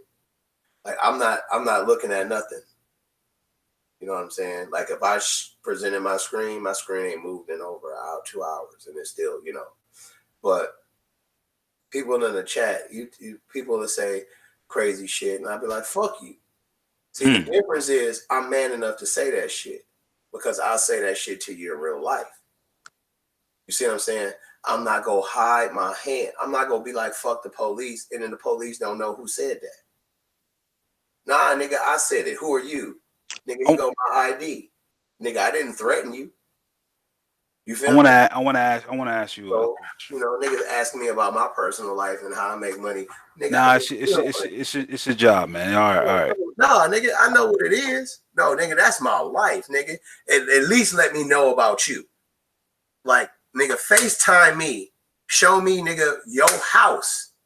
The address part. Now I'll tell you the address part of where I work, nigga. Straight up. Okay. You see what I'm saying? Like, you not gonna have no advantage over me. So then when some goofy motherfucker come over, like, "Come on, it's 8:00. Hey, are y'all still open?" No, nigga, the door closed. Matter of fact, who sent you? We've never seen you ever, nigga. Who are you? Well, I just saw you saw what? Some black people? Who are you, matter of fact, nigga? Say cheese, nigga. We took your picture, nigga. You see what I'm saying? Ain't none of that shit sliding by me, nigga. Let me ask you a question. I've seen my worst fear happen. Happen to one of the homies? Are you by appointment only, or do you accept walk-ins? Fuck no, I'm appointment only, nigga. All right. So you have a built-up clientele. Yes, sir. All right. Okay. I've been doing this. I've been cutting for 25 years, bro. 25 years. This is what I do. My mama told me I was finna be a barber. I was 13 when I cut my first hair. I lied. Right? I lied pretty much. Gave that nigga a bowl cut. He was like, "It's cool." So I felt juice. I was like, "Nigga, I'm a barber." And then, I went to high school. It was 9th grade. Me and my partner used to cut our hair like every 3 or 4 days. We used to put designs all in our hair. This is when bowl cuts was in. You feel me? 90, 91. So we used to put all the designs in our hair, you know, lightning Let bolts. me let me ask you a question. As a barber, do minoxidil work? What the fuck? The Is stuff, somebody the stuff, looking the at some stuff, the shit on stuff the that internet, bro? nah, the stuff that prevents thinning, or like, you know, because I noticed that you guys, some of y'all, you know, y'all when No, y'all attend hair shows, y'all use like a dye no. Okay, or okay. I'm not that dude. okay, I'm okay. I don't use no plant fibers, carbon fiber, or nothing. okay. And it damn near the way people are vain over their hair. Um, it make me want to use the plant fiber, but my my thing is I'll give somebody a straight ass lining, but it'll be as natural as possible. Like when some people come to me and they say, I want this look. And then like, nigga, your lining ain't even like that. Dark skinned niggas will come in with pictures of light skinned niggas with waves. Niggas who've been taking care of their hair every motherfucking week for the past 8 years. These niggas got waves 6 Oh years ago. man! Don't even brush their shit. So you can't They even don't see the even know. hairline. It's just like it's just all one like one Not even color. just the hairline, bro. Niggas keep their do-rags on too tight. Niggas wear them shits all day. You see what I'm saying? Like in the middle of the day, you do not need no do-rag on, bro. That's for when you sleep. And then you should at least, if you go tie it tight, keep a headband on. Bro, I'm tired of telling niggas, bro. I don't even tell niggas shit. Nigga, I charge for my shit. I'm not even talking about, bro. When it comes to barbering, nigga, pay me. You said, Pay me. "Hey man, you said niggas wear they do rags all day long." So man, I hate man. niggas that do that. And I hate niggas that sag their pants. Oh, really? I hate that shit. I never sagged a day in my life. When niggas sag their pants, they let me know two things. One, you most likely probably can't fight and you ain't ready to fight. But as soon as you drop your hands to pick your head or Right. pick them pants up, That's nigga, it. Right, your legs are gone. nigga. That's Right. all I'm looking for. All I need, man. As soon as when a nigga get to picking up his pants, I know he's about to start swinging. So, nigga, if we close enough, uppercut. If we far enough, nigga, I'm swinging. Okay. So that right there, then also. So hold on. The police. I know you ain't got no pistol. I know you. If you wear tight pants, you ain't got no. Man, I ain't, bro. I'm military all the way, like just in case. And Have you been in the military? No, I'm talking about on point. And if I'm relaxing that way. Like if you see me in flip flops, nigga, no matter what, nigga, I'm not running. I'm not right now. I'm not running. Some niggas come up trying to start some fun. My nigga, I'm not running or fighting. I'm in flip flops, nigga. You know what I'm finna do. Back the fuck up. Leave me alone right now, nigga. But if I got on my shoes, nigga, yeah, we could fight. Now, if you got on flip flops and I got on flip flops, then yeah. I just go barefoot, we could fight. You ain't finna be stepping on my toes and no shit like that. Nah, you know. But yeah, man, nah, but when it comes to people, when it comes to people, like, bro, I'm tired of telling niggas to, they ask me to get rid of their hair growths. I give them tips. Oh and man, they still absolutely still have Nestle Crunch, and it's to the point where I don't give a fuck now. I'll be like, bro, I've been telling you. I just go right over it. if a woman brought her kid to your shop and she get her hair cut and she hear the talk and everything, she came back, she said, Rob, you know what? As a barber, I love what you do. But you know what? I just don't like the environment. Bye, bitch. Can we do Why, man? I'll replace you with somebody. Hold on, whoa. Listen, Would you? But Listen. she's asking Rob for something. She needs Listen, something from Rob. listen to me. I'm telling you what I said before. There are more barbers than just Rob. Okay. Have a nice day. It's plain and simple. It's just that, bro, I can fill your spot up with somebody else. Bro, there is somebody just, you open? Oh shit. Now they sit down in the chair, happy as fuck. Yeah, man, I've been seeing you, man, cause hey, man, hey, I didn't get my hair cut by him. I've been seeing you, but you always be busy, so I didn't know. Sometimes niggas come in when they know the other barber ain't in there just to get cut by one of us. Right. And we always joke around, it's the left side or the right side. It's the north side or the south side. We know what side of the shop. Two people that, when people come in, they say, oh, go on this side of the shop. Go on. Well, hold on. Let me ask you something, Rob. Do people know Rob, right? Do people know Rob down where you at? Like when they want to get a haircut, like, oh man, you should go see Rob. Is your name out there for cutting hair in your area? Yes. Yeah. Wow. If somebody want to search like that, I tell nigga, yes. And then if you searching that much, ask them if I stay strapped too, nigga. And I'm not talking to you. I'm talking to whoever else asking. So yes. Do you think your place now? You think about it like this is my shop. Or let me ask you this question: are you comfortable where you at? Hold on, no. Okay, it's our shop. Listen, my shop is it's first of all, every black barbershop should be a sanctuary for the black man, number one. You feel me? Okay. So, is it my shop? No. You get what I'm saying? Yeah. I had a barbershop like that. Yeah. I used to get a Caesar all the time, or I get a tapered fro because my hair was curly.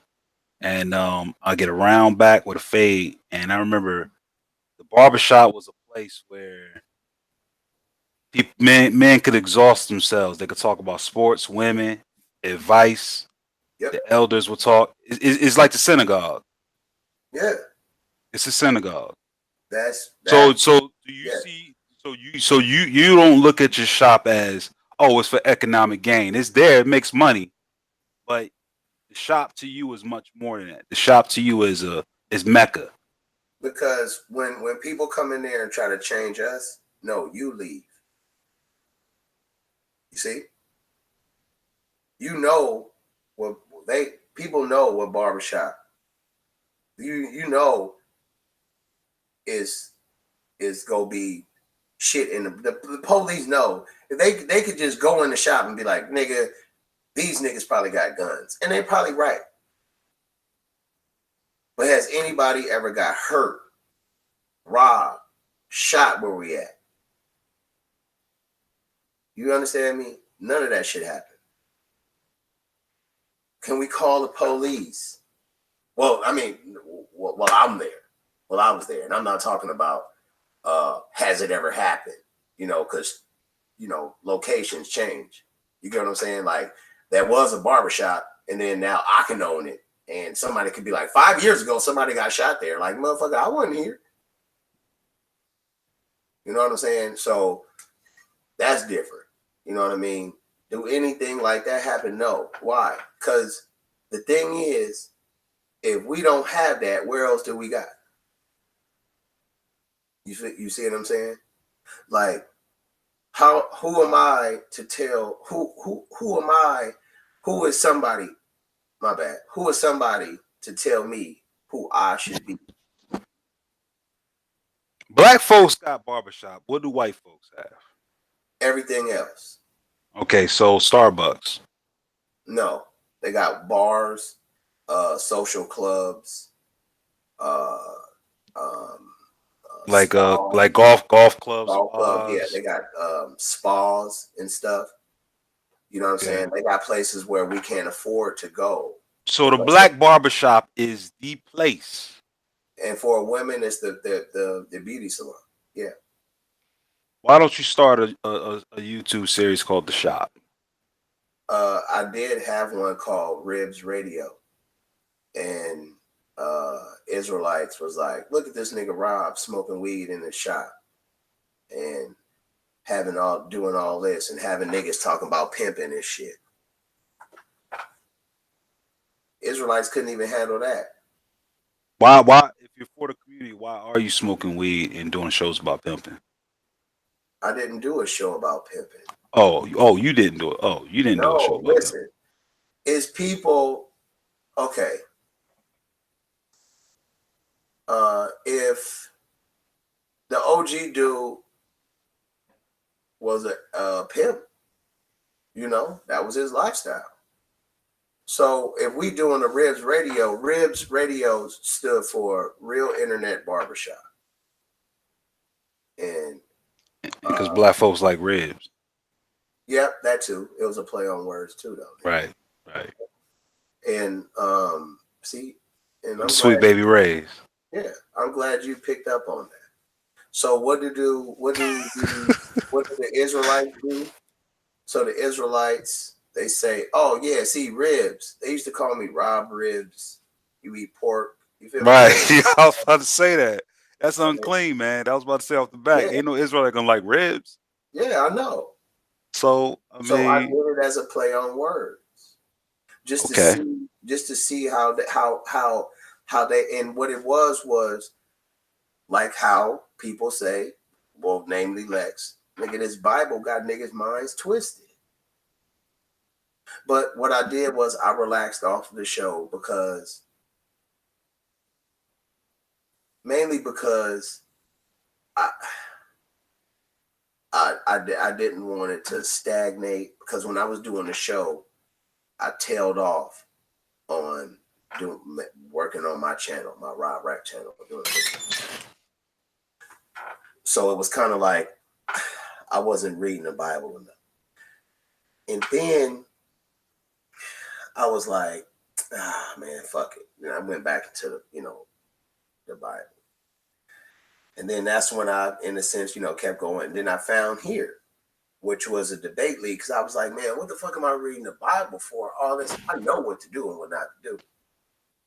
But everybody, I hear people coming into the shop, and as long as it got to the point where people knew, or people know, not to come talking about the Bible if they believe in Jesus in the shop. Not because I don't allow them to, but because it got to it got to the point where I don't even have to say anything. Once people bring up the Bible, I just be real quiet. I could be talking, they'd be like, yeah, man, because see, I think Jesus told Steph Curry to hit that 3. And then everybody be like, oh shit, somebody done brought that nigga into the shop. And then so you really have a thing against Jesus? Yeah, idolatry. That's what I asked the Most High to give me a blessing to beat the fuck up out of idolatry. Let me ask you a question. So it seems like it's evident. Well, hold on. It's just a straight up question. Do Rob Rack believe in the almighty, all-seeing, all-powerful God? Yes. Okay. The God of heaven and earth. Do you accept if the Most High, or El Elyon, sent down a prophet or a messenger or a priest on behalf of men, not to be looked at in idolatry? Yeah, me. Show men. He sent me. Oh, Rob. He sent me. I'm the arm of the Lord. What? I can't make that claim. You go. Are you going to attribute it? You would rather attribute it to some nigga in a book, though. But I can't claim. Nah, hold on. Okay.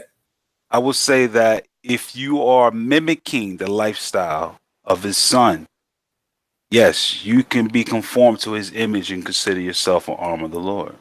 No, I am the arm of the Lord. You're saying that you are the arm of the Lord, of the Most High, not the Lord. We know we're talking about Bay. I know etymology, all that. I'm talking about of El Elyon. Yes, sir. Right his now. right hand, his writing hand. Yeah, just just part of my power is being shown.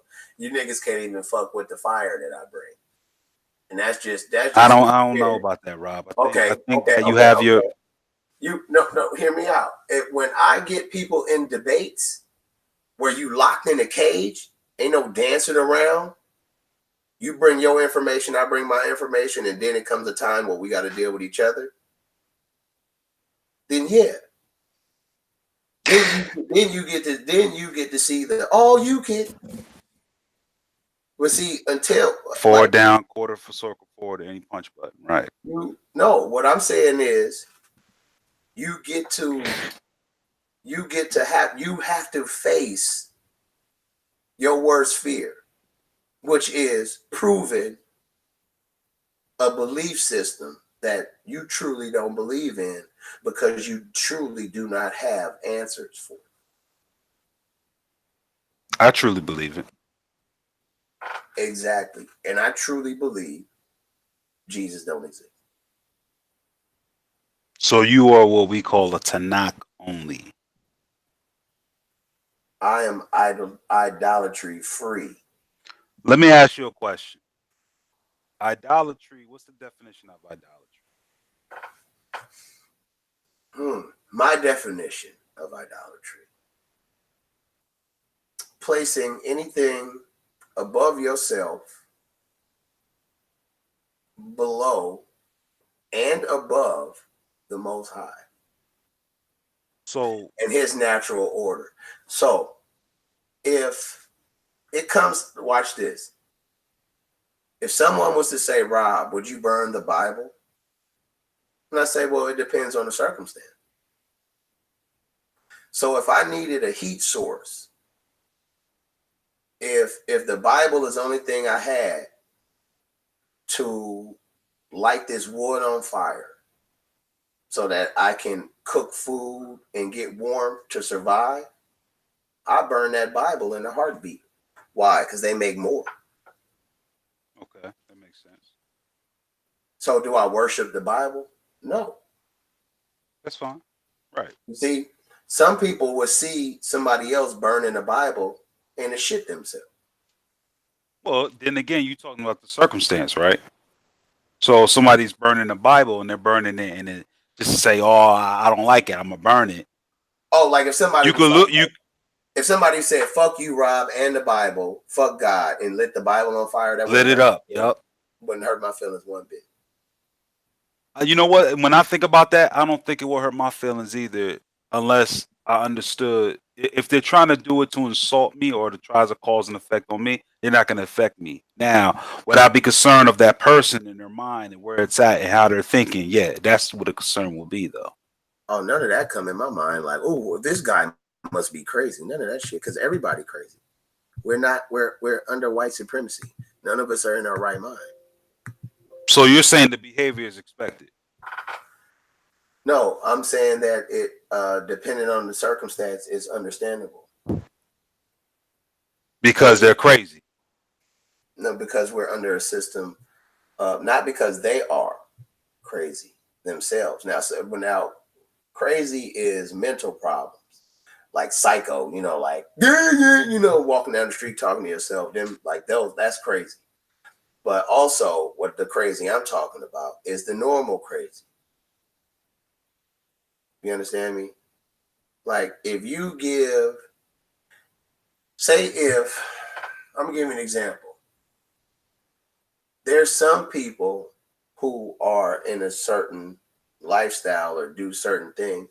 Like if you give a dude an option between selling dope and rapping, and then he was like, well, how much money am I gonna make selling dope?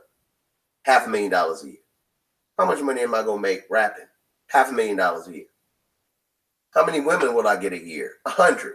In each way, everything is equal. Well, I'd rather rap. You see what I'm saying? But then when you got that nigga who don't got a choice, in a sense, that's what he feel like. I'm just giving an example. The motherfucker be like, damn, nigga, you crazy for selling dope. That's stupid. Who does that? Now, the crazy part is the white people the white kids. You're 21 in college, a chemistry major. You're out here making fentanyl. Your daddy's a lawyer. Your mom's the attorney general. No, nigga, you belong in jail for 50 years. Not some nigga who done bought $50 worth of crack and he trying to make $30, $40. He don't belong in jail. Okay. I see your point in that. So you're talking about the one who has to be forced to make the dollar versus one who has all options available to really choose something and do what needs to be done. Right. Okay. And then at the same time, I'm not saying that it's a pass for niggas.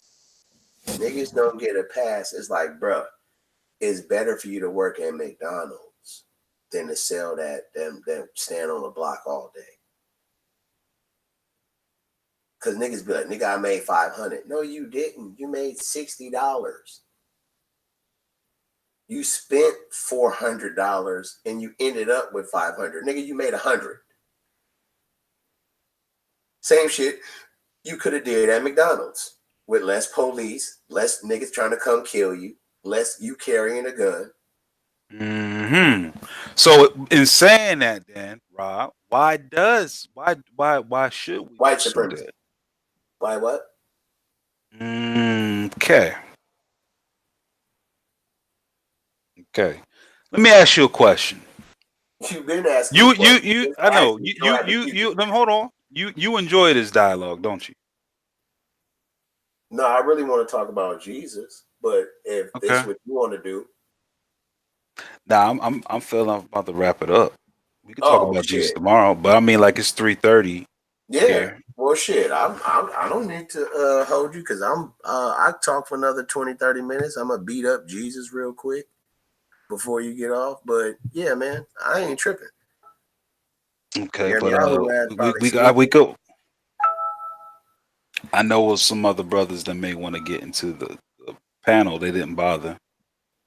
Ooh, but you know what? I wanted to take this opportunity to get to know Rob a little bit more. You know what I'm saying? See where your head at. What you talking about? A Rob Rack beard trim is a Colombian necktie. What about if they lit his weed up and took his drink? Who is they? Who are you talking about? I'm reading the chat from Jesus. Oh, sir, Rob Rack beard trim. Yeah, it could be. Oh. It could be. Like that guy, irritable bowel syndrome. Yeah. Man, he up early. Who is that? Oh yeah, that's Yarah. Hey Yarah. You how was that week in jail? Yarah, where you been at? Whoa, all right. Not weekend in jail. That week in jail. How was that, Yarah? Let me put your business out there. Did her eye heal yet? I ain't no snitch though. What? Oh.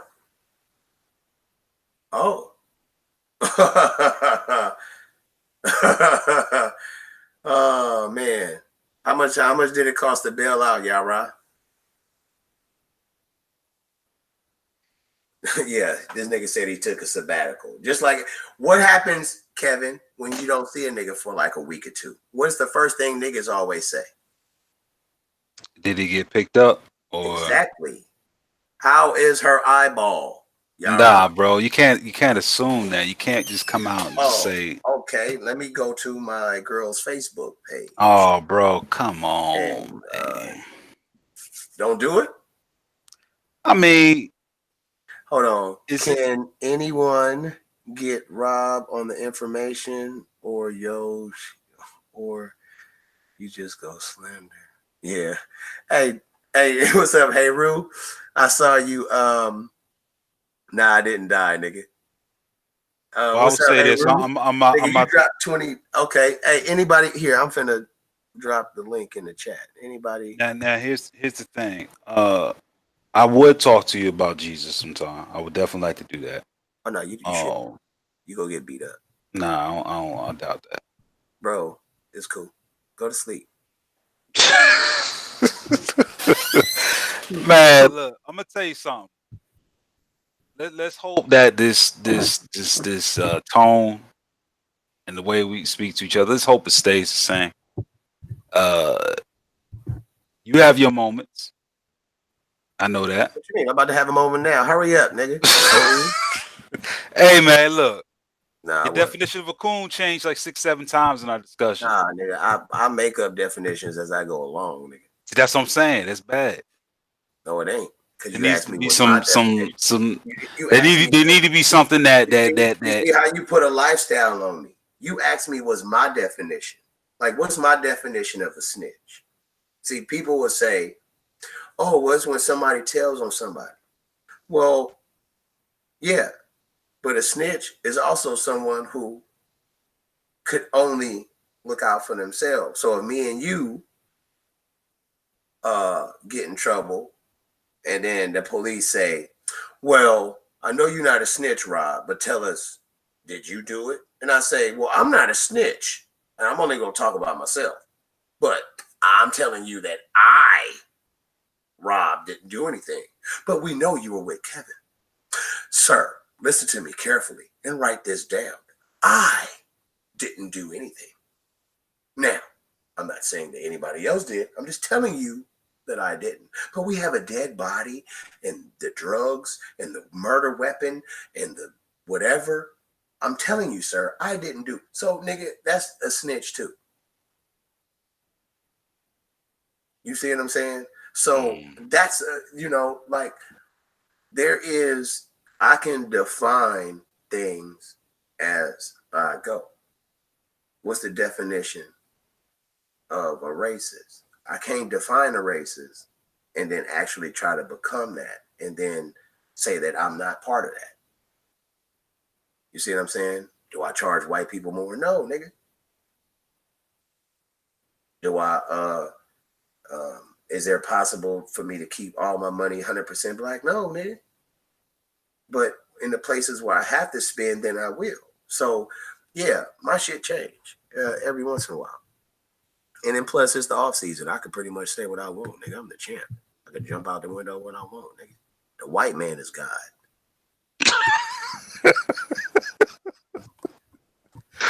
All right, man. I'm about to be out, man.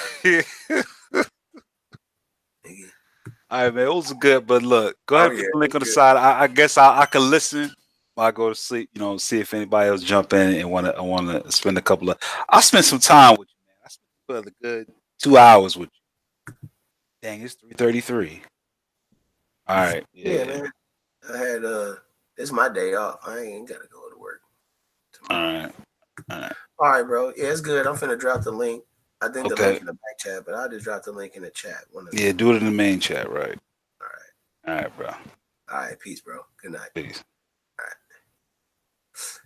All right. For you niggas in the chat.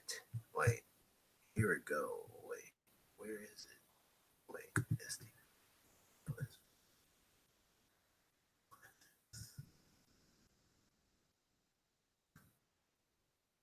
My shit should pop up. Why am I on? Am I live? Or is it SDVL live? Wait, hold up. Classics. Why doesn't it show my own live? Okay. Oh yeah, Jesus Daddy was the first Black Panther. Oh yeah. The reason why the title is like that is because Jesus Daddy is named Tiberius Julius Adnes, whatever type, and his name pretty much breaks down to pretty much like a Black Panther. So Jesus Daddy was the first Black Panther. Pretty much breaks down. Yeah. So I'm just gonna drop the link in the chat. Oh no, goofies. Goofy. Oh shit, there we go. Did you die though? Oh good. Here we are talking about this Rob Rack information. This dude ain't got no information. For real, Yarah? Remember what Solomon had you saying? Yeah, but there was no nut busted. This nigga Yarah, people like this say that they got information, right? But yet I had Yarah talking about epigenetics. I had him trying to prove parthenogenesis in mammals. I had this nigga saying, nigga, Mary was a seahorse, basically. She skeeted on herself. Nigga. But remember I told you I could have brought out the Roman soldier, right? And you was like, yeah, you could. Why didn't you? I was like, nigga, please. Because you would go run around the whole Bible, nigga, talking about he was an Israelite. Nigga, I wasn't giving you that. In the same way, they're going to link. Same way I beat up Claim. Yeah, beat that nigga up by not even touching the Bible. But, yeah, they're going to link Yarah over there just getting out of jail. Keeping your woman in line. We know how I go when you go into the Bible. You know, she say that one thing and you just, But yeah, that's what Black Jesus Minister is leaning towards, the Pantera. If Jesus is son of Pantera, he is not the God, son of God, son of David, just a man. Yeah, but then that knock out the whole New Testament. Another thing is, Black Jesus Minister and me was gonna have a debate on if Jesus had 2 birthdays. He pumped it up and everything, bro. Nigga called me out, God, turkey suckers, and all this. And you know, he backed out. He tried to change the name of the debate. You know what I'm saying? And that's the thing. You feel me, bro? Like a whole bunch of people come over here with that rah-rah talking that shit, bro. Prove. He was like, I just want to make sure it's not judged. I'm like, see, take your ass to debate talk for you with that bullshit. Feel me? Go over there with that fuckboy shit. That Christian, you can bounce around all across the Bible and shit. But over here, nigga, you got to answer questions, nigga. And the answer better answer the fucking question. It better not just be a whole bunch of words strung together with chapter and verse. Why not? Fly over here. Why not? Because, nigga, that shit is goofy as fuck. If that's the case, I can, bro. Why? Hey, when these niggas make me mad when they can't answer a direct question, I ask them a straight up question: are you gay? And they'll say no, and then I'll be quiet like this. Do they give any extracurricular explanation to if they gay? No, they don't, because they feel that what they said initially is great enough. That's the perfect answer. No need to do no explanation. You don't have to look at it in context. You ain't gotta go. You feel me? That's my shit. That's what I got from season 1. Now you gotta look at what it's saying in context. Yeah. And this dude want to call me out, and I'm like, well, then nigga debate me. And then here's the thing too. Well, it's clout chase. He want to run around and say shit like, excuse me, I'm just yawning. He want to run around and say like, yeah, sucker, we go debate on my channel. Huh? My hair match my eyebrows.com. Yeah. Where they do that at? Like you could just call out Floyd Mayweather and say, look, Floyd Mayweather, I want to fight you. Hey Rob, people be watching this shit, man. I seen stuff earlier where somebody said, y'all still pushing that doctrine that your hair gotta match your eyebrows? They don't even get it. No, nigga, your hair better not match your eye. Matter of fact, they really said that shit. It was over talking about Dr. Sabi or whatever. Some cats from the nation had made some statements against Dr. Sabi and said, you can drink whole milk or whatever. You know what I'm saying? It was like, oh, you thought we forgot about, y'all talking about your hair need to match your eyebrows. I was like, oh, shit. Hold up. I gotta do this. Everybody be quiet. Listen up. Let's get this straight. Give it a second so you'll know. What up, Yarah? So Shabazz was not permitted to stay in that area, so he took his family into the jungle of East Asia, which we now call Africa, to make a people close to nature. And the Honorable Elijah Muhammad said, this is the origin of kinky hair. Word. Because we didn't have kinky hair prior to that. The hair on our head was like the hair on our eyebrows.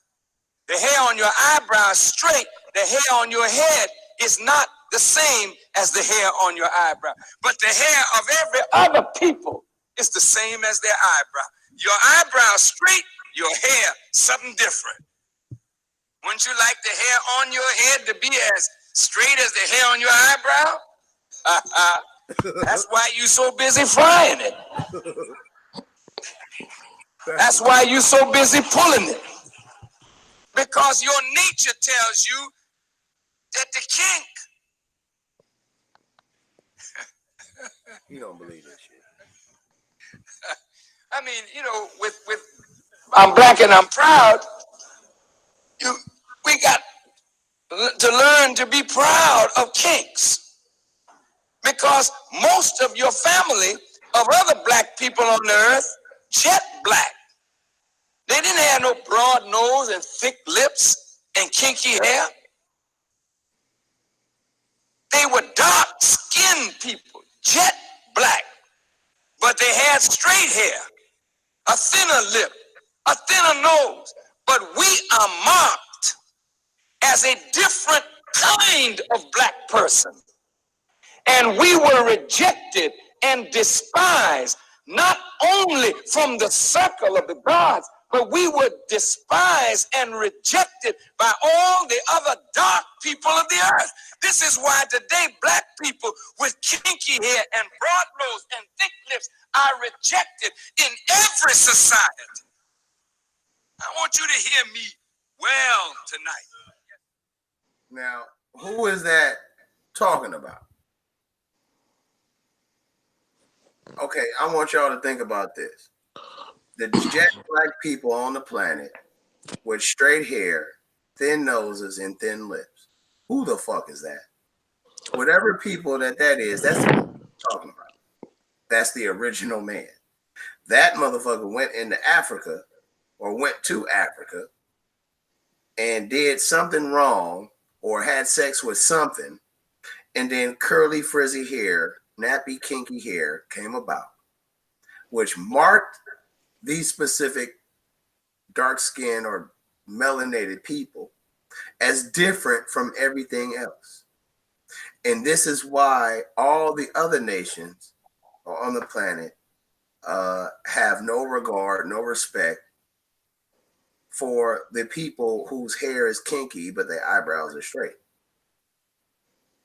This is part of the reason. This teaching, Farrakhan said, is from Elijah Muhammad, or maybe not. I don't know. But nigga said Honorable Elijah Muhammad right before he said it. So he represented the Nation of Islam. So that's something that Minister Farrakhan has slid up in there. You know what I'm saying? Or unless it's prominent. But whatever it is, you can look in the Bible. Okay. Well, who would we would call the people whose hair don't match their eyebrows? Some people say the children of Ham. Some people say the Israelites. Either way, when you look at the children of Ham with their nappy hair and their straight eyebrows, it holds true to what Farrakhan said. When you say when the big nose and the big lips, it still holds true. They hate us everywhere we go. Oprah couldn't even buy a purse in a store. She's worth $3 billion. She probably bought that whole chain and fired just to fire that lady. You see what I'm saying? And that white lady didn't know, but that white lady didn't care. She just saw a nigger, big lip, nose, breathing all the white man's air with your Indian wig from India, Yaki number 7 or whatever the fuck they wear. You see, and they was like, you can't afford none of this. She was like, I'm just not a regular. She got her wake up call, just like what's the name said Paul Mooney be saying. You know, and your nigga wake up call. We acting like we something else. When we all we is just black folks trying to figure out what type of black folks we is. When it's like, really, who give a fuck? If a nigga came to me and said, nigga, you Egyptian, nigga, all that other shit fake, I'd be like, so? Then I'm Egyptian. I'm black, whatever. So what we got to do? You know, man, I think people just got shit twisted. Everybody got, it's like, man, if everybody got their own agenda, then me too then. I got me an agenda too. My agenda is to be like, well, let's see what your agenda is. Yeah. Yeah. What do you think? You know, I think the eyebrow should match the hair. Get the fuck away from me then. What up, Yarah? I know you got a whole bunch of bullshit to say. Did you bail out? First of all, if I ever had to bail out, it would never be with my money. Wait, it would never be what? It would never be with my money. It would never be over your money? It would never be with my money if I had to bail out anywhere. Yeah, I know, because you go borrow from the white man. You go call that bad boy bail bonds. I don't borrow no bad boy bail bonds. I don't have to deal with that, bro. You was in there for doing heroin again? Because you know you was 70s baby, nigga. No, bro. No, man. My wife spent, she took me on sabbatical for a week. Actually, for the next 2 weeks. So, What you got, the flu? Again. You said what? You got the flu? No, man. I've been on sabbatical, bro. So, yeah, no, but I was just wondering because you sound like you got the flu. Nah, man. It's like 4 in the morning, man. It's almost 4 in the morning here. So, but anyway, bro, what do you think about Nipsey Hussle, man? Man. Yarah, you ain't gonna speak to me? We ain't related no more, man. Your eyebrows. Dude, the knowledge don't have no eyebrows, do it? God damn. This nigga's an undercover. We gotta watch this nigga even careful. Body morphing moron. What's up, dude? The knowledge. I was online and G-Con was the first person who told me about it. So what you think about dude? I mean, like, do you think he deserved all Nah, man, I think that's more of a reason why, man, when you in certain positions, man, somebody, bro, if at least the nigga would have got shot at. Like, niggas be saying, man, Rob, why you always, man, ain't nothing gonna happen, man. You tripping. But then when niggas be like, bro, did you bring it in? Like, nah, no, I didn't. Why? Oh, let me go get it out the car. Nah, nigga, it ain't in the car. I had my girl come pick it up. No, you lying. Now all of a sudden, you see what I'm saying? I'm You know what I'm saying? Like, and then on top of that, I'm gonna just speak on what we all know. So apparently, old boy wasn't good people. So to send him off now, my thing is I don't know how to send off when.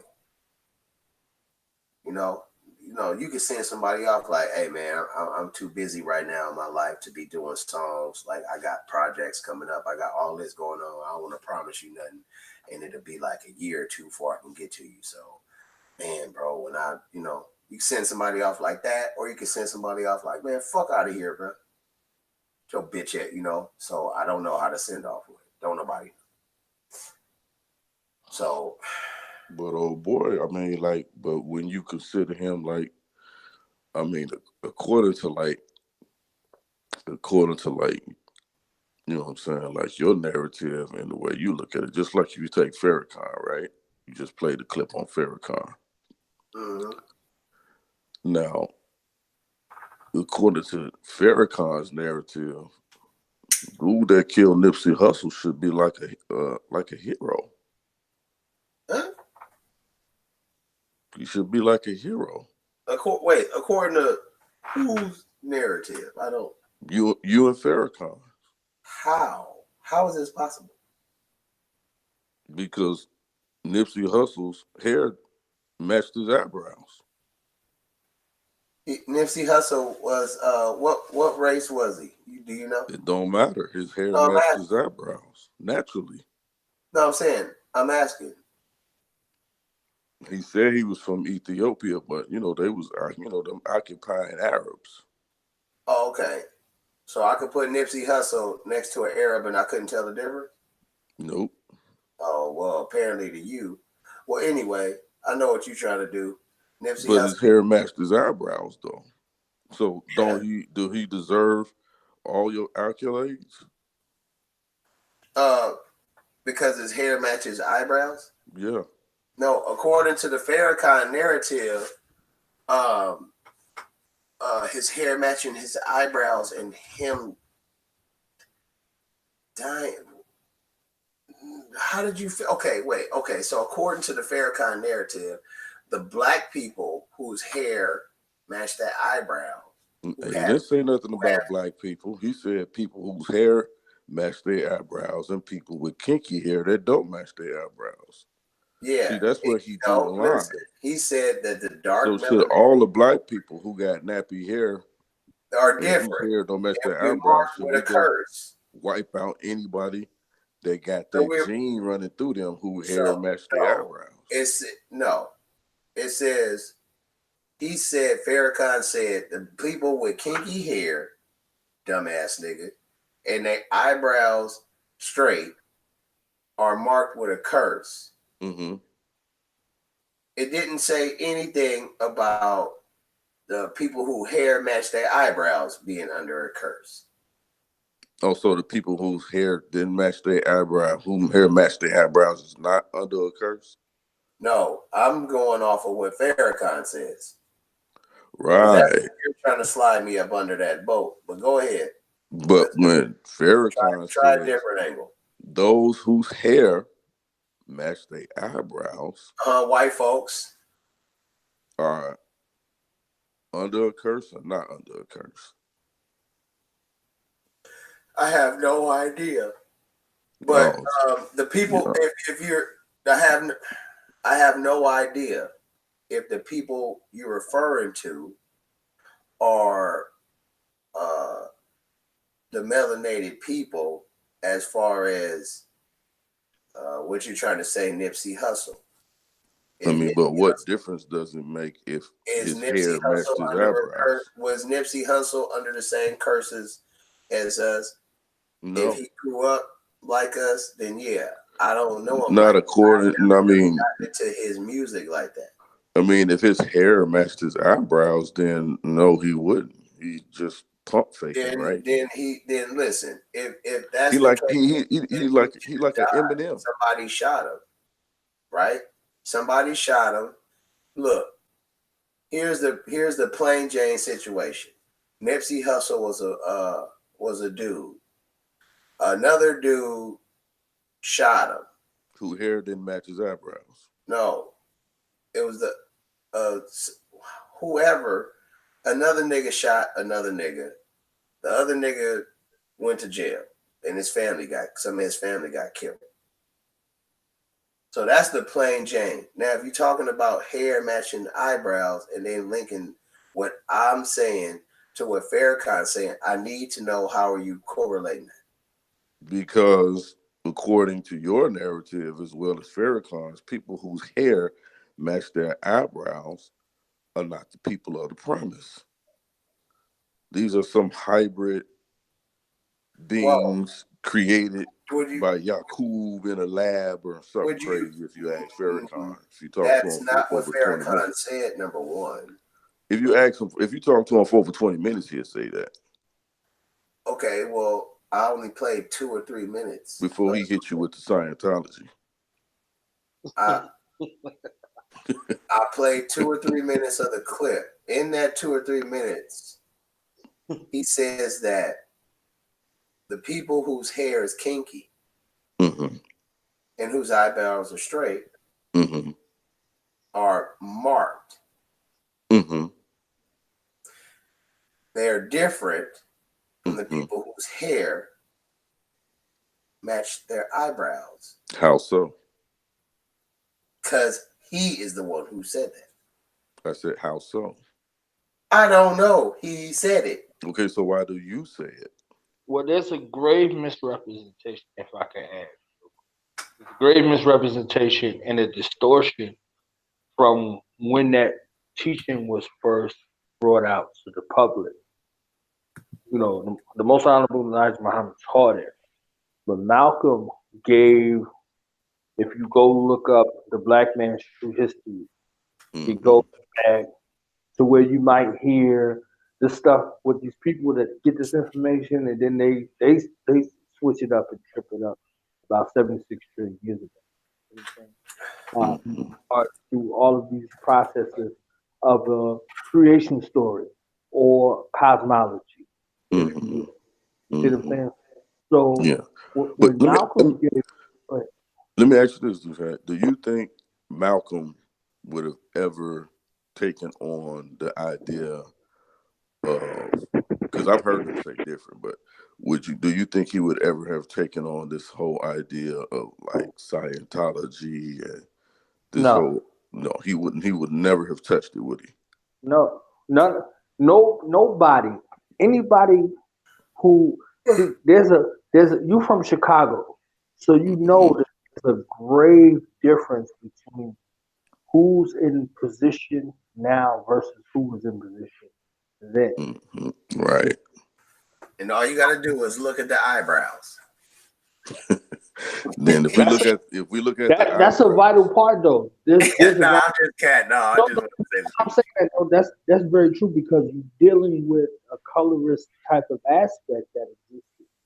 You see what I'm saying? mm, And most honorable like Muhammad's time, they said, how could this nigga this is what the laborers were saying in the nation at the time of Elijah. I'm here. I'll just be right back. He ascended to be the one of the chief ministers, matter of fact, the head of the nation of Islam.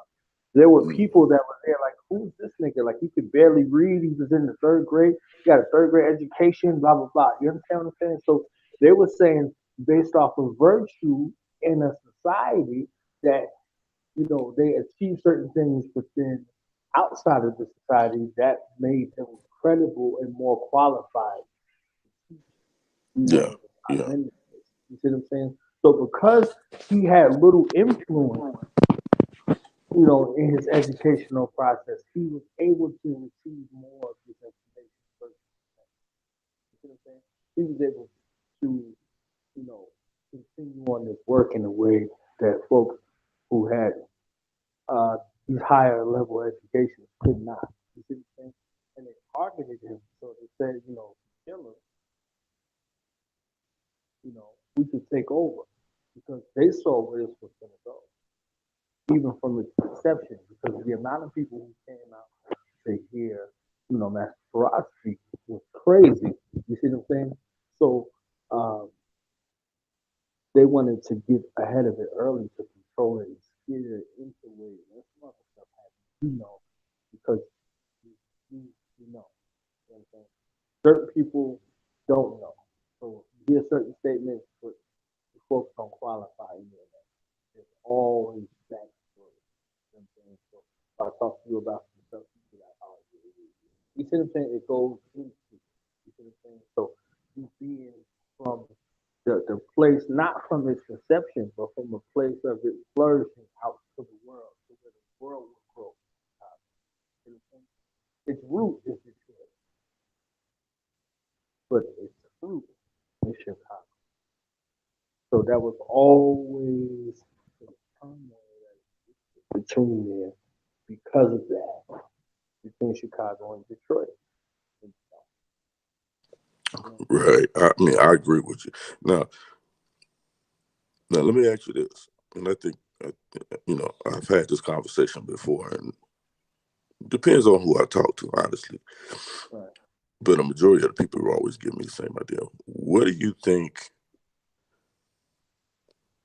black people as a whole, or even the Nation of Islam, would be had Malcolm took over?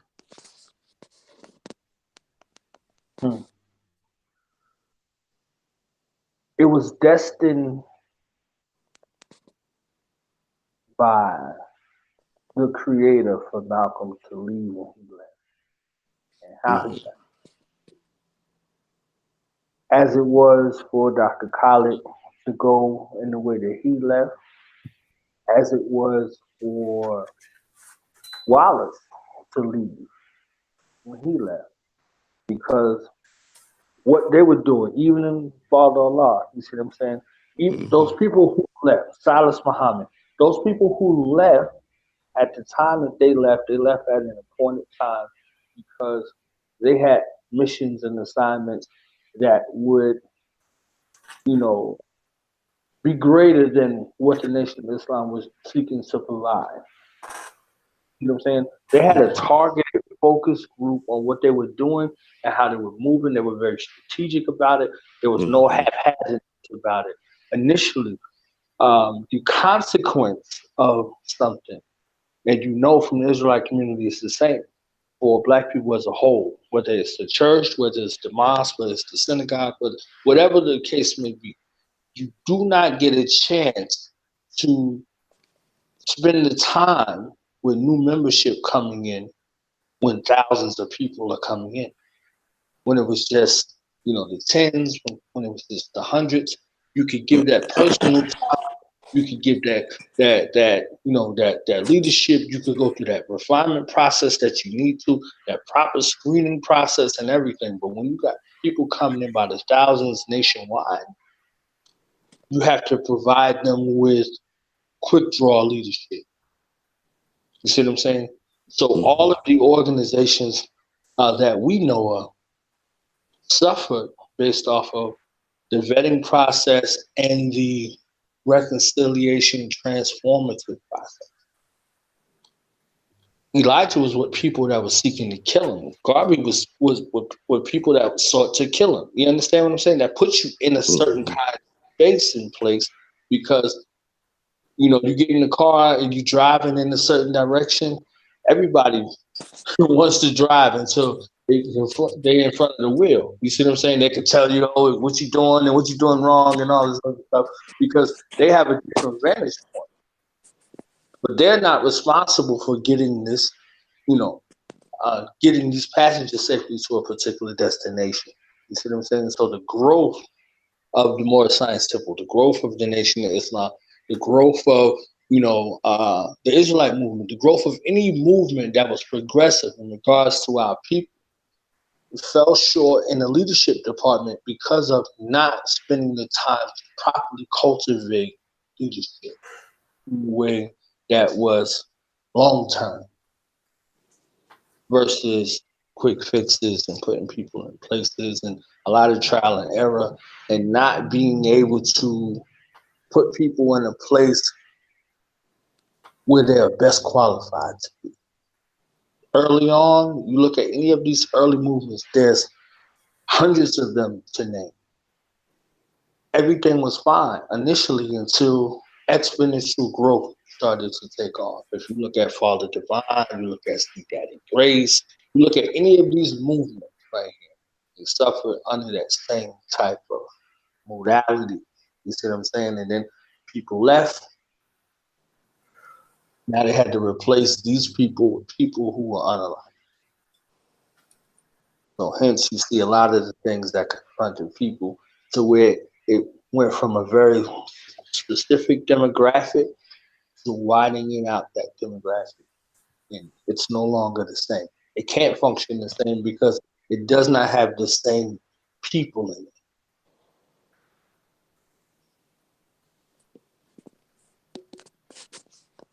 Yeah, yeah, I agree. But in the sense of the ideology. See, here's what I think, especially about blacks especially about our people, right? African Americans, Negroes, Israelites, Muslims, whatever, Moors, whatever But no mamsers though. But go ahead. Well, Nah, we nigga. can't. I'm saying I was just adding some in that didn't have nothing to do with you. Well, I know. I'm just saying, but technically, like, there is no us without The mamsers. Mamzer. You're right, because they are linked to the white people. And I mean, no, they are links, though. Those are ambassadors. I know. yeah. I mean, so like, I don't. So we're not getting I'm back. just fucking with you, bro. Yeah, I know. So getting back to do the knowledge, Rob know I'll pay him my mind, bro. Not like that though. Like as much as I go at Rob, and much as like and get at each other, like I know. You I ain't got to I explain step that I to me. step I I know. I step up for dude anytime. I'll step up Yeah, for you, Rob, anytime. I Yeah. rib him a lot, but that's just because I know he can take it. yeah. You know, um, anybody else that'll be bullying, right? But so like, but do you think it has more so to do with that our people have a proclivity to certain ideologies, like when people are brought down to, like, people that we put up on a pedestal, or people that we put above ourselves, we're good with we're good with them until they're brought down to a human level, right? And the moment they're brought down to a human level, then we no longer feel like, why should I acquiesce to this brother's knowledge or his calling or his understanding or his revelation or his teachings, right? Regardless of whether or not it could further advance us as a people. Once we see something, once we put somebody up on the pedestal, right, and then they're no longer in our eyes worthy of being in that position, you know, Black folks, we totally disregard that individual, no matter how much the knowledge of that person could take our people to a better place, right? Or a better land. And when I say a better land, I mean, see, land is not just a physical place where you lay your head. Your land has to be where you learn how to survive, and where you learn how to um, build community, and where you learn how to um, uh, look out for your neighbor. You see what I'm saying? Your land could be just the block you live on, right? Your land could be, any place where you set your foot. You're supposed to be able to, if you have a real true sense of knowledge, you're supposed to be able to change that atmosphere, right? See, that's a power that most people don't realize you can actually have, right? And so oftentimes we get into situations where we see things or have things come up, and let's say, Nipsey Hussle, right? And especially for our young generation, because let's just be honest, Nipsey Hussle would not even be a story, or would not even be relevant if the younger generation, right, wasn't in mourning. And they are in mourning, right? They would, Right. for those of us, as Rob say, who was born in the 70s, or even, what I'm saying, or even the 80s, this wouldn't even be an issue. But it's for the generation that's, born in the 90s, right, or the 2000s, or whatever. Right. So, Right. so it's an issue for them. And I see there's a grave disconnect Mhm. in that understanding of why young people actually feel the way they feel about Nipsey Hussle, right?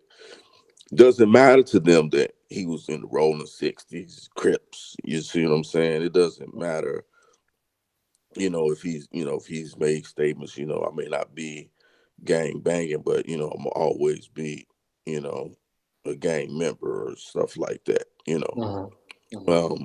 But then on the flip side, you know, you see this guy giving lectures, you know, about thinking forward, using technology, um, himself being an innovator.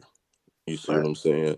Like I knew less, you know, because honestly, I knew less of Nipsey Hussle um, before his death. You know, I knew he was a musician. I knew his music. Mm-hmm. You know what I mean? I knew of him, right? But I did not know him, right? And when I say I didn't know him, I didn't, you know, I had no idea about, you know, but, you know, I'm an avid reader, right? But I had no idea, you know, I understood about his marathon stores and, you know, the marketing buzz that he got. But I'm also attributed that to his star power, right? Mm-hmm. But when you actually look at the idea of his store, right, and the technology that he used, um, he was well ahead of many of much of the corporate flag stores or corporate America on how to implement technology and creating a whole buying experience. You know, just like when you go into Starbucks and you buy Starbucks coffee, you just don't go buy Starbucks coffee. You actually go for the experience. You sit down, people stay in there for hours. They sit, they on Wi-Fi. You know what I'm saying? They hold meetings there. They have a conversation there. Well, he sort of like implemented this same idea in a clothing store. No one ever thought to do that, or even thought that it was even necessary to do. Why would you want to hang around in a clothing store all day?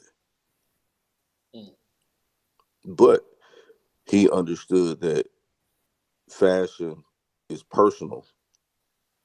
It's also um, community, right? You know, especially black folks, we can pretty much go from, you know, from San Francisco to New York City, and we even though our dialects may be different, you see what I'm saying? Or even though our overall diets might even be different, but you know, we still wearing the same style of clothes. We're still, you know, um, um, wearing clothes, you know, from the designers that we like. So he kind of took that concept and he understood that you can actually build community around fashion because fashion identifies us, right? It's one of the one constants that we can look at, that we can take and that say, okay, well, yeah, this is our people. And not necessarily as our people, but it's universal, right? He understood hip hop culture is a universal language, right? And so he sort of brought that forward. So, like I said, so before his death, I knew of him, but it wasn't until after his death, and that's unfortunate, not just for not just for him, but for um, us as a whole, who's not really of his generation, to actually have missed the opportunity to connect with that generation. I think that's the biggest loss that a lot of people that are not of his generation are not understanding, right?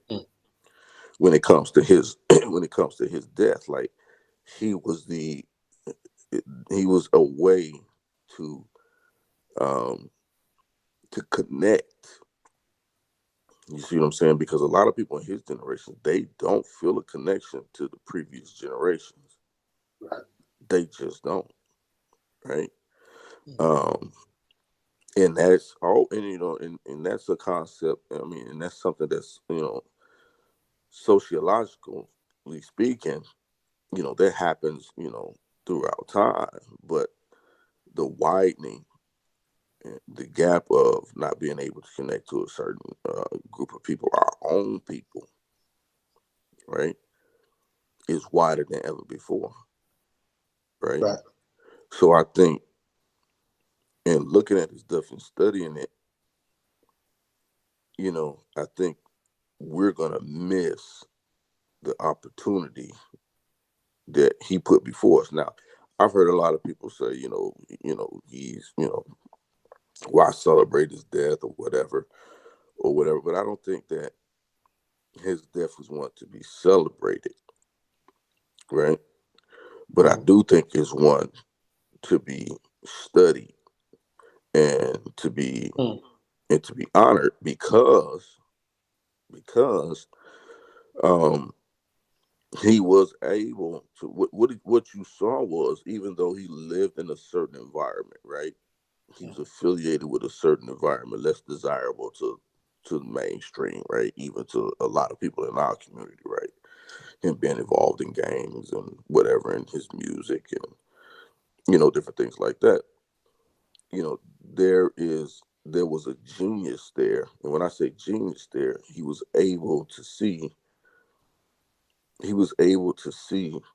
something in that type of environment that he grew up in, or that type of environment that he was um, involved with, to see a way to not just make money, but to connect people on almost a global scale. Because I guarantee you, the model that he used for his store, his marathon store, that no other corporate store in America was doing, they're going to implement that model, and they're going to make billions of dollars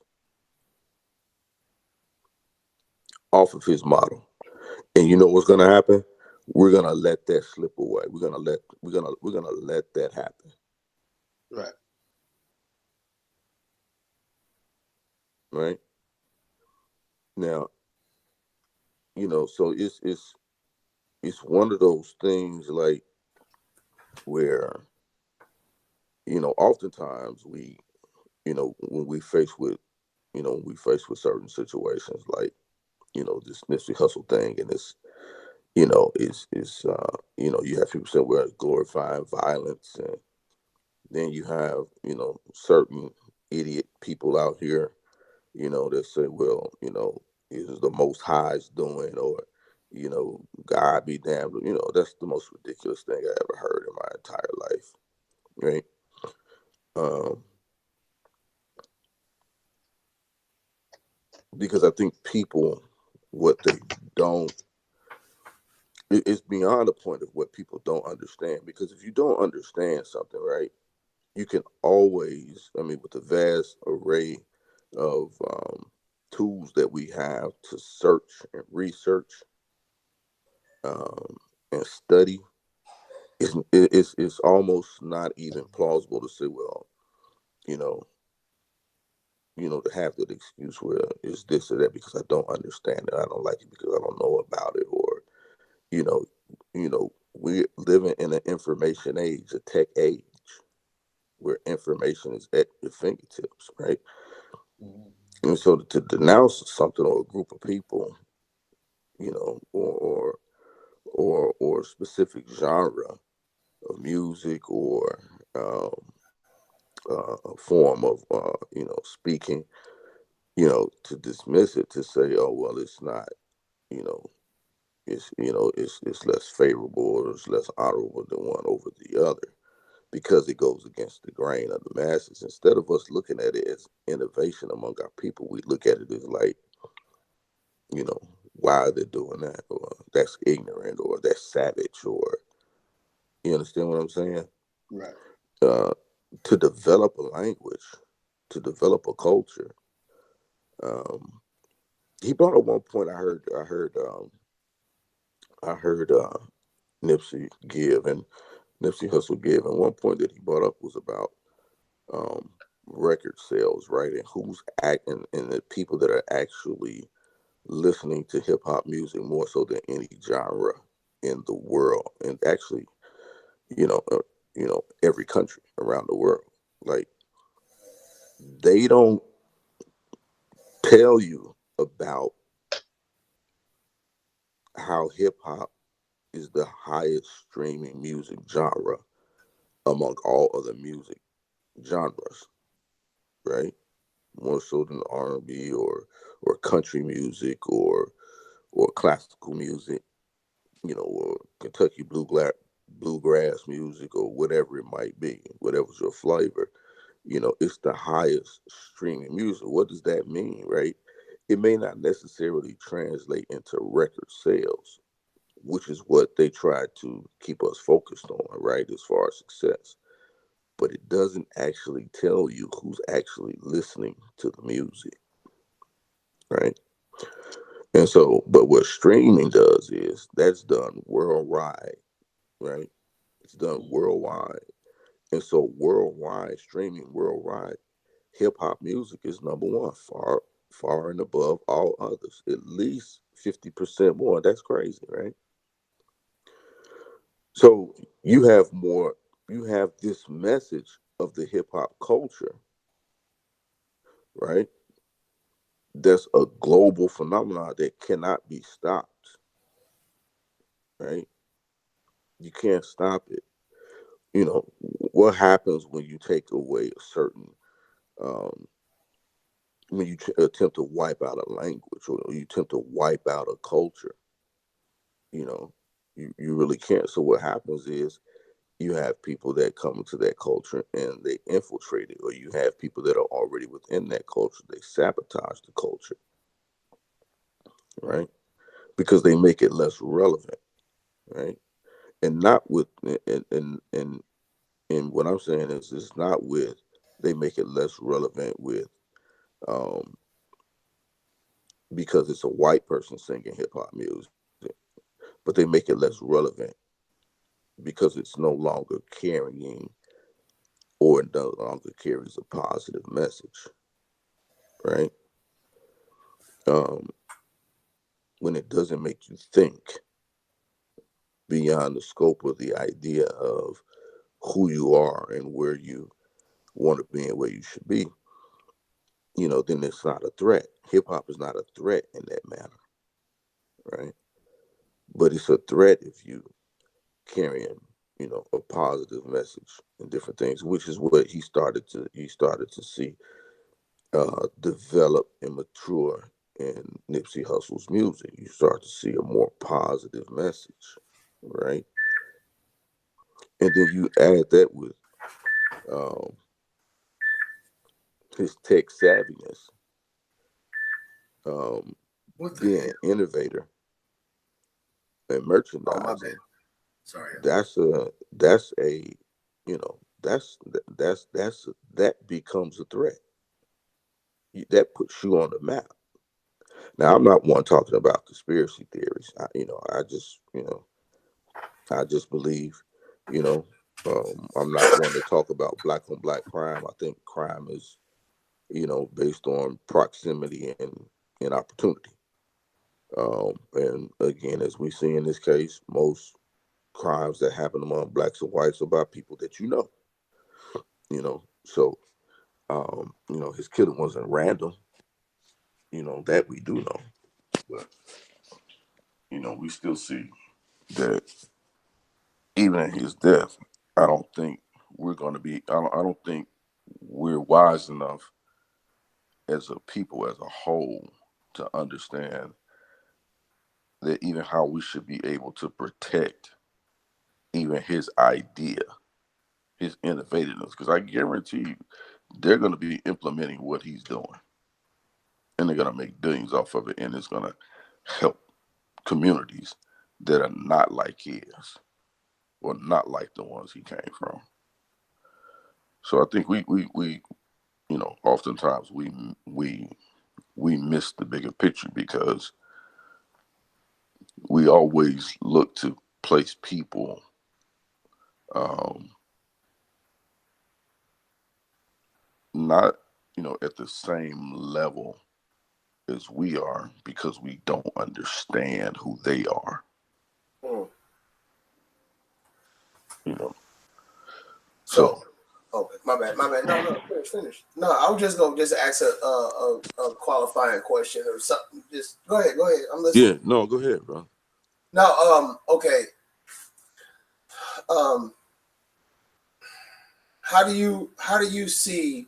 Because I'm talking to you like Kevin G. Um, how do you see black people thriving? Or no. What? How? Wait. No, take that back. Mm-hmm. Is there a way for black people to thrive under white supremacy? And I mean, as a whole, and I know that we've been under black supremacy already. I mean, white supremacy already. But if you can kind of separate what I'm trying to say, like, Yeah.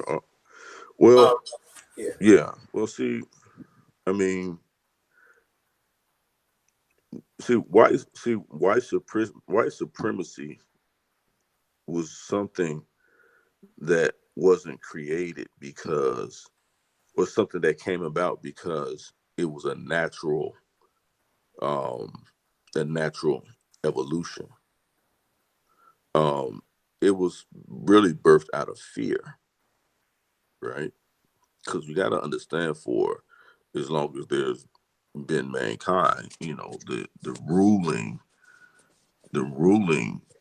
um, empires have been, uh, melanated people. The ruling people of the world have been melanated people. Even when we look at Rome and Greek, we know many of the Greek many of the Greek people were a melanated people. Even Rome itself had, African dark or melanated emperors and different things like that. Um,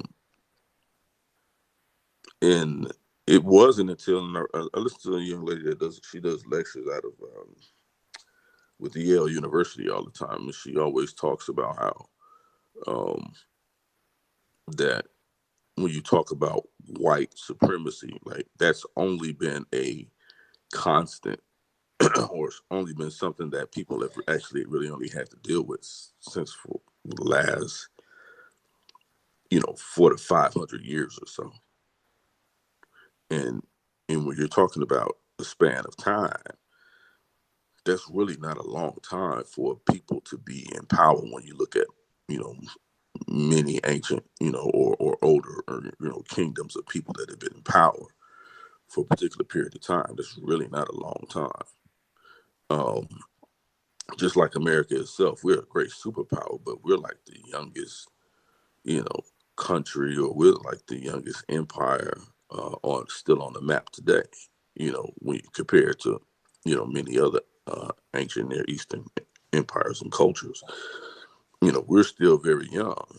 Um, but what we do see when it comes to white supremacy is that it's failing, and it started to fail the moment they instituted it, because, like I said, it's built out of fear. So what happens when you try to hold on to power, and you try to hold on to power of subjugated people um, under white supremacy, so to speak, because you have to think that white supremacy is not based on who's more intellectually astute or sound, or who's more innovative, or who's actually physically stronger, right? Um, this is the whole understanding. The movie came out in I think the 80s, maybe the 80s, maybe early 90s or whatever, when they talked about with Woody Harrelson and Blade, what's his name? Wesley Snipes. White Man Can't Jump. Right. White men can't jump. Yeah. Right. Right. So if you want to understand, like when we talk about white and black equality, as far as who's better, one or the other, what you saw in that dichotomy was that you had blacks on the court. Now they both were running the scam together, hustling. They were both hustling together. The white character and the black character. They both were hustling together. Same team, same squad. But you had the black player, who was the much more flashier player. He looked good on the court. He looked better on the court.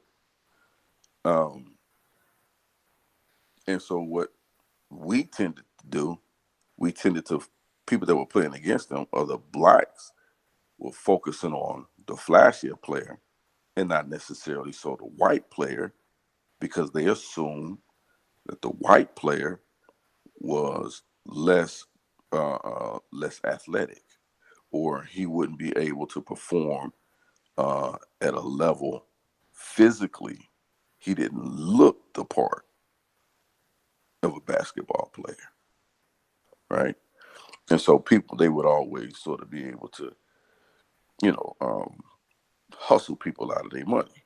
So you got the white guy that comes on the court and he doesn't seem like he can play really well because the only reason why the black people thought that, they just assumed he couldn't play because of his skin color, right? And so I think like that's how we still operate today, right? We still are looking on the surface as a people. We still are it's like a horse with blinders on, even though there's things going on in his peripheral, you can't let him be distracted because he'll go off that way. So they put blinders on the horse so he can keep going the way that who's ever holding the reins can guide him in the direction he wants him to go. And so when you talk about white supremacy is only an illusion. It's only an illusion. It's a matrix, right? But it's a matrix built out of fear. Now, what happens when people become numb to that, right? They become numb to white supremacy, right? So what'll happen is you get two things. We care less about being able to compete against white people on, because we know the playing fields aren't level. We know we're not going to get the same opportunities. We know that the opportunities we have, we're going to have to work a lot harder to get. Just look at this whole college scandal, right? White supremacy will tell you this illusion, well, their children are much smarter than ours because they're in Harvard or they're in Georgetown or Stanford or USC, right? And then our children look at that and say, wow, all the white people get in all the white good white schools. And if you want your child to get there, you either got to be a Dr. Dre or you got to be a Diddy to get your son in one of these good schools or daughter in one of these good schools, right? You got to pay your way in, right? Or you got to be rich. But in all actuality, the reality is these white people were paying millions of dollars to get their children in these prominent schools. And then what happens? They go through these prominent schools operating the same way that they got in, right? Falsely, not based on their academics. They come out with a degree. They go out into the workforce because now they're white parents still on this whole phase of illusion. Everything is still running off this illusion. And they go and they take this degree, right? And then they go out into the corporate world. Somebody, they talk to another affluent person, whites, this affluency that they have. And then somebody gives them a position or gives them a job. And then all of a sudden they put this non-educated white person above the black person that's been in the position for 15, 20 years, who may have only been in that position because they started in the mailroom and they started in they got a high school diploma, but they were never able to get a degree, but they showed up to work on time. They worked harder and whatever, and they did this and they did that. And then you have this illusion of white supremacy that we're still living under, we're still acquiescing to. We don't understand that it's an illusion. So for me, there is no such thing as white supremacy. It's just who's able better to learn how to play this game. right? It's like I call it. It's like 3-card Monte, right? Or sometimes you get on the L station or the platform or the metro, whatever you got in your city, and you get the guy on the bus, and he got the 3 nutshells with the marble in the middle, or under one nutshell, or he got the 3 cards, and you got to pick which one, and he's shuffling them around, and you know what I'm saying? It's sleight of hand. That's what white supremacy is. It's 3-card Monte. You know what I'm saying? And we spend our whole time trying to pick a card or trying to find a little marble under the nutshell instead of, and we're playing it, giving our money to it, supporting it, and we know it's a scam. We know his whole intentions is to take our money, is to scam you out your money, but we'll play it anyway. So that's the mindset we have to, as a people, we have to learn how to deal with. We have to stop playing their game. See, once we start playing their game, they panic. And when I say there, I'm not talking about every white person. I'm talking about this system that they built. The stock market is an illusion, but it's millions of dollars made, right? It's an illusion, though. Money is made. What do they got? What are they based on? The futures. You know, what the orange crop is going to look like 5 or 10 years from now. Stuff like that. It's the futures. They're not dealing with what's happening now. The stock market is on futures. And then what's commodities?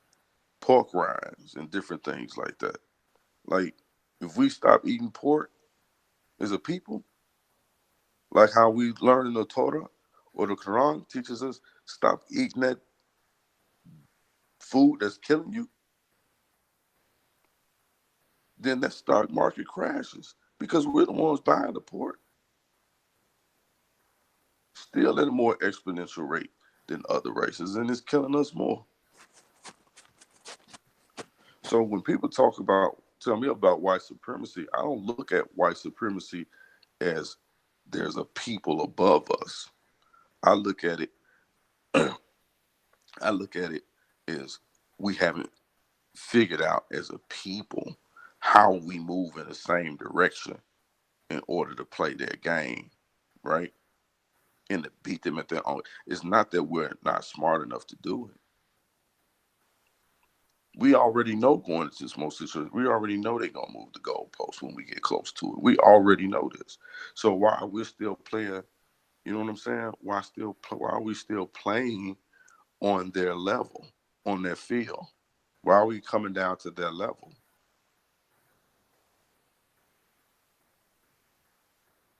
Because we're too busy, right? Trying to worry about, did the Most High kill Nipsey Russell? You know what I'm saying? Because he was an Israelite. Then you get somebody going for the next half an hour talking about he was an Israelite. You know? And then you got the whole Nation of Islam come down to give him a whole tribute because he was a Muslim.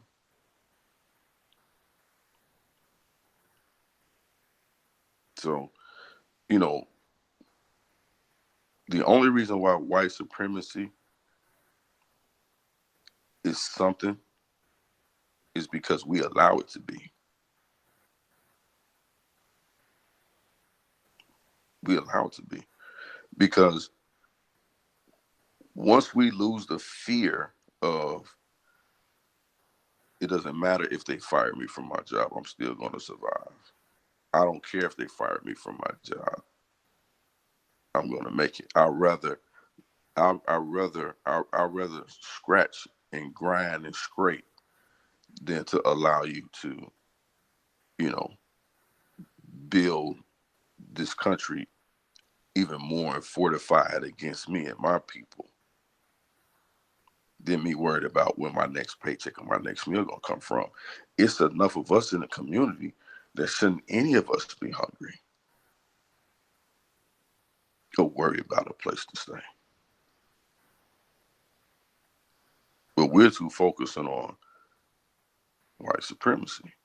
It's an illusion. How do you fight something that's not there?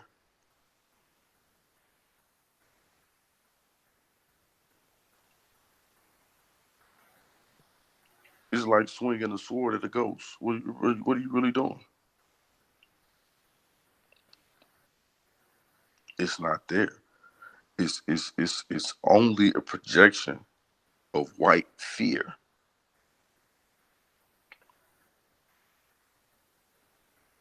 So once we come from under that fear, right? And some of you may have heard this acronym before, that fear is only false evidence appearing real. That's all white supremacy it is.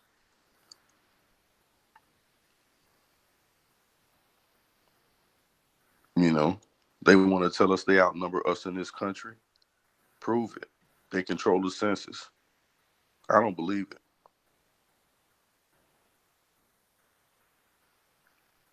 They want to tell us that their children score higher than our children academically across the board. Prove it. They control the test scores.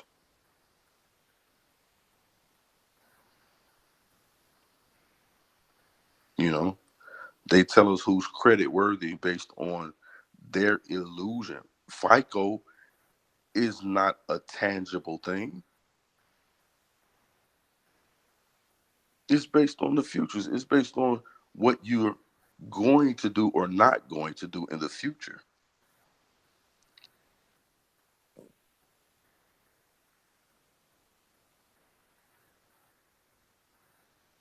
But we run around think we made it because we got that FICO score and it's, 830, 790, 780.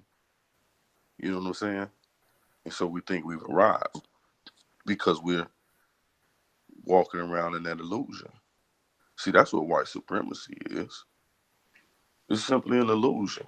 So I mean, like, how do you fight a ghost? How do you fight something that's not there? That's how they win. Or seemingly winning. But you know what happens when these other countries start to look at America and they see what white supremacy actually is, and they understand, oh man, it's only an illusion.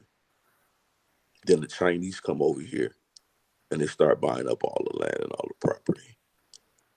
And most of our debt that the United States government is in is owned by the Chinese. Why? Because they figured out white supremacy is only an illusion.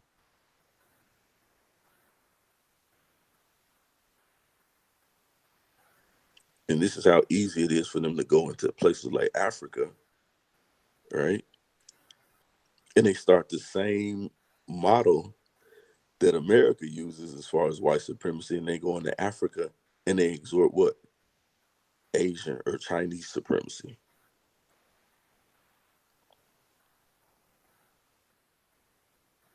So what they do when they want to take over Africa, when the Chinese go into Africa, what do? They do what they always do. What they learned America do. They put on another illusion, play 3-card money with us. They made Akon the face of innovation, all backed by the Chinese. Not because they really wanted to help Africa, because they want the land, they want the continent, they want to own it, they want the resources. But they knew they couldn't put a Chinese face on it. Just more of an illusion. And once we figure out that that's all what this is, you'll see white supremacy, quote unquote white supremacy, fall instantly. It can happen in a day, in a matter of hours.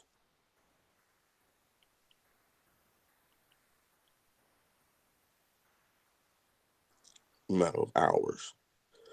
But, so I'm not moved by that, I'm not moved by it,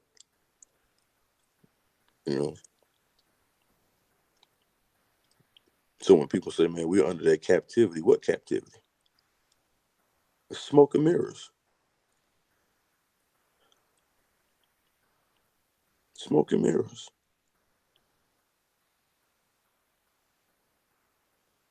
Like I was telling the guy, a buddy of mine, years ago, right? him and I were talking about using credit. Now, they used to teach you, like, when you get credit cards, when you get a credit card, you use a credit card, sparingly. You use it for this, and don't waste it on, you don't use your credit card to do this and things like that, and you don't waste your credit card to do this and do things like that. So he was telling me that one day he was with a gentleman, a white gentleman, and they were out business meeting. And so the guy said, well, I'm going to go buy some, I need some breath mints, right? The guy was like, he needs some breath mints before he go into the meeting. So the guy said, okay, we're going to stop at the local convenience store. So they stopped at the local convenience store. They got out, they got like, I think they got like some juices or something to drink. And then they got like some breath mints. And it came to like about like $4 or something like that. And the guy pulled out his credit card, right? To pay for it. Now, mind you, my buddy says the guy had a pocket full of cash, right? Pocket full of cash. But he pulled out his credit card. And my buddy said, man, no, don't, you gotta pull your credit card out for that. I'll pay for it. He said, but all the while he wondered, you got a pocket full of cash. Why you paying, why you using your credit card for that, man? That's not how you use a credit card. Like, that's not how you use a credit card. And so the white gentleman told him, he said, man, I use my credit card for little stuff like this all the time. And so he said, okay, he brushed it off the first time. A few days later, they went out. He did the same thing again. The guy went bought a stick, pack of gum and a candy bar. Guy whipped out his credit card. It's like, man, why do you keep using your credit card, man, for these little purchases? He was like, well, the reason why I'm doing it is because when I purchase something on my credit card, it really doesn't matter what the amount is that we're purchasing. It's the fact that I'm making a purchase on my credit card and I'm going to pay it off. I don't carry a balance on my credit card. He says this little $5, $10, $15, $20, it'll add up over the week, but he's like, I'm going to pay it off. He said, just pay it off, And he said, that's what shoots my score up. So he was like, just because you paying it off, yeah, it's just because it's based on what you do in the future. It's not based on what you do now. The future of credit is, they want to know, are you disciplined enough to pay it off in the future? See, they try to get you with your future. And so what we do is they teach us to do it differently. Oh, that's not how you use it. You use it sparingly. You don't do this, you do that. Now, they have a thing they call credit, utilization. You stay with 30%, below your balance or something like that. And, you guaranteed every month for your credit score to go up or whatever, if you are using a credit card.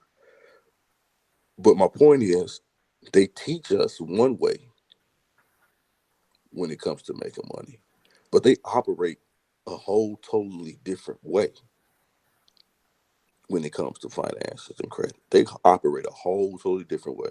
So they'll teach us one thing, and we'll say, yeah, and we'll clap for them and say, yeah, they teaching us, when we go to these credit speakers or these finance people that travel around the country, and we go buy all their books and Robert Kobayashi, and I can't think of the other lady's name or whatever, but we talk about their credit all the time and different things like that. Tell you how to use credit. And they teaching us what to do with our credit in these books. But that's not even how they use credit. So what I'm saying is, it's all an illusion.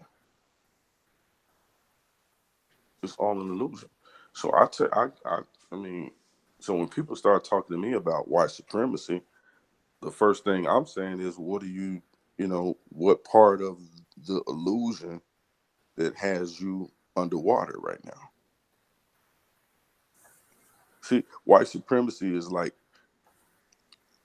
a 6'6" basketball player drowning in 3 feet of water in the pool. And all you got to do is stand up.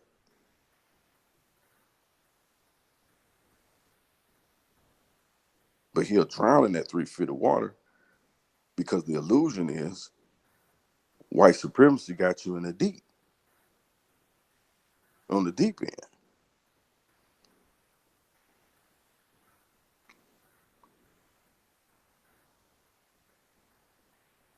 So, I mean, I give no, I give no power to that. You know, the only reason why most of us don't have our own businesses and they're sustainable or they're even supported by people in our community because we're under the illusion that we can't have our own economic system that rivals the system we're in today or have to deal with today. We're more focused on what white supremacy does than what our capabilities are.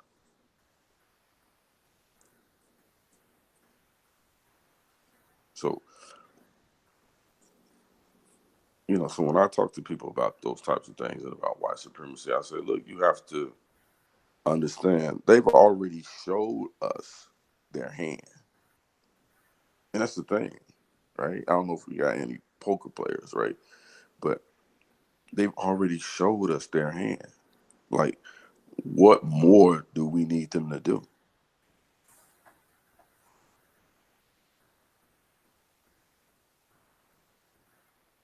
We already know they deal from the bottom of the deck.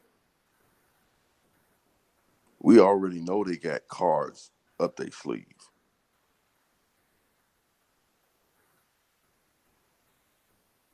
We already know this. But instead of taking what we already know and using it for our advantage to either put a card up our sleeve or when we get an opportunity to deal from the bottom of the deck, because that's how they're teaching us how to play the game, instead of us doing it or establishing our own game, we worried about whether or not is the guy dealing the cards, right? Or whoever is, what color his skin is.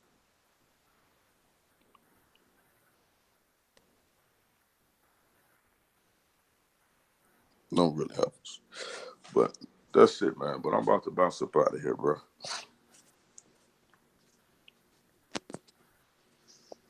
So shout out to Rod Rat, SVDL Classics. Shalom. Peace to your family. Hug and kiss your kids, man. Be good to your parents. Doesn't matter, man, what your mom or your dad did not do. Some things you can't get past until you let it go past. Let go of the past. Peace.